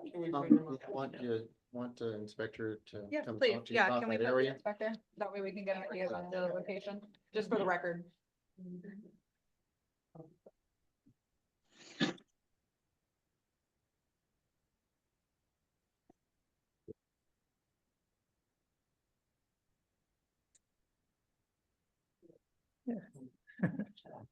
By penalty of perjury, do you swear to tell the truth, whole truth, and nothing but the truth in this matter? I do. Thank you. Yes, Joe, go ahead and address the board and any questions they may have. Okay, so board member Moreno, you want to ask the question again? My question was to you is there other establishments of like services that she's wanting to offer in this location? Yes, there are about 4. This is the establishment I used to own my salon in. And so during my 19 years in that shopping center, there have been at least 4 to 5 massage parlors always at one time. And they have been rated multiple times by SWAT and changing names, and building names come down and a new name will come up. Sorry.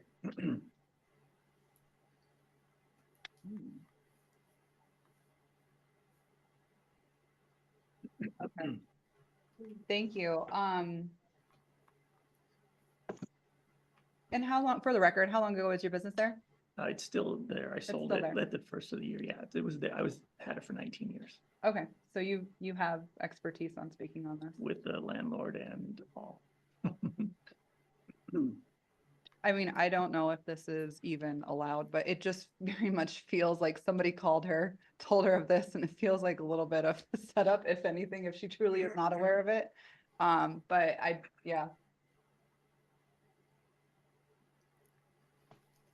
Well, again, with respect to business decisions, Yep. people's business decisions have ramifications, and if she's not successful, I understand the board's concern, but again, she's willing to adhere to all of the conditions laid out by Mr. McDonald, and if it turns out that there was a violation, she would simply surrender the license. I don't think that's going to be the problem. Whether the business makes it or not is obviously going to be up to Ms. Fang. But I don't see that a good or bad business decision, notwithstanding what the board's already indicated with respect to the steps that could lead to prostitution or something like that. But I don't think that Ms. Fang is a person who's going to do that. She would probably just fold up the business if that were the case. This is Board Member Moreno. On her lease, it says spa only, no tenants shall compete with other businesses in the plaza, no gaming allowed. But if there's other businesses in that plaza that's doing the same thing as hers, it's competition. It's already violation of the lease. Well, that's between her and the landlord, quite frankly, and the landlord is aware of all the businesses in there, and if the landlord encouraged her to rent it, I'm sure that they don't intend to enforce that particular clause. This is Janie Huggins for the record. I believe that this particular shopping center has demonstrated that they're sort of an absent. They've had of different owners and businesses like this, or even that are in direct competition with each other. They don't care as long as you're paying the rent. Mr. Gowdy presented us with an eviction notice that is relatively current. That person is not that owned the establishment previously, which just tell you all of the even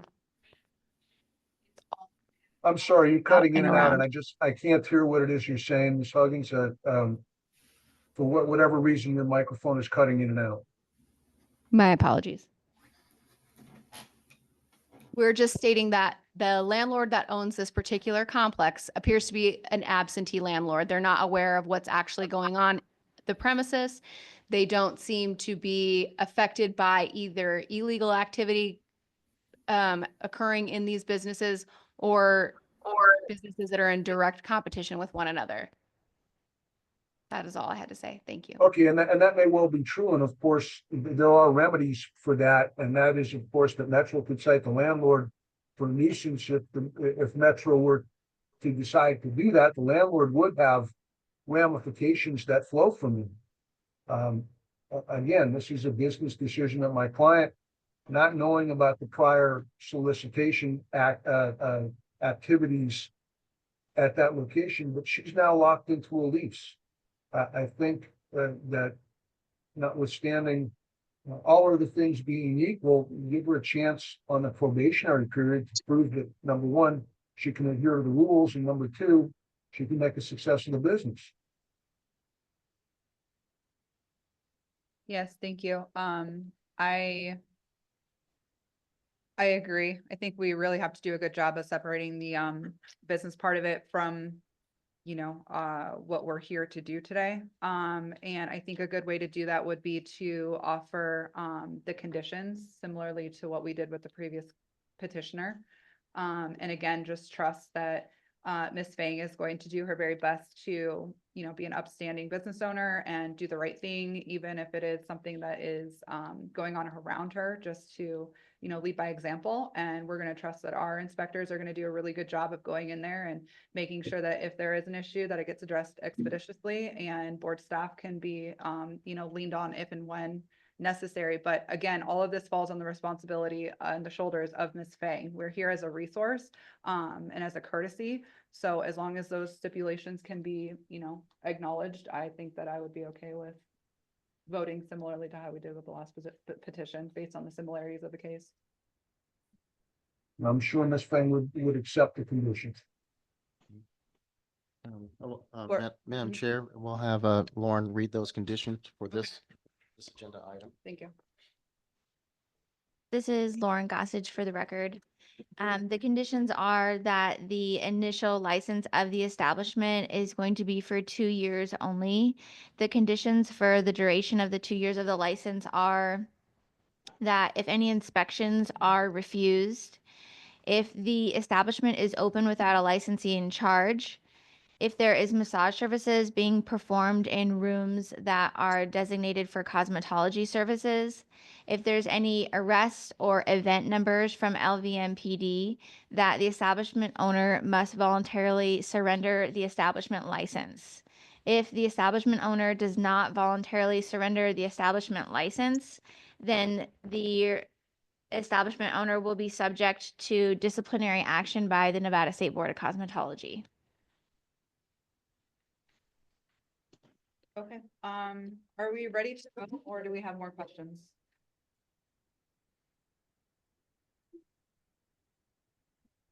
All right, then let's go ahead and make a motion at this time to just so moved. Yeah, so moved. Okay, I will, Board Member O'Brien, so moved. Can I get a second? Board Member Wold, second that motion. All in favor? And we'll Aye. probably need to do this, I'm sorry, while we do all in favor and the nays, let's go ahead and do your name and then state how you're gonna vote, please, just to keep it easy for the record. Douglas, that's a no. Okay, Board Member Monetto, no. Board Member Harris, no. Hold on. Oh, it is. Okay. Board Member Wold, no. okay. Huh? She seconded it. And she vote no? Oh, I'm sorry. I thought you were saying no. Molly, I misunderstood. Oh, no, okay, let's start over. So because we had the stipulations for the petition read to us, I just had, or someone had to say so moved, so I did so move. So we just need a second to have that go forward, and then we're gonna vote on it. Madam Chair, may I interject? Yeah, please. Just for studio for the record, just say, just for a clear record, Yeah. say so moved based on staff's recommendation. Okay, so Just move, to be clear. Board Member O'Brien, so move based on staff recommendations. Board Member Douglas, I second that motion. Okay, thank you. All right, now let's go forward with voting. So can we do the ayes? Okay, all right. Okay, so let's do Board Member Douglas. No. No, okay. She's second. She can She still Okay. vote. It's fine. Oh, okay. Okay, Board Member Jeffers. Aye. Okay. Board Member, Wold. No. Okay. Board Member, Moreno. No. Board Member Harris. No. Board Member O'Brien, aye or yes. So 2 yeses, 4 noes, so it does not pass. Okay.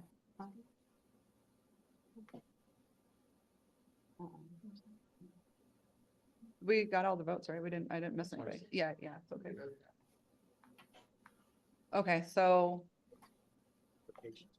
Okay, so yeah, the application has been denied. We didn't get enough for it to be approved. So where do we go from here? They can revisit the petition if they want to come back before you guys again, but it's closed as far as. They would Okay. have to provide you information. Okay, based on our staff. so, Mr. Gowdy, the board staff is gonna reach out to you regarding, the board's decision for today. And then any questions that you have, they can assist you with as well. Okay. Okay, thank you. All right, so at this time, I do think that we need to have a lunch break, feed our brains. If we can be back at 1:45, is that doable? Quick lunch? Hi, I have a quick question. My name is Crystal. I came in like about 20 to 30 minutes late and I don't know if my name was called or not. Can I just confirm that? really Yeah, of quick? course, you're a petitioner. Yes. Item R. It hasn't been So called yet. we haven't called you yet. We'll get to Okay. you after lunch. We're gonna break and come back at 1:45. Okay? Okay, perfect. Thank you. Thank you for your patience.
Thank you for waiting and welcome back to Nevada State Board of Cosmetology. The time is 1:47 p.m. and the date is 1/13/2025. We are going to get started with our next petitioner, which is going to be petition K, Valencia Nails and Spa, S-708703 for discussion and possible action. Petitioner is disputing V3151504 and V3151505. Is there a representative of Valencia Nails and Spa present?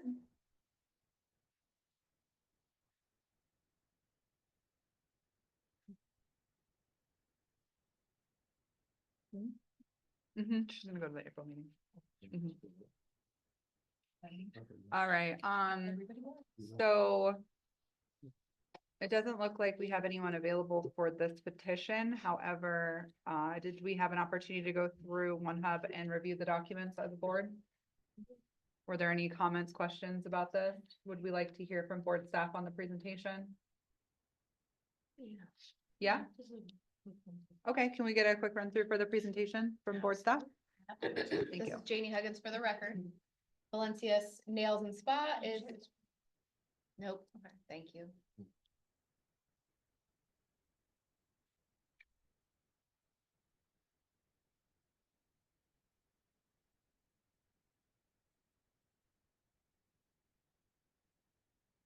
Valencia Nails and Spa is disputing two violations for a total of $3,000, two for allowing an unlicensed individual to perform services.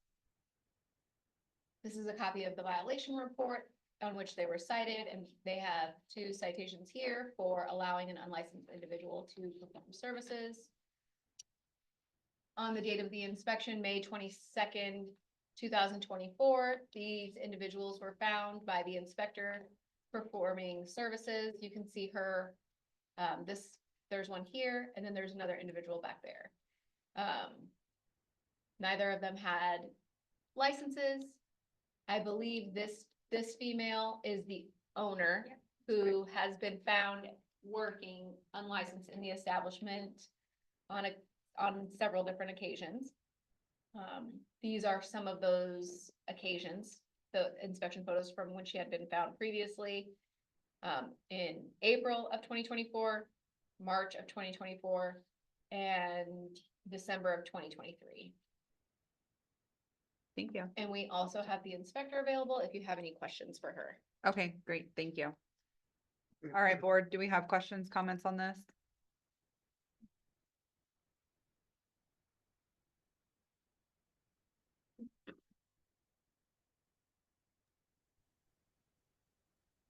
Are we ready to make a motion?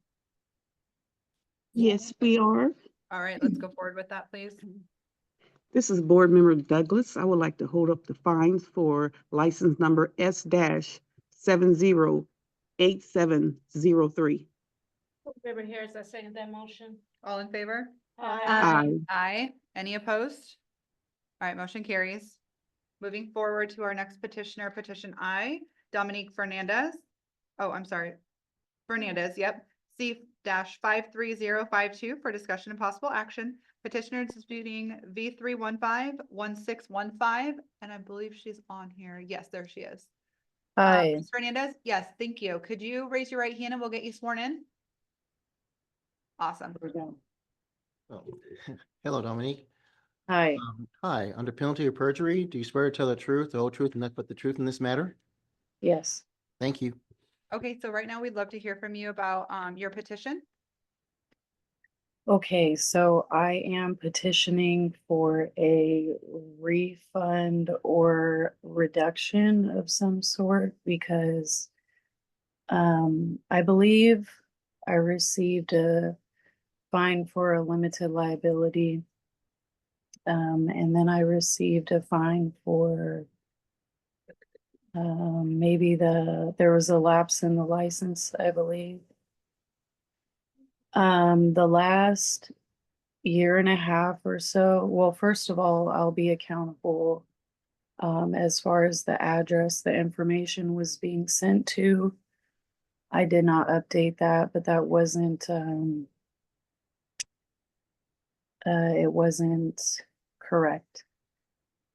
So I recently found out in December, to kind of just bring the story short, that I've been battling a mold infection in my body. So the last year and a half or 2 years, I've been hospitalized 8 times with random chronic health issues that in October of this year have led me to lose function, and now I'm regaining function. But all this said, this has left me misplaced from a home 3 times the last year and a half or so. So I've been moving around a lot, inconsistent addresses, just because I don't have anyone that I can, like a parent of some sort that I could live with. So it's kind of just been a little bit chaotic as far as updating those things. So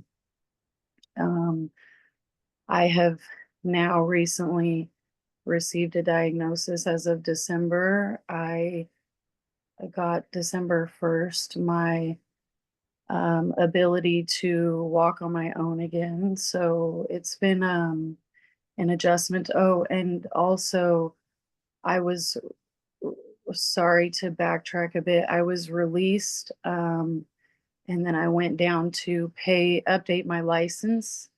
And as you can see there, when I went to pay it online, it wouldn't allow me. So I went down to the actual location at the state board maybe a day or two later, after you see I was denied, to pay up basically. And I found out there in person that I had an existing fine for the limited liability, probably because I had my portfolio open on some applications out there. In Las Vegas, I also had some open in California. I just think with everything going on, I didn't prioritize removing certain things and updating you guys on certain things. And I guess that would be what happened on my end. I did attach a letter from my specialist, but they did know. Oh, when I got released in December, I came down in person because I hadn't received anything that I was noticing via email as far as court. So I came down to state board in person. They let me know I had court today. And I have medical paperwork here, but they told me it would be public record, and I just didn't feel comfortable sharing those things publicly. And that's really the end of it. Thank you for sharing with us. At this time, we're going to hear from State Board. They're going to, board staff. They're going to make their presentation, and then we'll come right back to you, okay? Okay.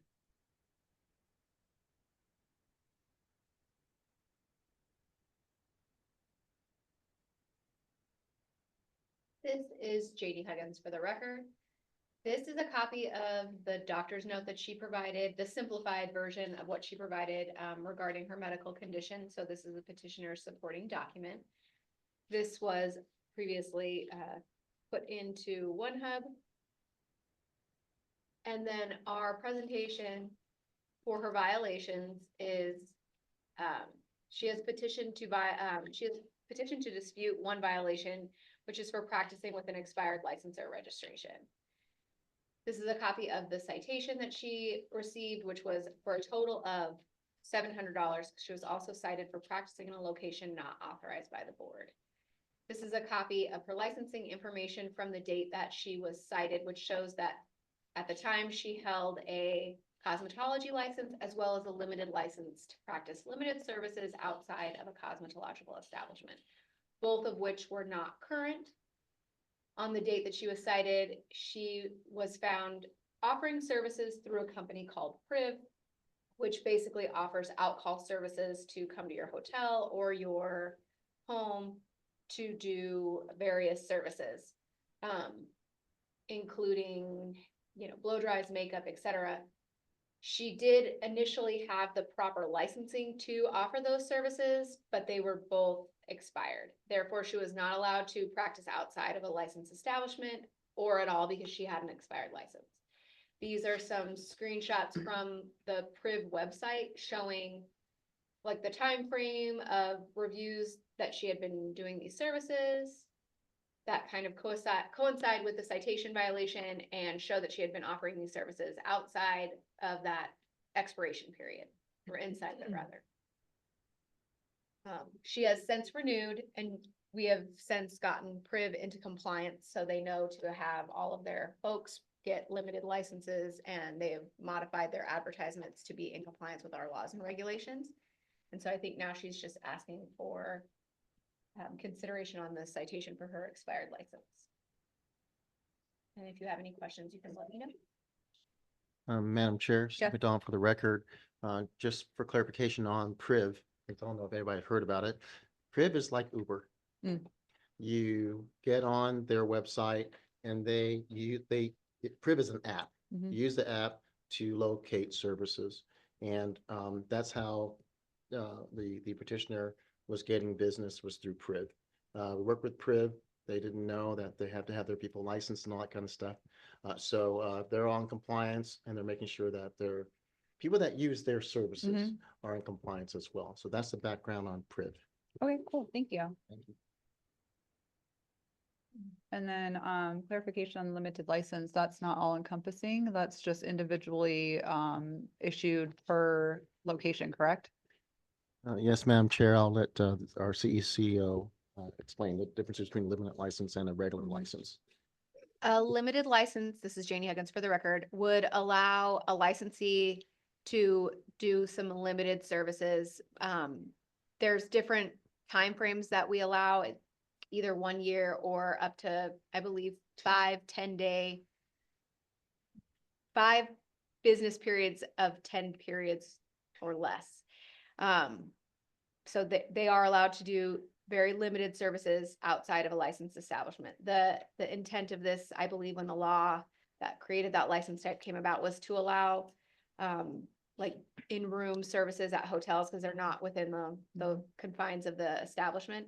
And so that's the history on that, but it does allow for some of these services to be provided in various locations, and that's what she had at the time. It was just not current. Gotcha. Okay. Sorry. Board member, thank you for the explanation. Board member O'Brien here. Ms. Fernandez, the first and foremost, happy that you're feeling better and that you're on your way to recovery and getting back to yourself. Thanks. And thank you for getting into compliance and getting your license renewed. So hopefully that can, get you started on what you need to be doing for your clients. But I have a question on your supporting document here. Do you know Yes. the date on that? I'm sorry, there was just no date included on that. I can grab it. Let me see. I would assume. I want to say I got that when I got out on the 1st of December. So he would have written that or the 15th, which was my follow-up preceding discharge. Okay, and that was of 2024? Correct. Okay, thank you. And how long did you see him without having to like divulge too much of your medical? I actually was just diagnosed. It got really bad in October, and then it was November 21st that I was actually diagnosed. I've just been hospitalized for long periods of time. This last one being the longest, which I believe was just under 9 weeks in total. So I just started working with him when I was diagnosed the 22nd of November until now. And that's really working with him is what's targeting what's been the issue this entire time, which has kind of created me not having direct contact to you guys with the moving and different things going on. But he would just be able to confirm the diagnosis. And then I have obviously paperwork that confirms being hospitalized through just to kind of provide a background to why I haven't been more proactive in my part as far as taking care of these things. It's just as soon as I was made aware of them in person, I believe I paid them immediately as soon as I understood what was going on. Thank you for sharing that. Okay, that kind of answered my second question too, if they were paid. Okay, cool, thanks.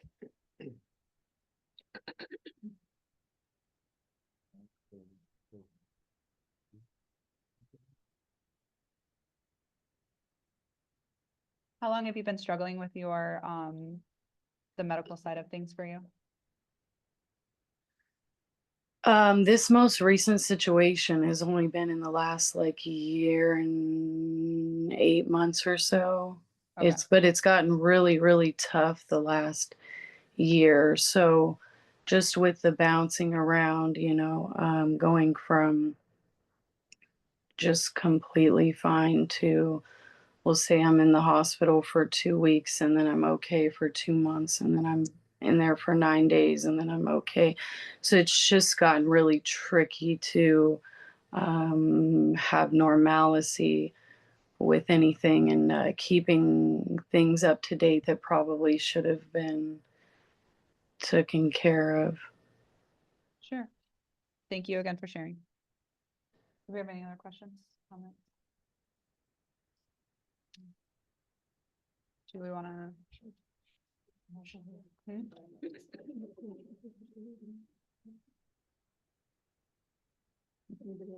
This is Board Member Douglas. Ms. Fernandez, how long have you had your license?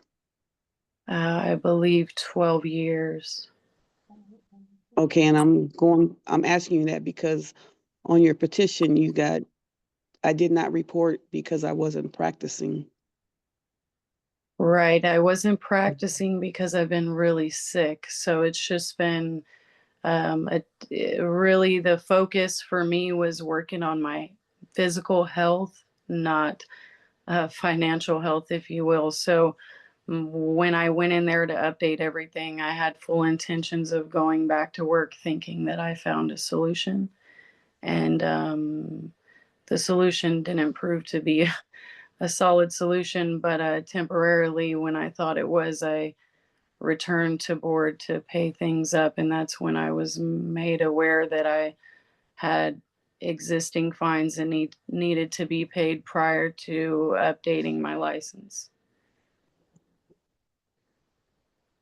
Correct. And you know that even though you're not practicing, you still have to upkeep your license. Well, I guess if you're saying so, then that's what it is. I guess my focus was more on my physical health and paying attention to those things at the time. That's understandable. Thank you. I'll accept accountability for that.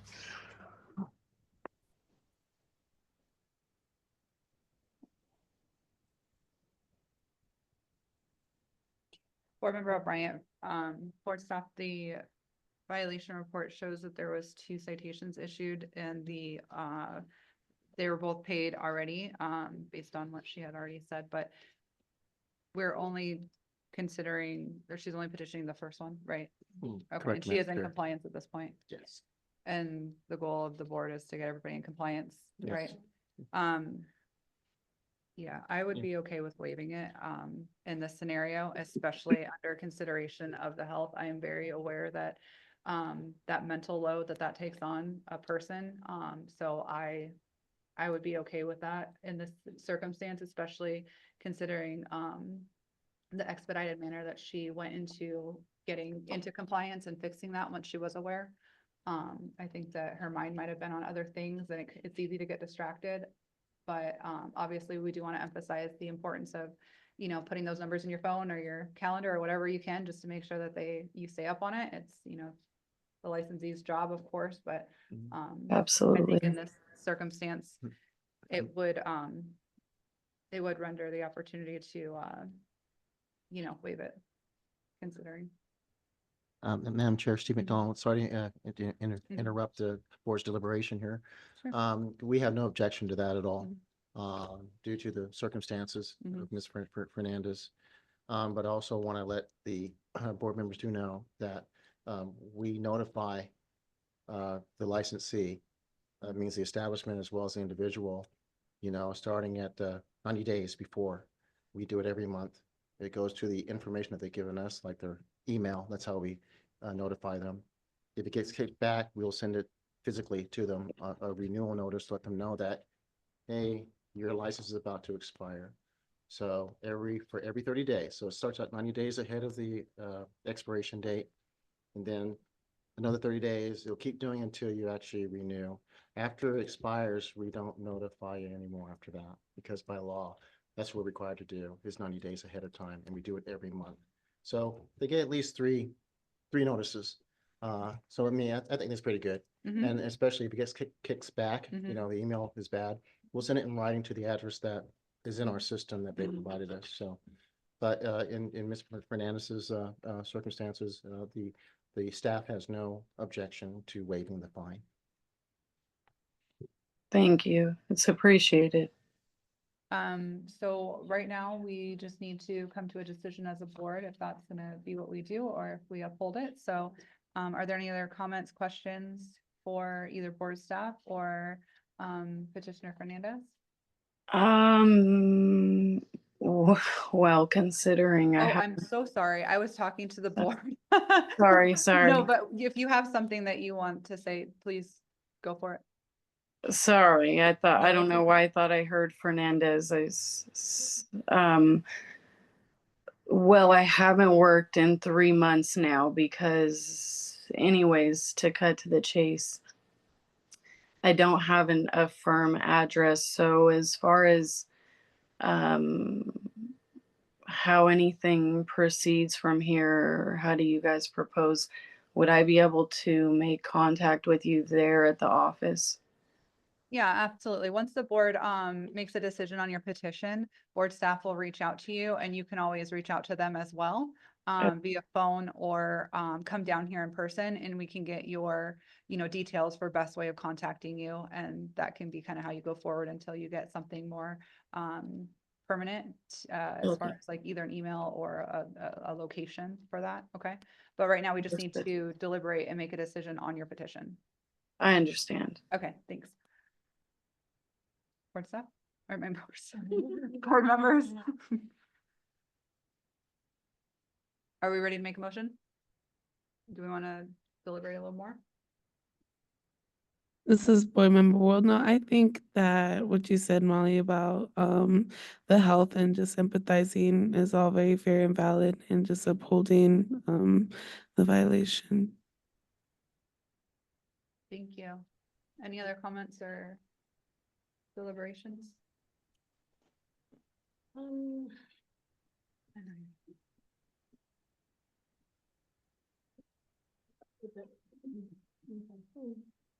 Her license expired on the 23rd. She was still working, making calls. The board does contact you through email to renew your license as a friendly reminder. 3 months ahead. She's working 23 and she's working 24. March 24 was her last call. Yeah, definitely saw those dates as well. Your business. you Yeah. gotta be aware. Yeah, I definitely, I definitely saw those dates as well. Yeah, for sure.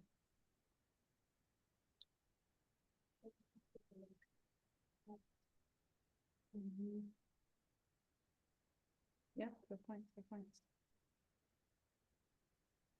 Motion? Yeah, motion. Okay. Okay. This is Board Member Harris. I would like to uphold C-53052. Can I get a second? Board Member Modano, I second that motion. All in favor? Aye. All right, let's take a count.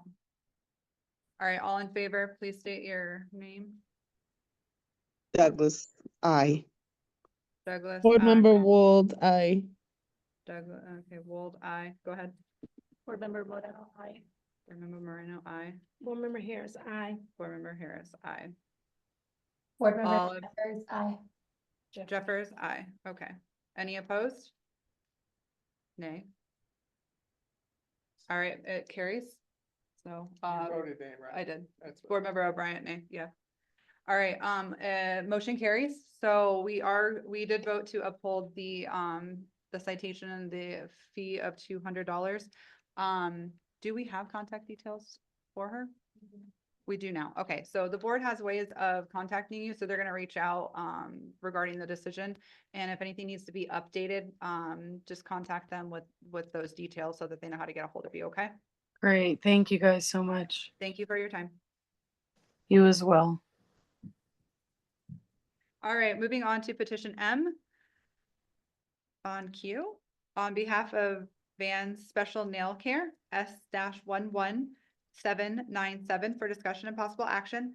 Petitioner is disputing V3151593, V3151594, and V3151595. Petitioner Van, are you present? Yes. Hi, can you please raise your right hand and we'll get you sworn in? Raise your right hand. Oh. Thank you. Keep it up. You raise your hand up. Oh, and then you'll repeat. Okay. Oh. All right. Under penalty of perjury, do you swear to tell the truth, the whole truth, and nothing but the truth in this matter? Yes. All right, thank you. All right, so at this time, can you tell us why you're here today? I'm just come here to ask you forgive me because I didn't know that is the discard the like the disposal. I just storage the thing and I don't use that on customer because I working long time. I have a very nice customer. Most time I put the thing I use on them, I put on the tray. So then then they can see what I use on them in all is new. Then also, I have the MMA, the liquid. I has been locked in the cabinet long time. I didn't use that. The one I'm using on my side, the table. Then I use the young nail liquid. And the liquid they selling in the beauty supply in Reno, close to my area.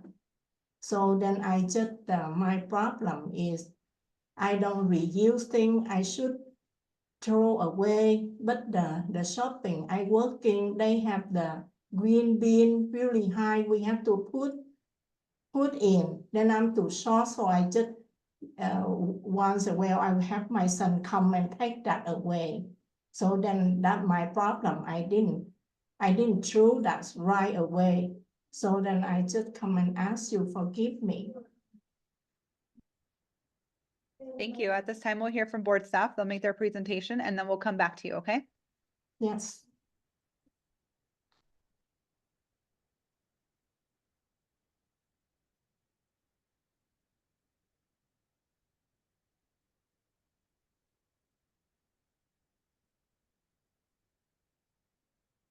Jane Higgins for the record. The petitioner is before you today disputing 3 violations, one for allowing or practicing invasive procedures for $200, and then 2 violations for failing to dispose of single-use items. This is a copy of the citation invoice showing the violations that were issued to the petitioner as well as their dollar amount. This is an inspection photo from that day showing the MMA that was found at the establishment, which is a prohibited item pursuant to our regulations. These are more inspection photos showing the various single-use items that were not immediately disposed of, including this nail file. These are also single-use items. The toe separators, the sponge, and the buffer are also single-use items that were not immediately disposed of. There's another buffer in this photo, another one there. So there's several single-use items in these photos. This is another photo from the inspection that day, which shows more single-use items, including nail buffers and nail files that were not properly disposed of. This also has some sponges in the photo as well. And pumice stones. And the inspector, I believe, is present in Reno if you have any questions for them. Great, thank you. Okay, board, do we have any questions? I have a question. So you stated that these items were discarded in this drawer, and this is kind of where you put them to be thrown away, or what did you say? Yes, that is I go to throw away, but I don't throw away right away because the trash can in far away from me from the belong to the mall and really high. So then I just my son once a while he come and he take that, he put in the bag and put it in the green trash can. So now I know, now I know I have him come and throw away every time. You have to come and throw it away every time now, you said? Right now, then I put in the bag and I put on the yeah, I have him come and throw away for me because that is the green bean, I mean the green trash can they put in the parking lot far away than too high for me. And they're not allowed to put, they have the trash bin inside, but just for customer use, not for the employee to throw things in there.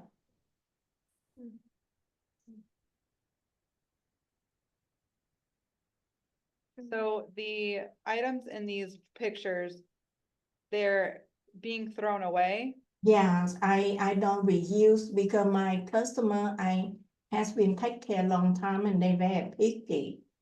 Then they were picky. Then I when I working on them I use with my bare hand. So I protect me and protect them too. Then I has been working this job more than 40 years and I don't have any make any infection anything. And right now I'm older. I just work like I love to work. I just have 2 or 3 customers per day because all and they almost retire and they move away or some they die. So then I'm just love my job. So then just come to see them and take care of them. Yeah, absolutely. And that's a long career. That's great. We just want to make sure that you're not going to get any more citations in the future. So when you are done with the single-use disposable item, it is to be placed in a trash receptacle or a trash can. That is written into the law for what's supposed to be done. I have a question in one of the pictures. It looks like there's some like buffers or nail files, some toe separators, and they're right next to the metal implements. Are the metal implements also getting thrown away? Oh, that thing is they were like a dough and I couldn't use anymore. But sometimes sometimes I use that like a crush on the table when some kind of gel powder they dry, they stick in there. But now I cannot keep in there. Now I know. Yes, I will throw that away because that's it. I have been working long time and they get old and they not sharp and I don't use for the thing I use on customer. I use put on the tray so they can see. So Yeah, definitely good to put new stuff on the tray. We just want to make sure that you're disposing and getting rid of the stuff that needs to be gotten rid of and storing them properly. So thank you for asking or answering my questions.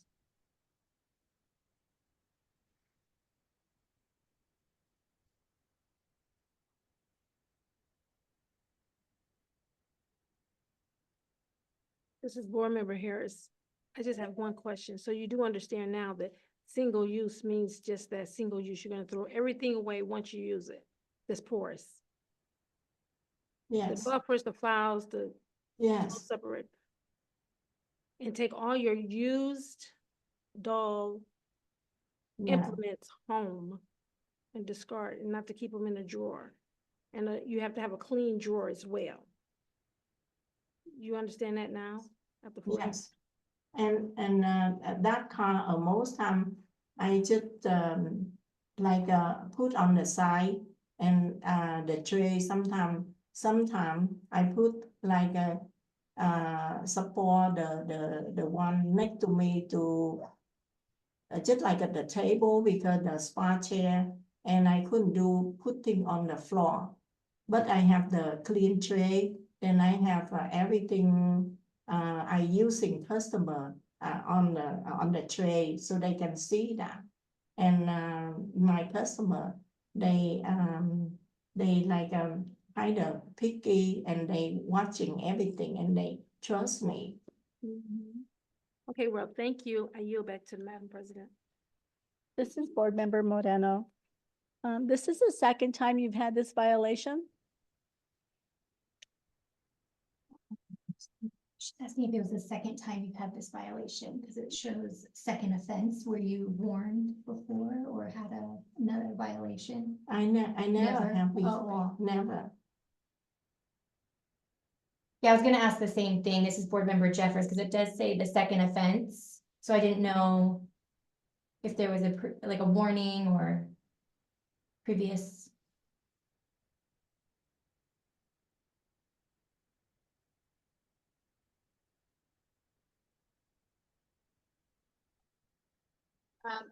I believe it says second offense because there were two different offenses on the same occasion. They were once, this is Jane Hendricks for the record, they were issued a compliance review for buffers in 2018. Oh, That okay. was the only other citation that they had been issued.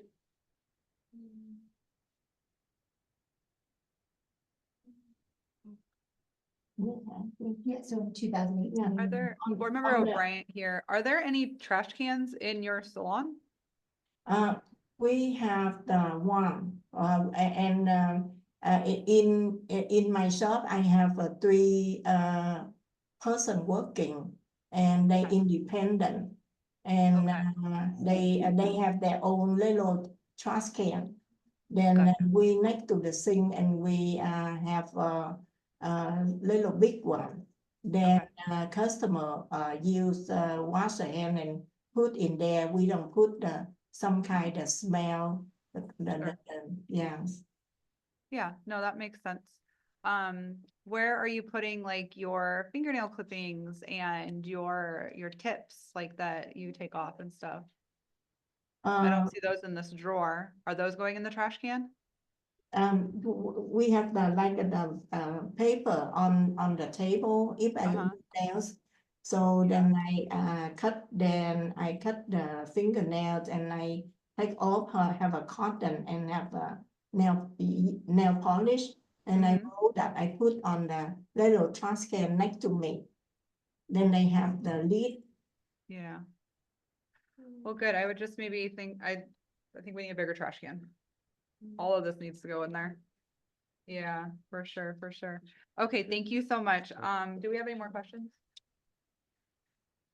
Okay, let's go ahead and bring this to This is Board Member Harris. I would like to uphold the fine for S-11797. Board Member Moreno, I'd like to second that motion. all in favor? Aye. Any opposed? All right, motion carries. All right, Petitioner Vaughn, we did vote to deny your petition. Board staff will reach out to you regarding that decision. And if you have any questions, you can go forward with getting that addressed with them, okay? But I think the easiest solution to making sure this doesn't happen in the future is just everything goes in the trash can. And if there's one not nearby, like get one. Because it's gonna help you to avoid that, okay? That's what the inspectors are looking for when they come in. Yes, thank you. Thank you so much. All right, let's move forward with petition Letter N, Deshaun Jenkins, U-1010208383 for discussion and possible action. Petitioner is disputing V3151329 and V3151330. Petitioner Jenkins, are you present?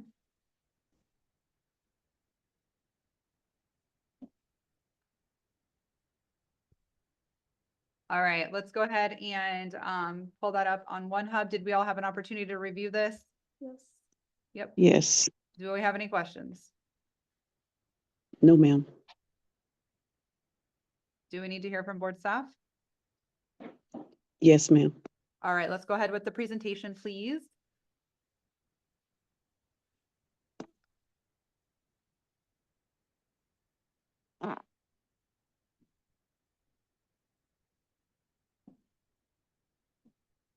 This is Janie Huggins for the record. The petitioner is disputing 2 violations, one for operating a salon without a license and one for practicing without an individual license for a total of $2,000.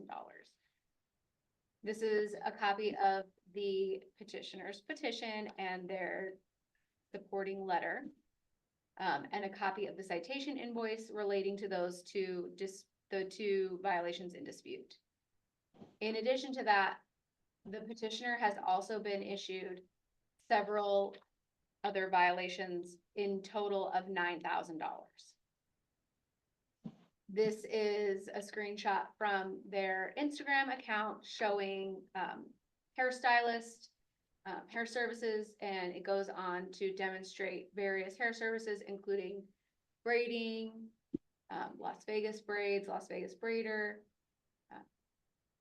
also advertised as makeup artist, and weave services, Vegas braids, locks, etc.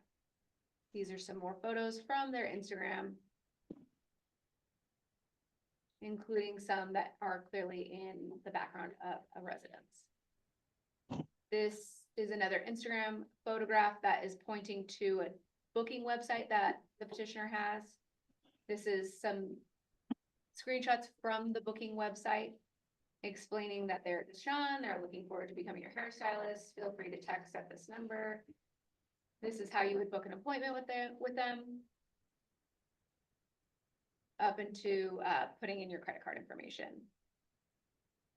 These are more screenshots from the Instagram that were taken by the board staff on March 7th of 2024 after the second cease and desist and first offense violations were issued or following, excuse me.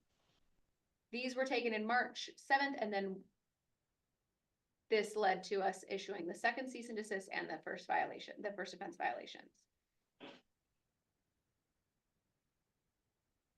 These are just more continuations of the advertisements.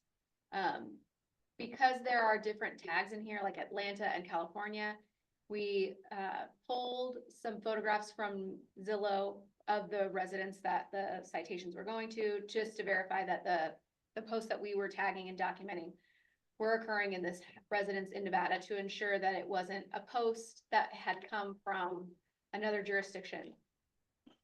And so you can see that this does match up with where these people are standing in front of this door. Again, in front of the door. And you can see the flooring in some of these photos matches as well. And so just to ensure there's no confusion, since it does show different areas, and this is the archway that you can see here and there. The petitioner was subsequently, they kept operating, and so they were in receipt of several other violations, which they never petitioned. And so they do have a total of 9,000, but the petitioner has only requested to dispute the first offense ones for a total of 2,000. There are, that concludes the slides for this petitioner. But if you have any questions, let me know. Thank you. Board members, do we have any questions? Are we ready to make a motion? Yes. All right, let's go ahead and do so. This is Board Member Douglas. I would like to hold up the fines for U-1010202383. Board Member Harris, I second that motion. All in favor? Aye. Aye. Aye. Any opposed? Motion carries. All right, moving on to petitioner letter O, Dana Nguyen, N-445520 for discussion and possible action. Petitioner is disputing V3151865. Petitioner Nguyen, are you present? This is Jane Higgins for the record. I don't see her on there Uh-huh. and she indicated that she didn't officially withdraw her petition, but she indicated that she paid for it. Okay, So she didn't give me a clear response on whether or not she'd be here today, but I believe she's withdrawn her petition. okay, got you. Should we make a motion on it anyway, just You to can complete if it? you want. Okay, all right. Are we ready? Did we have an opportunity to review it? Yeah, Okay, Board Member Harris, I would like to uphold N-44520. Board Member Moreno, I second the motion. all in favor? Aye. Aye. Any opposed? All right, motion carries. Moving forward to petition letter P, Kayla Rivers, ST-1010199790 for discussion and possible action. Petitioner is disputing V3152525 and V3152526. Petitioner Rivers, are you present?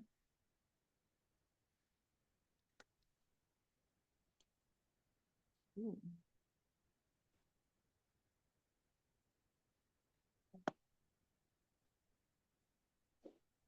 All right, so if we can pull this up in one hub, have we all had an opportunity to review this? Do we have any Yes. questions? Would we like to hear from board staff? Yes, ma'am. All right, let's go forward with board staff presentation, please.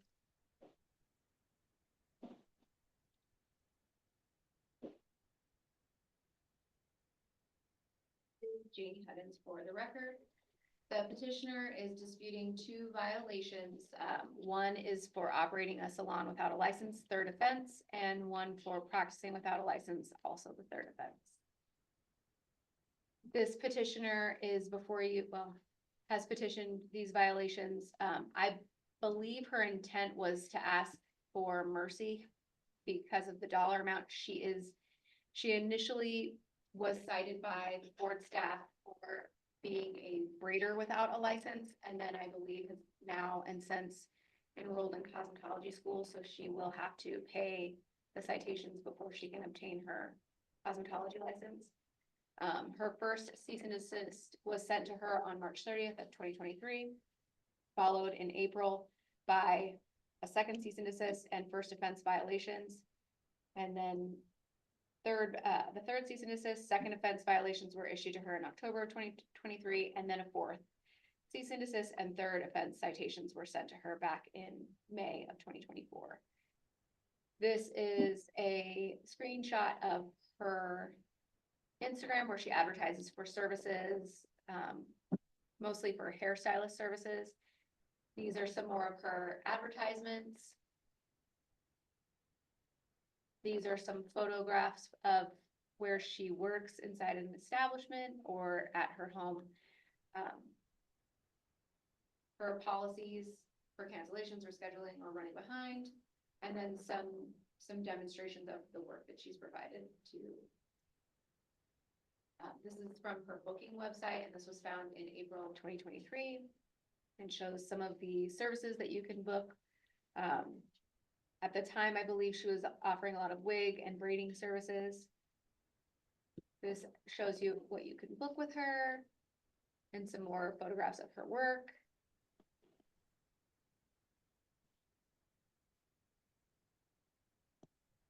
The posts were up again and they remained up all the way until October of 2023, including the booking website.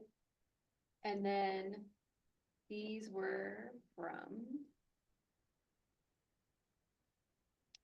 April of 2024 when the account was checked and found to still be up, and that now she was a student as she is enrolled in a school.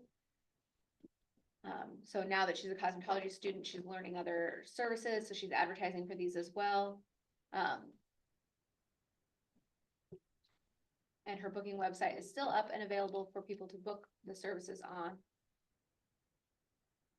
These are more from the 2024 from her booking website.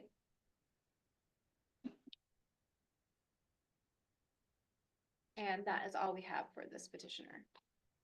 Thank you. Currently at this very moment, is she licensed I believe she is still a student. Still student, Yes. okay, thank you. And is she on the Zoom at all? Do we see her anywhere? No, I don't Okay. I don't see her on there. She was noticed. I'm not sure why she's not present. Okay. Do we have any questions?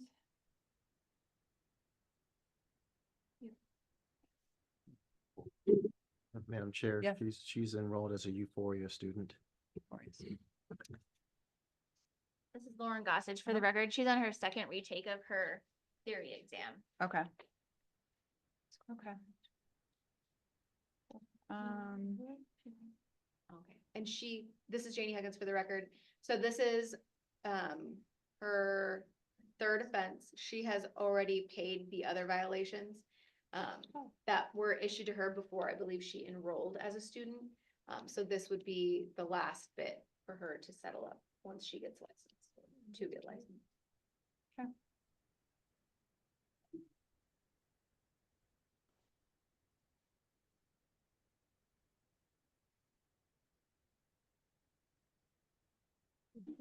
At home.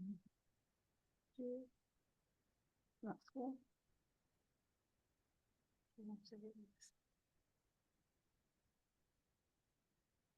Has there been any communication with her aside from, yes, okay. This is Janie Huggins for the record. There has been communication with her. I even believe that during a school inspection, Erica, who deals primarily with the schools, had a very specific and frank conversation with how to post. And I believe she was present at that and asked and engaged in some questions. I do believe she is trying to get into compliance.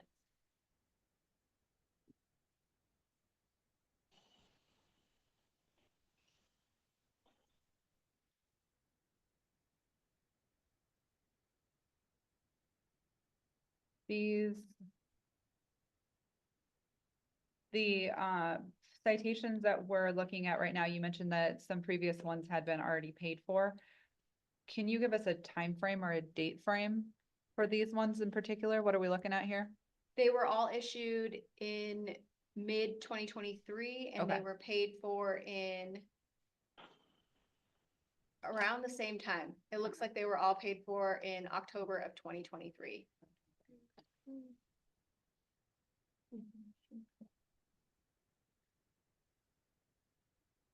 This She is enrolled Lauren in- Gossage, and then she enrolled in school December of 2023. Okay. Specifically this fourth cease and desist and third offense citation on May 2nd. Is that pertaining to the website then? Still being up? This is Janie Huggins for the record. Her social media was still up. Okay. And her booking website was still up. Okay. I believe what happened was she had been found, her slides were originally created and cease and desist and citations were issued to her. And then we were subsequently and unrelated directed to send all of our debt by our auditors to get handled by the state controller's office. So anyone that had an outstanding debt was reviewed by various staff members. And I think those that had extra time looked to see if the unlicensed ones were still up and operating because we can't follow up forever with everyone. Yep. And I believe that's how she ended up getting her unlicensed and student accounts linked up and found that she was still operating. And that's when she was issued this fourth offense essentially and then petitioned these violations. Thank you.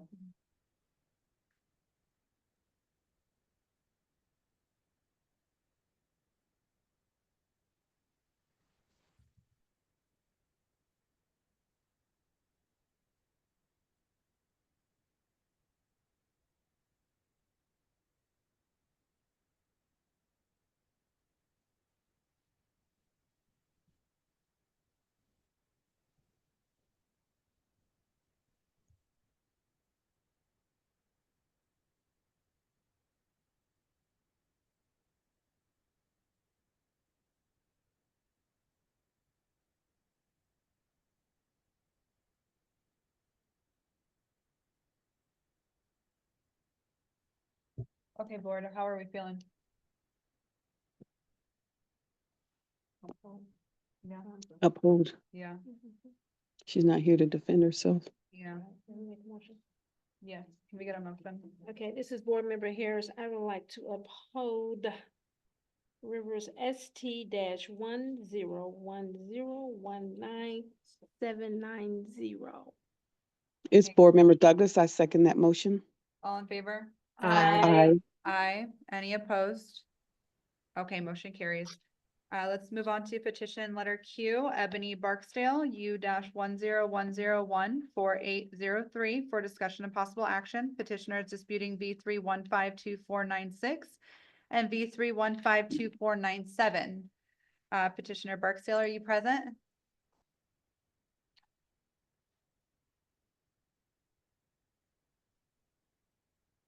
All right, let's pull it up on OneHub. Has everybody had an opportunity to review the petition? Yes. All right, do we have any questions for board staff, or would we like to see a presentation? Presentation. All right, let's go forward with the staff presentation, please.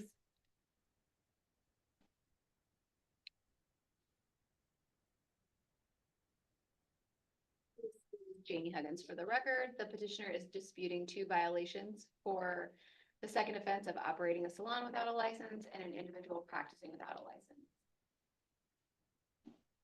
This is the citation invoice to correspond with those 2 violations. And this is a timeline of the citation. So this individual is performing body sculpting and other advanced aesthetic services, which she was doing prior to the cosmetology board taking on regulating those services. So she was sent a cease and desist in July of 2022, as well as a letter explaining the new advanced aesthetics license type, and then issued a first offense citation. And then in May of 2024, she came back on our radar and was then issued a second offense citation for offering body contouring without a license. These are some screenshots from the advertisements on Instagram showing, and as well as Groupon, showing various advertisements for body contouring. These are the services offered. These are from her website, Truly Sculpted, and these are some screenshots from her Secretary of State, which show that she had various businesses, Nevada Secretary of State business IDs, including this in-home business, and then this is one for her brick and mortar storefront. This is from her website, showing the email address where she was sent the advanced aesthetics notice to. And then this is a copy of that notice that she was sent from regarding the license type, grandfathering, and obtaining an establishment application. These are the slides comparing 2024 to 2023, showing that they are still up and active. And then more from the booking website. The services offered that demonstrate they're offering various advanced aesthetic services. Some more advertisements for the body contouring and other advanced aesthetic services.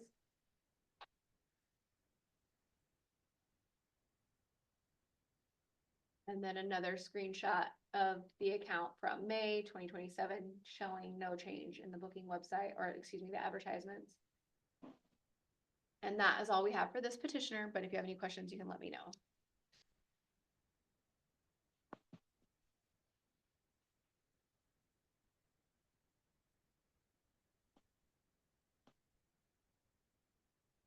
Thank you. Do we have any other questions? No, ma'am. Thank you. All right, if we're ready to make a motion.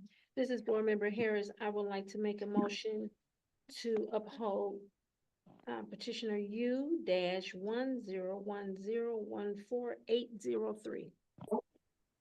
Board Member Douglas, I second that motion. All in favor? Aye. Any opposed? All right, motion carries. Let's move forward to petition letter R, Krista Valentina Batista, N-106446 for discussion and possible action. Petitioner is disputing V3152507 and V3152512. And then I believe Petitioner Crystal is on. I believe she. Yes, I'm here. Hi, can we get you to raise your right hand and we'll get you sworn in and then you can tell us about your petition today? Yes. Thank you. Hello, Crystal. Hi. Hi. Under penalty of perjury, do you swear to tell the truth, the whole truth, and nothing but the truth in this matter? Yes. Thank you. Okay, so if you'd like to take the time to walk us through your petition, we'd be happy to hear it. Yes, so I believe it was 2022 when I started doing nails. Well, I had tried and I had got 3 clients and I got reported for obviously doing it at home, inside my home. And from there I stopped completely and I went to school and I paid my fine because I missed the court meeting thing. So after I went to school, I did not do nails at all whatsoever, and I got pregnant. And then towards the end of the pregnancy, I decided to um oh no, when my son was gonna turn 1 year old, I decided to try to do nails, and I started posting myself on my Instagram that I was using at that time. So this was in 20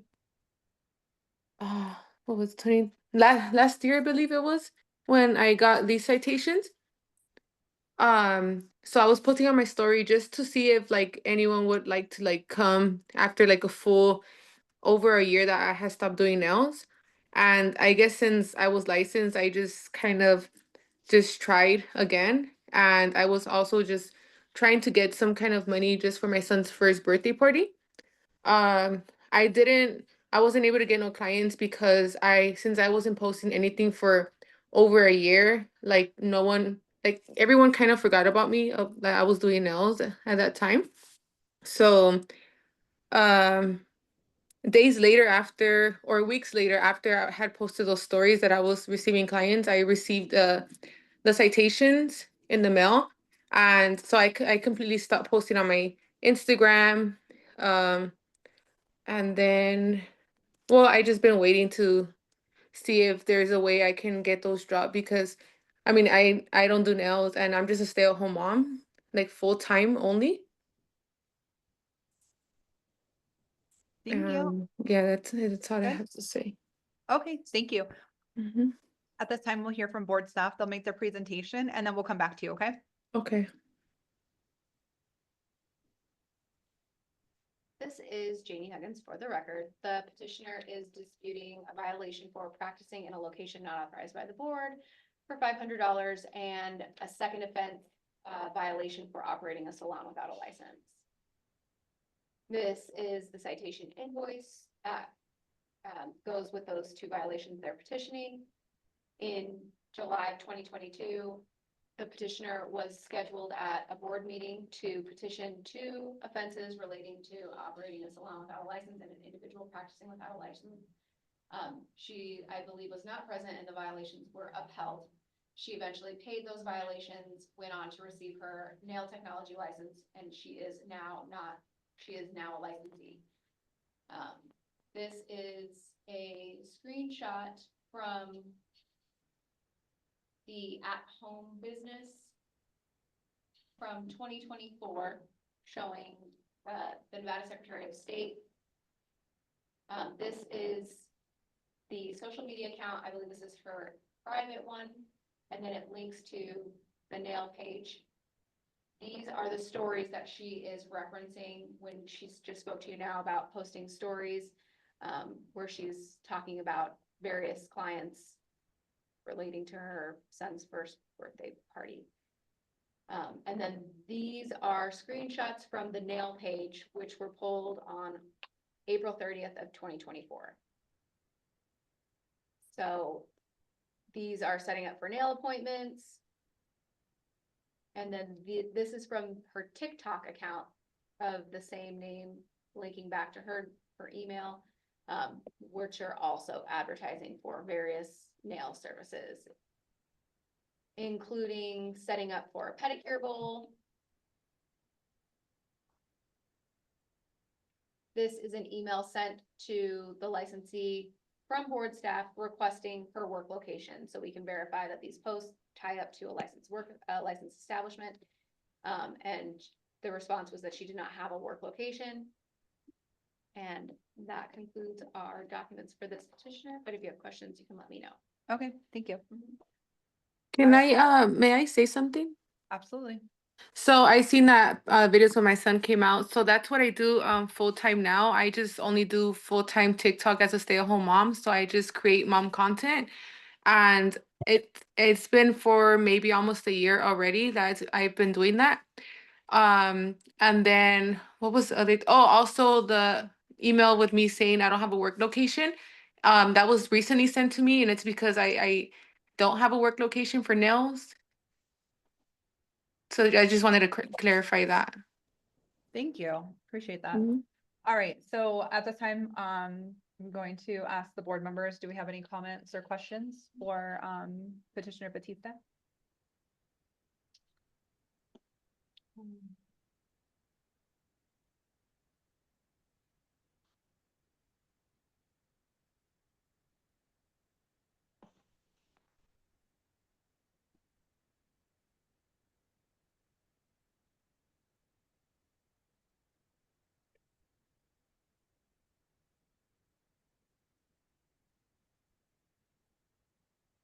I don't have anything. Thank you. Thank you. Okay. Okay.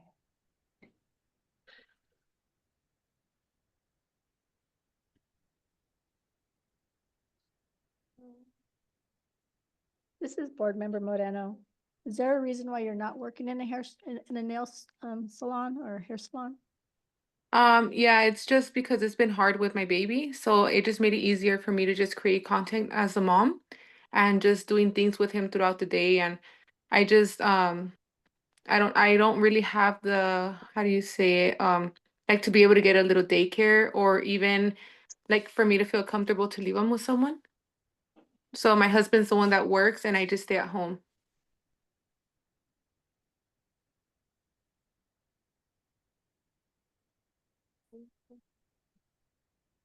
This is Board Member Harris, staff. Are these paid for already? The first offense and the second offense? No. This is JD Huggins. Her initial violations from 2022 were paid in order for her to obtain her license. I do not believe that the violations she's petitioning have been paid, no. Thank you.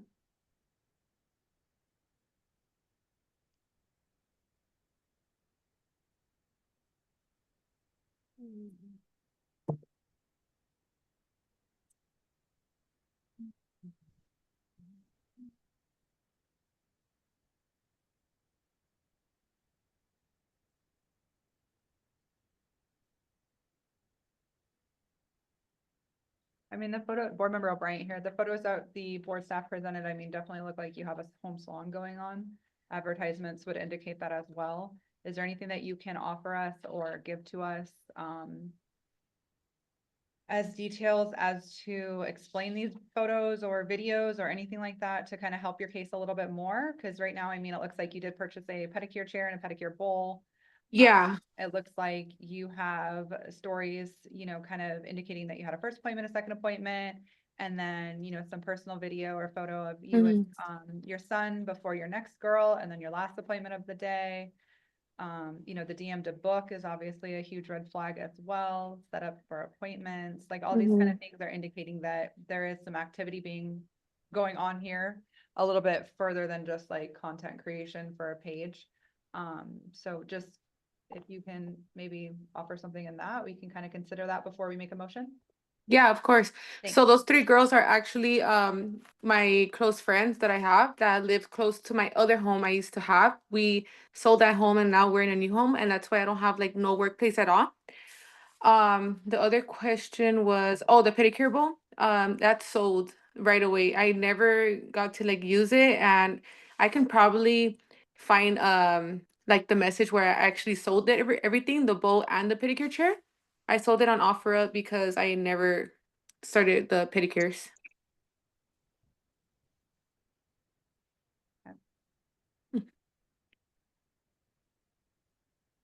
Do Do you still have these Pretty Girl Nails accounts?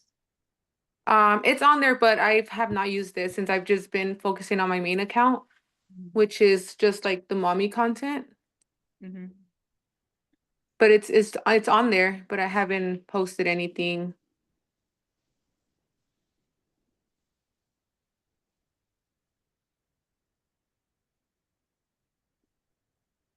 And if I can add, I do care not only for my son here in my house, but also my mom. She has like a lot of needs, and I do get paid to take care of her, but it's only $200 a week. So, I do pay my part here in the house with that. Just like helping her clean around the house and cook and all that. So that's also another reason why I don't have time to like do nails, because I care for my son and my mom. Board staff on slide number 7. It says video was posted on personal page on April 27th, 2024. Is this a story? Is this a post? Do we know? This is Lauren Gossage for the record. It's a post, but it's a post where it's a video. So if you pause the video, it will Got screen it. grab it. 'Cause it's hard to get a video. Gotcha. Okay, thank you.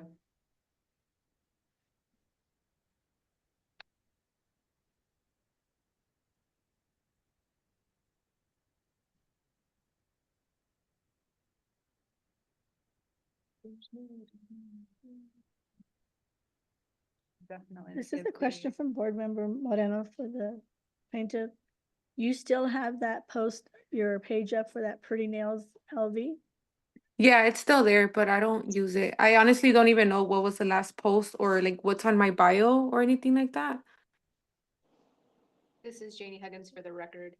I believe that the account is active, but all the posts were since deleted. Mhm.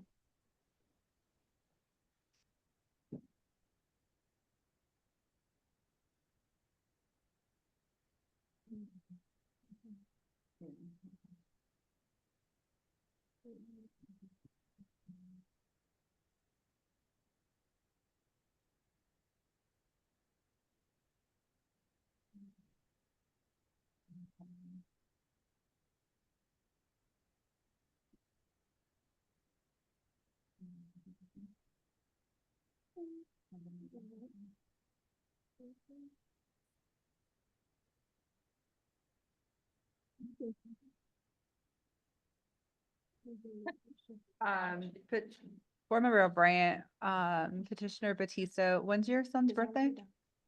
May 29. May 20th. Thank you. Mm-hmm.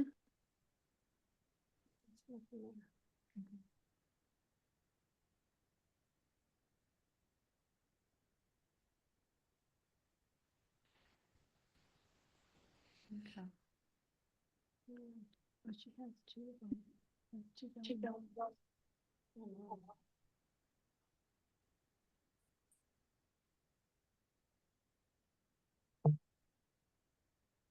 And to date, there's no license by this person. This is Janie Huggins Yes. for the record. She is a licensed nail technologist. Okay. She just, her Oh, issue operating. is she needs to work in a licensed establishment if she's going to do nail. Thank you for clarifying. Okay. I forgot to also add, I have a HOA home now, and I did get a shed approved by the HOA here. Because if I do plan to do nails here at the house when my husband is home, I plan to do it in the backyard, in the shed. I just wanted to get approved by HOA first, and then from there I had contact state board a couple of months ago to see what I would need, but they told me I had to contact someone else or ask a specific person to see what I needed in the shed.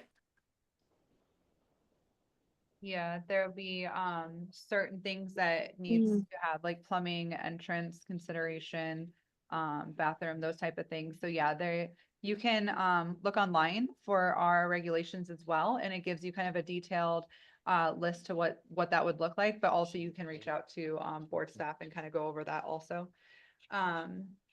But yeah, thank you for letting us know. Mhm. So you are planning to work from home at some point? Yeah, I do plan to work from home. I just we were just in the whole process of getting our backyard done and then from there getting a nail shed in the backyard. Okay. And we did get that approved by HOA already too. Okay, thank you.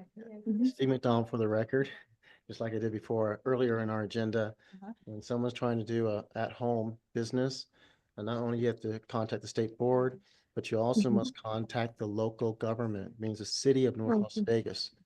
They have a say on whether you get to open a business at your house. Oh, Because okay. all your neighbors get notified and everything, because you'll be bringing in traffic, all that kind of stuff, they get notified. They actually have building inspectors and all that kind of stuff. So not only do we inspect you from the state board, but also the local government does. You need both Mm. approvals besides your HOA. So Okay. it's a big, long process. It's a lot to do. You're basically making a salon at home. It's a lot to do. Just want to give you a warning. It's going to take a lot of time and you're going to need a lot of approvals from not only the state government, meaning us, but also North Las Vegas to allow you to do what you want to do. Okay? Oh, okay. Thank you for letting me know. I didn't even know that. I just thought HOA and state board. No, Okay, that's we're yeah, different. that's crazy. Okay. All right. State board is one that gives you the license to operate. The HOA Mhm. allows you to keep your house nice for the whole community that you're in. And they're just homeowners that are on that board for you. Just keep your neighborhood nice, so that way Mhm. keep that wonderful home of yours nice, highly priced. Okay? Yeah, okay. Thank you for letting me know. I didn't know that information. You're welcome. All right. What other questions do we have, or are we ready to make a motion? How are we feeling? Yeah. No? All right, I'm gonna hit you with a hard question. Are you doing nails at home right now? No. Okay. No.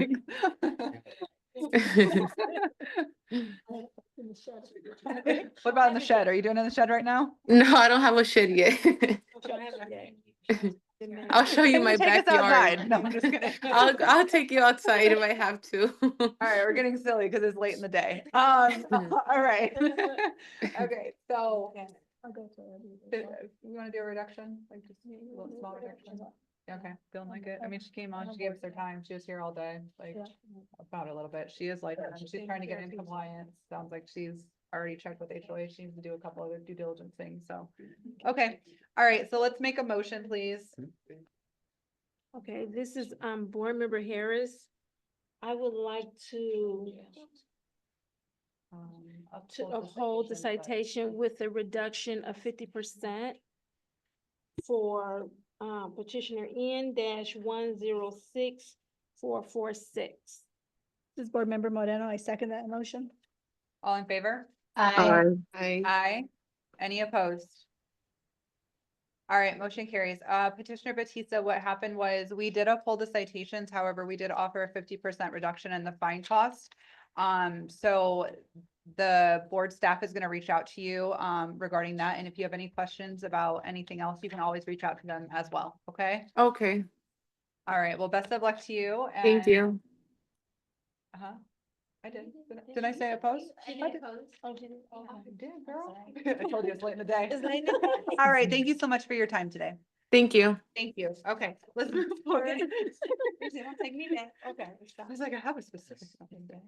All right, let's do petitioner letter S being due U-10102074 and U-1010200647 for discussion and possible action. There's no other details. It looks like we have violation V31550111 and V31533942 and U-1010200745. All right, petitioner being due, are you present? All right, at this time, can we pull up her petition in OneHub? And does everyone have an opportunity to review this?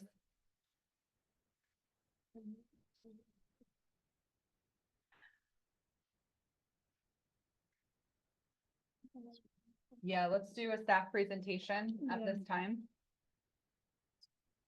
Petitioner Bing Du is before you, and she is on the agenda for two different items. So the first item we are going to go over is going to relate to approval of her application for a cosmetology license. Which is she put both purposes on one petition, so we're dealing with this application denial. Okay.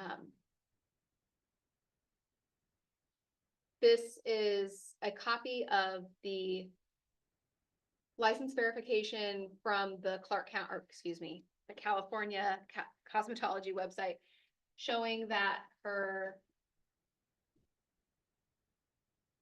initial license was issued to her in California on August 23rd of 2024. She immediately came to Nevada and applied for a cosmetology license in Nevada, and she provided minimal documents. Of the minimal documents, we were able to discern that this translation has some errors on it, including this technical institute, which could not be verified by our licensing staff. This is a closer copy of the certificate that was translated. This is a copy of the Blue Book, which is part of the licensing process from China.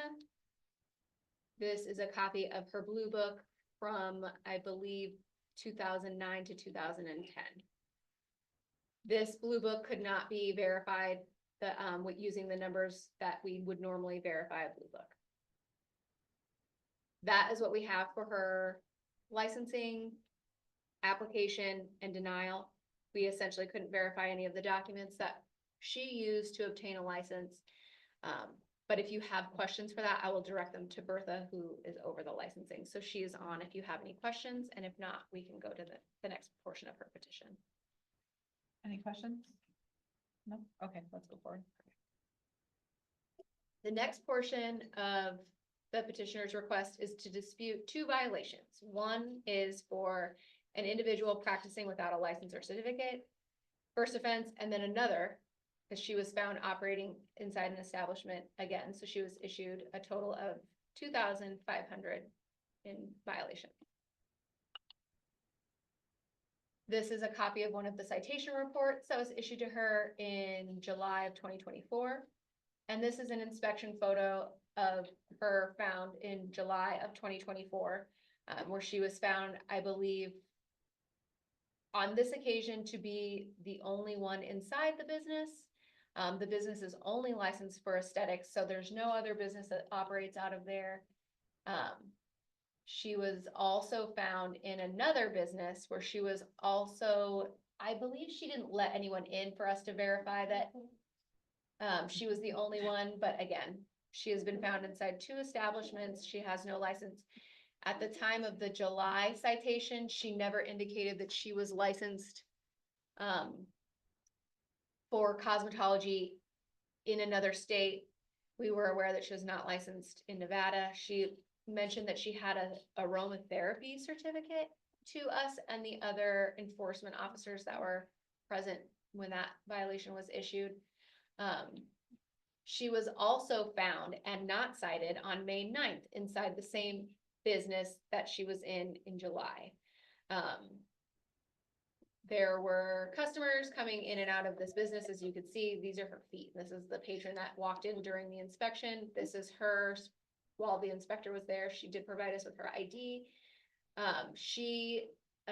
Again, this business is only licensed for cosmetology services and not aesthetics.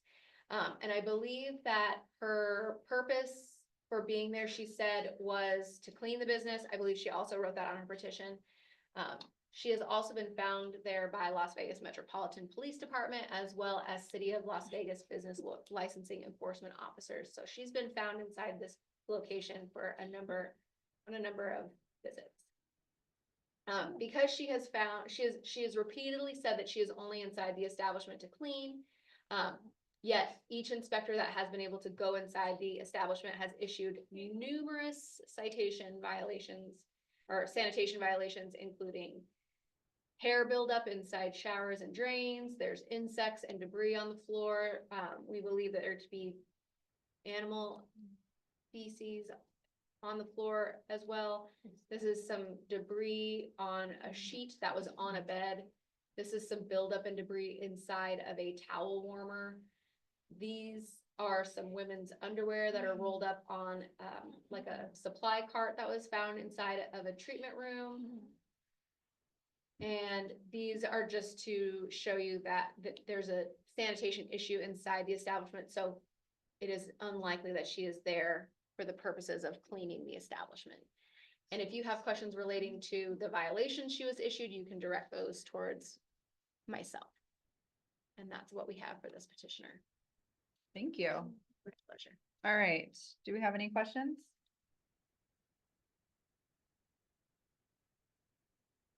All right, and we still don't have her on there. All right, so are we ready to make a motion at this time? Yes. All right, let's go forward with it, please. This is Board Member Harris. I would like to uphold the fines for the petitioner being due U-101-02-0745 and U-101-02-0647. This is Board Member. Moreno. I second that motion. All in favor? Aye. Aye. Any opposed? All right, motion carries. And just to clarify, this is Janie Huggins for the record, just to clarify, we're upholding both the violations and the application denial. Yes, yes. Thank you. Sure. Okay. All right, thank you. All right, moving forward to agenda item number 7, miscellaneous agenda items.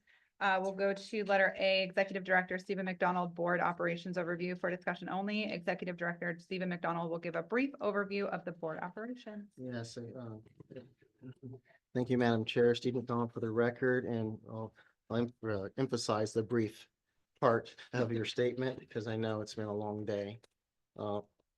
Highlight that we're near completion of the phase 1 of internal testing for the brand new licensing management software. We're inching closer. It's slow prodding.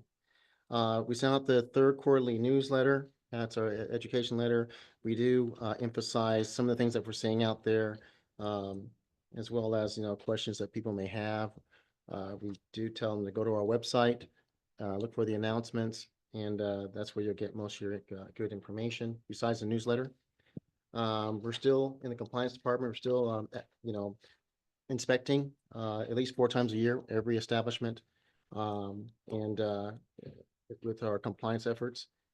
And so far in the compliance certificate program, we have issued 5 certificates. That's the people that have really helped in efforts to protect the public. And I think we're up to 7. We're up to 7 now. And I can tell you that the people out there, the licensees like that, especially the establishments. They actually frame it and put it up on their wall. That says the Nevada State Board of Cosmetology. Of course, we don't, pick and choose businesses to go to, but it is an acknowledgement that they are, for the last 2 quarters, have had no violations at their location, individually as well as establishment-wise. So we want to honor those folks for helping us out. And of course, the future is always bright at the Nevada State Board of Cosmetology and the industry. So that is my report. That's just the highlights of it. It's just for acceptance or discussion. Okay. I can move on to the next thing. Yeah, we all had time to review it in the One Hub. Yes, board? Okay, Yes. let's go forward to the review of a fiscal year 2024 annual audit for discussion only. Yes, Madam Chair, Steve McDonald for record. I actually have Josephine Alvadera, our chief accountant. She's the one that is our lead on our audit. She can answer questions for you, but we had no findings, so it's 2 years in a row that we had no findings, but she can definitely answer any questions that she may have, if you have any. Board, were we able to review these documents in One Hub? Do we have any questions for Ms. Josephine? No, ma'am. No. Yeah. And just a great job on your end, keeping us in order, so that's good. All right. Yes. All right, let's move forward with item C, review of financial statement for discussion only, the board's review financial statements. Yes, Madam Chair, Steve McDonald for the record, the same thing, our chief accountant. Josephine is a wonderful, awesome colleague to work with. And she, I guess we submitted 4 financials to you, right? And August to November, of this current fiscal year. And if you have any questions, she's available. Awesome. Board, were we able to review these documents in OneHub? Awesome. Yes, ma'am. Very good. And do we have any questions? No. Okay, perfect. Let's go forward with letter D, please. The review of the cosmetology licensure compact for discussion and possible action. The board is to review the cosmetology licensure compact that will be proposed in the upcoming 2025 legislative season or session, sorry. Season. Yes, Madam Chair, Thank Steve you, McDonald Susan. for the record. We do have the compact documents that were submitted to us by the lobbyist for this compact. And we've done analysis of that documentation, and we do have a presentation for you. Yes, please. A short, brief presentation. This is Janie Huggins for the record. So we have written sort of a position paper for you guys that sums up what we are aware of with the compact, and we've also pulled some of that information together in some slides. So I'll go over what we have found, and then if you have any questions, you can let me know at the end. So the background for this compact is that the language of the cosmetology license compact was drafted by the Council of State Governments. The Council of State Governments is a non-governmental office that serves as a forum to, quote, foster the exchange of insights and ideas to help state officials shape public policy. CSG hosts the National Center for Interstate Compacts, which is a self-described as the nation's only technical assistance provider on interstate compacts, offering compact education, development, and administrative services. In a grant awarded by the Department of Defense, the CSG and an entity called the Future of the Beauty Industry Coalition, which is a volunteer private association of cosmetology licensees, retailers, and other stakeholders. The CSG drafted language to support the mobility of licensed cosmetologists. It is important to note that the DoD's position on cosmetology licensing and reciprocity and interstate compacts is solely to ensure that service members and their families or spouses can get to work quickly when they get moved around due to the service that they provide to whatever branch of service that they are in. The FBIC's position is to remove barriers in the cosmetology industry by lobbying for the universal recognition of licensing, pre-graduate student testing required by all programs, and reducing cosmetology programs nationwide. I believe that they're specifically looking for a reduction to the cosmetology hours down to 1,000 across the United States. The leadership of FBIC consists of executives from Sport Clips, Barbicide, and Great Clips. As of this date, there are only 8 participants in the cosmetology compact, and those states are Alabama, Arizona, Colorado, Kentucky, Maryland, Tennessee, Virginia, and Ohio. States that have considered the compact but did not pass it include California and Montana. Specifically, we have been told that California will never pass this compact. Other states currently considering enacting the compact are Texas and New Jersey, but we have no update on where their legislation is. The compact itself, that language would add approximately 23 pages of new language into our current chapter of NRS 644A. This language would include new definitions, the creation of a new compact cosmetology license type, the Compact Commission guidelines for disciplinary action, and mandates to abide by the Compact Commission's bylaws, which have not yet been drafted, so we don't know what those say.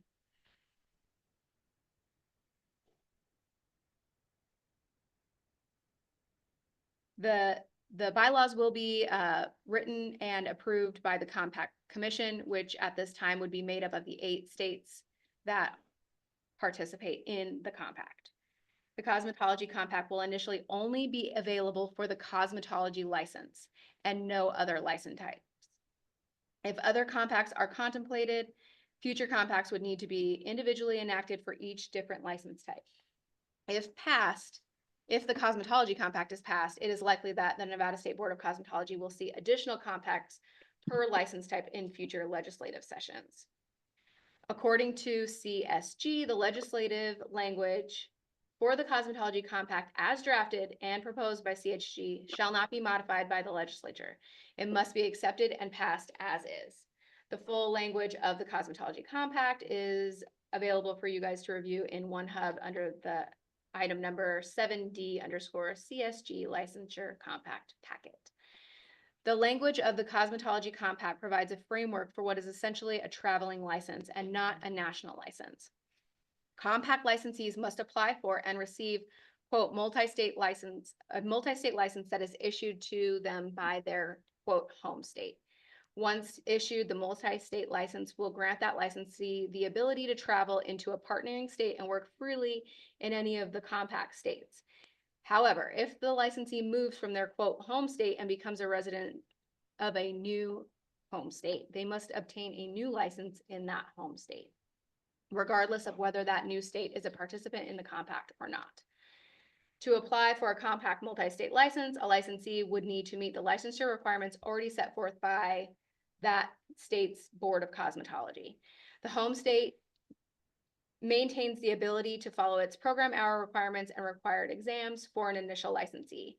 If a compact licensee moves between non-member states, the process for transferring a compact license in or out of a non-member state is unknown. To have a compact multi-state license reissued after a licensee moves, the licensee must immediately notify their former, quote, home state and apply for a new, quote, multi-state license to be issued by the new home state. This process is identical to reciprocity, which you can see on the slide with the various states. So a little bit more about reciprocity. Under current Nevada law and the licensing provisions of the Federal Service Members Civil Relief Act, or SCRA, the Nevada State Board of Cosmetology is already mandated to be a, quote, license for licensed state. So to simplify, we already accept reciprocal licenses. We already have policies in place and laws that mandate us to issue reciprocal licenses.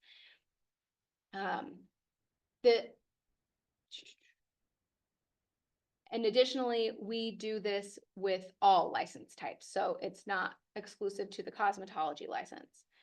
We can issue reciprocal license without requiring the applicant to retest for their license, and currently we only require them to take the Nevada law exam, which can be done in their home state, and they don't even need to come to Nevada to apply for or test. We grant reciprocal licenses to cosmetology licensees from all 50 states. There's an asterisk there because there are some states that don't have a cosmetology license. They have it broken down into the various license types. The process for reciprocity includes the submission of an application, which has a passport quality photo, a copy of the applicant's government issued ID, work authorization, and then successful completion of the 25-question Nevada law basic exam. Reciprocity applications are processed within 2 business days by the staff of the Nevada State Board of Cosmetology, and the Nevada law basic exam is available in 5 different languages at testing centers nationwide. The process from start to finish can be completed within a few days and is already available to, as I said, all the license types that are recognized by Nevada. Moreover, Nevada recently passed a law that allows for active service members, their spouses or minors who are licensed to pause the expiration of their licenses due to the transfer orders or deployment. So that they will not accumulate late fees after their expiration should they be impacted by being deployed. The mission of the Nevada State Board of Cosmetology is to protect public health, safety, and the welfare of those who obtain cosmetology-related services through the delivery of quality testing, licensing, inspection, and education services that focus on consumer protection. Under the language of the Cosmetology Compact, a, quote, multi-state licensee must follow the rules, regulations, and laws of the state that they are practicing in. However, only the licensee's, quote, home state has the power to initiate discipline or take adverse action against that licensee. If a quote remote state reports a violation that occurred in their state to the licensee's home state, that home state must initiate any disciplinary action, and it must be basically decided on by the Cosmetology Compact Commission. If a compact, quote, multi-state licensee uses their license to provide services freely in participating member states, they are required to abide by that state's scope of practice and sanitation laws. The current compact member states have different scope of practice for cosmetology licenses and other differences in laws governing the mobile services and establishment licensing.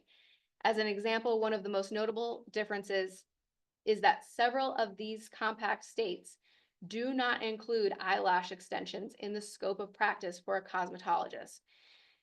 Permanent makeup and laser services also vary in the scope of practice from state to state, which creates potential for confusion and a licensee to operate out of a scope of practice. In some of these states, you would have to get an additional license. It would not fall under your cosmetology license. It could potentially be confusing.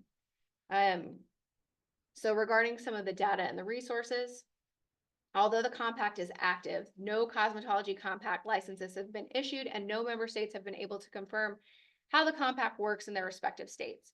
To date, there has only been one compact commission meeting, but the outcome of that meeting is unknown to us. The language of the compact requires participating member states to pay the compact commission an annual fee for participation.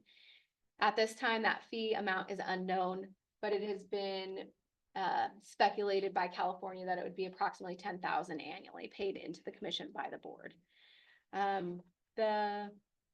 The compact language confirms that a fee related to the application and issuance of a multi-state license would be collected and processed by the state board staff, but paid into the compact commission.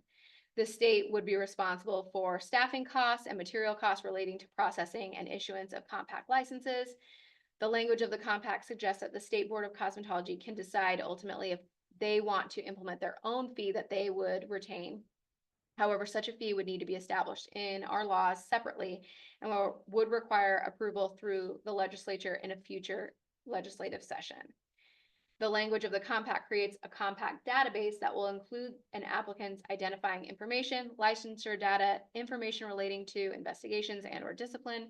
The member states will be responsible for inputting data and monitoring data of this database, in addition to inputting and monitoring data in their own separate database. The database will most likely be completely separate from the State Board of Cosmetology's own licensing and may create conflicts in confidentiality statutes. On average, the Nevada State Board of Cosmetology processes approximately 200 individual applications per week and is staffed based on the needs of the agency. Without knowing how the compact licensing process will be structured or what those costs will be to the board, it is challenging to anticipate staffing and additional expenditures required to accommodate the compact.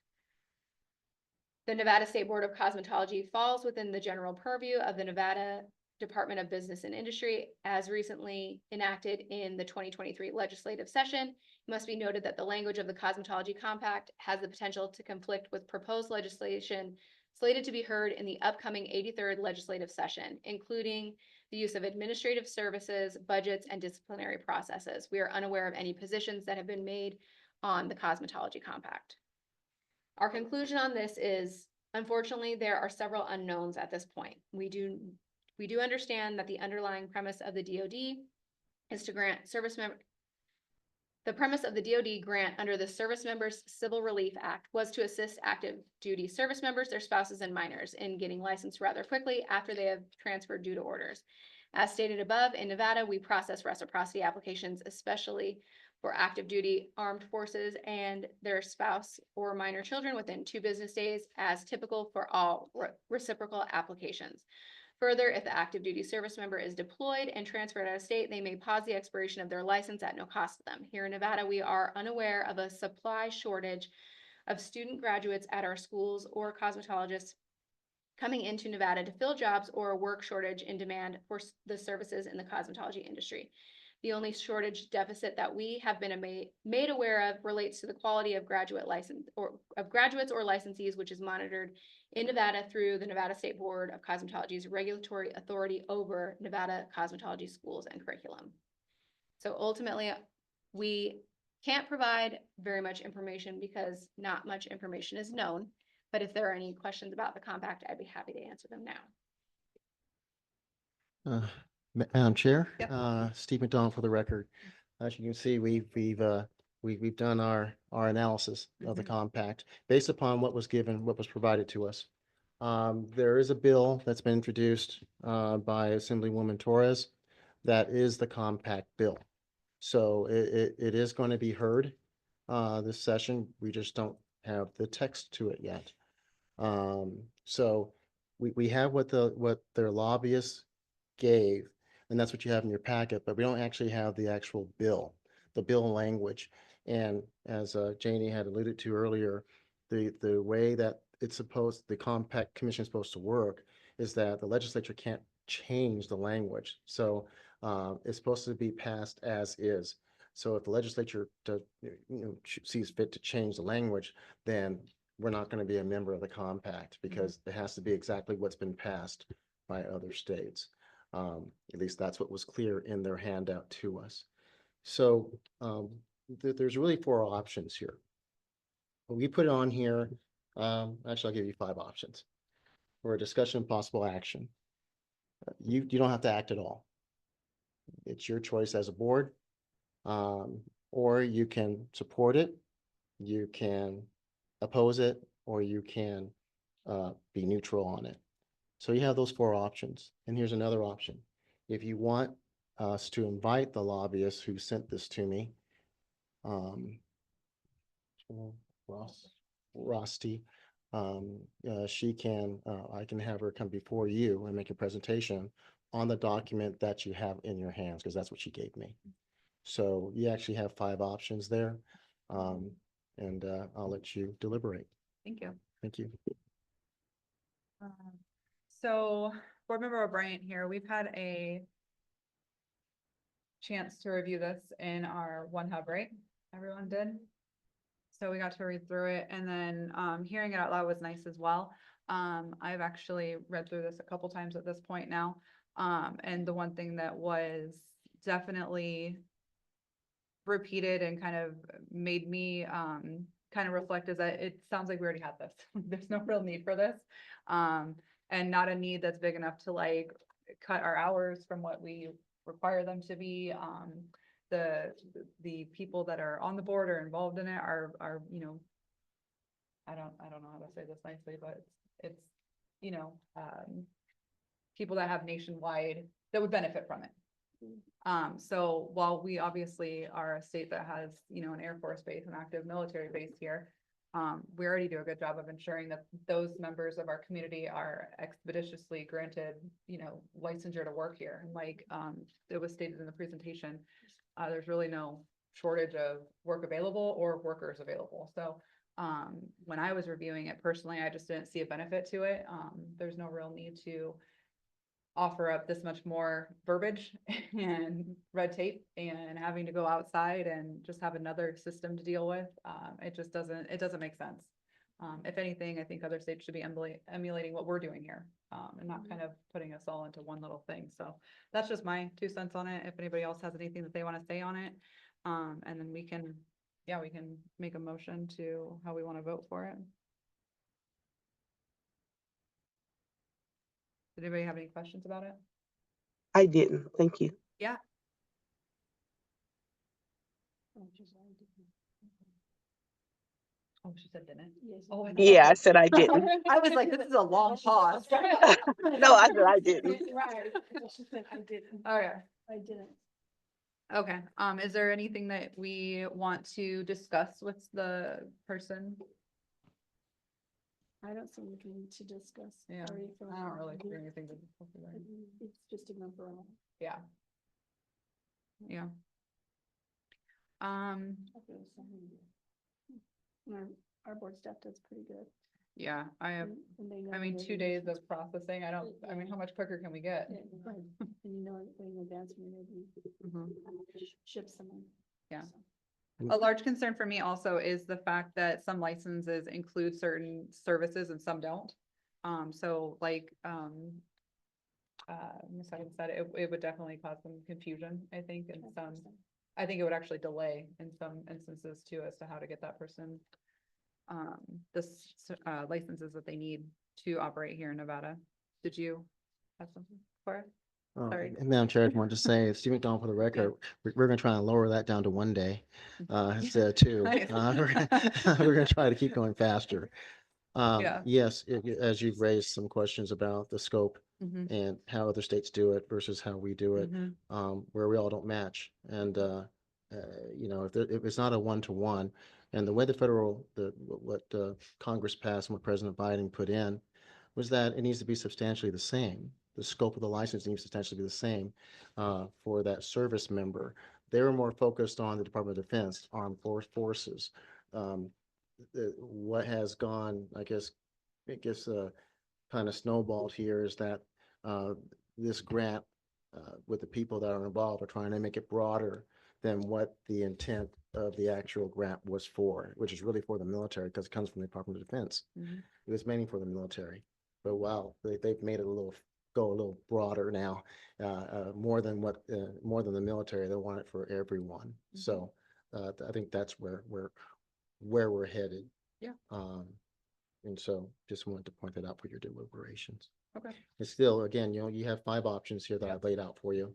So question, so they're trying to make across the board, all 50 states, 1,000 hours? This is Janie Huggins for the record. It's not part of the compact language, but that is the goal of one of the main financial backers for the cosmetology compact. Ultimately, I think once the compact gets passed, if it gets passed in all 50 states, there seems to be a question over really where the regulatory authority lies. Meaning, does the state board have the authority over the licensees, or does the compact? And if there's a national compact, do they then control the hours? Anecdotally speaking, the only compacts that I'm really aware of are compacts that exist in fields where it's a more even playing field training wise. So nursing, for example, nursing, it is a minimum requirement to go through a very specific program. You can go above and beyond that if you choose to, but you still have to meet the minimum requirements. So in that situation, a compact is more understandable because when you're a nurse, that pretty much means the same thing in all 50 states, and you had to meet the same minimum requirements in all 50 states. They also already participate in a national exam. So it's a little different that way. They already have all of those things streamlined. It doesn't work the same as it does in our industry where every state is completely different in the licenses they offer, the scope of practice, the training, even the requirements to obtain the initial license, like whether you had passed 10th grade or graduated high school. So it is totally different. And I think once you get to that point where it's nationalized and they have it in all the states, then they have the ability to maybe leverage some of their control to change other things like the hour requirements. Are there states that are a sunset state where you're really not required to have a license? You can just, you know what to do here, you can do here. Not, this is Janie Huggins for the record, not to my knowledge, no. All of the states, all 50 states require cosmetology to be, you have to have a license. There are a couple, I think, of little breakout services that they don't require, like I believe in Arizona to blow dry, you don't need a license. And in some states to do eyelashes, you don't need a license. So there are little services here and there, but the bulk of the services are all under a cosmetology license type of some sort in all the states, with the exception, I believe, of Oregon, who doesn't do cosmetology. They do. You have to get 3 licenses: a hair designer license, an aesthetics license, and a nail tech license. So Steve McDonald for the record. It is different across the board. I was just on a call with Idaho, and they're one of the least regulated industries, and they came out and just said that straight out on the call. And matter of fact, things are being taken out of what to regulate. So it fluctuates throughout the United States on what that particular state wants to do. So that's why it'd be kind of difficult on trying to implement something such as this, because everything's so different. Board Member O'Brien, I think today we also had a petitioner, you know, where we had a similar situation, or kind of, I mean, okay, not similar, but we had a situation where they were coming from a different state, transfer the license up to, you know, a different state, came back down here, and there was, you know, discrepancy in what the law was, who can go where, what they can be done. I mean, that's happening in our own state right now. I think this is just gonna snowball and create bigger issues. And I think, you know, getting people a clear understanding of what's expected of them and how to operate has always been our goal. And I think we do a great job of it. And I don't really think we need to fix what isn't broken, in my opinion. I don't know if there's areas where somebody might think that this could benefit. And if so, we can totally, you know, talk more about that. But I just don't see any benefit to this other than, you know, it's just- Board Member Wold, we don't I need it. totally agree with you. I think that this is one of my least favorite bills that I've ever seen. Especially, I hold a few occupational licenses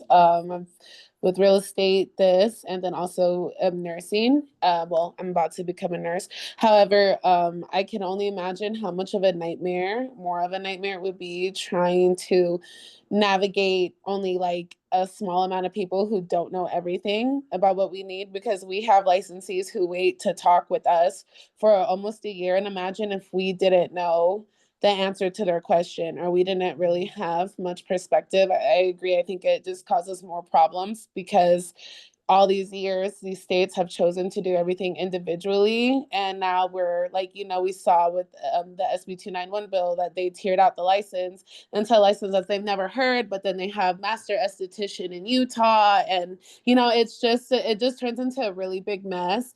And so, you know, for me, I just felt really disheartened actually when I saw the bill and that it had passed and that they were trying to figure out because it just makes it harder for the people who are trying to make a livelihood for their families and also better their communities.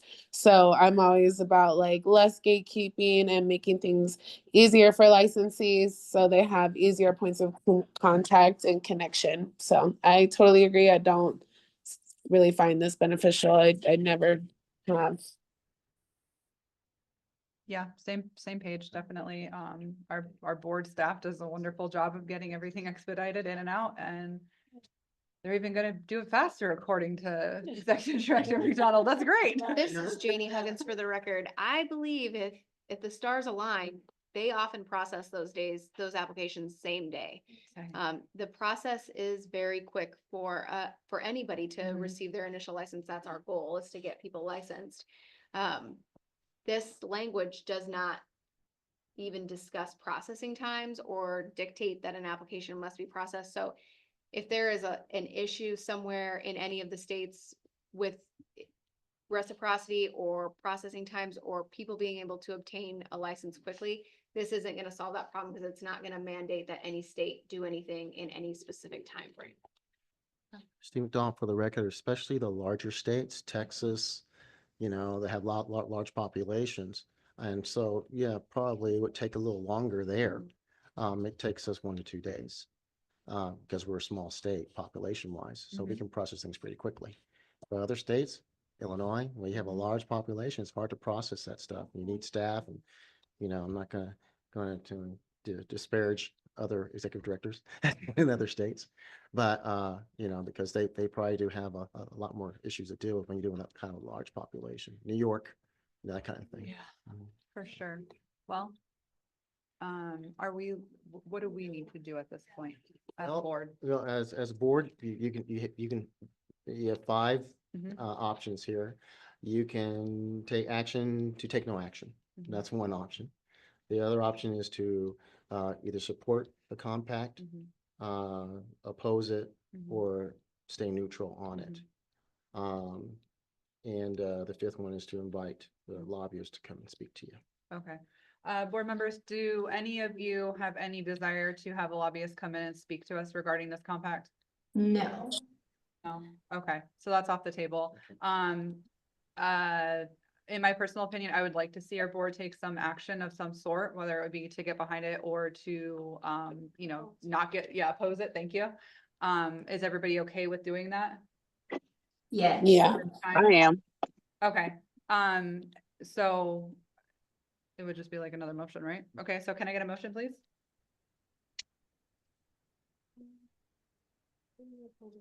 Mhm.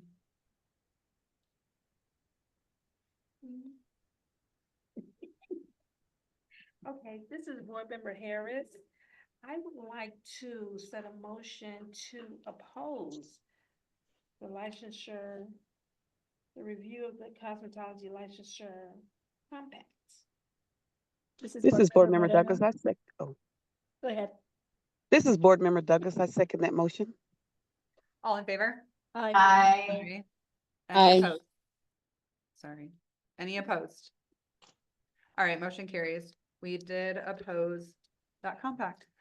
Sorry. Wait for a minute. Sure. Yes, Madam President, Steve McDonald for the record, since you've taken a position, the board has voted to oppose.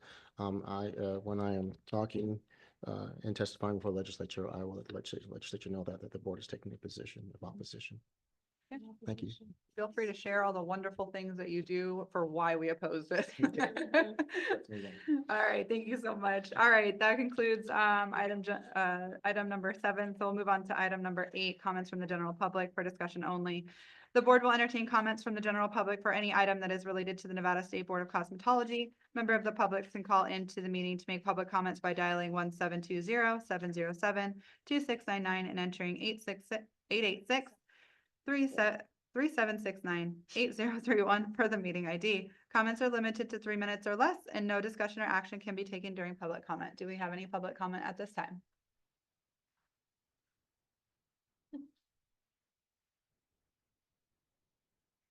Was it because I messed up the number?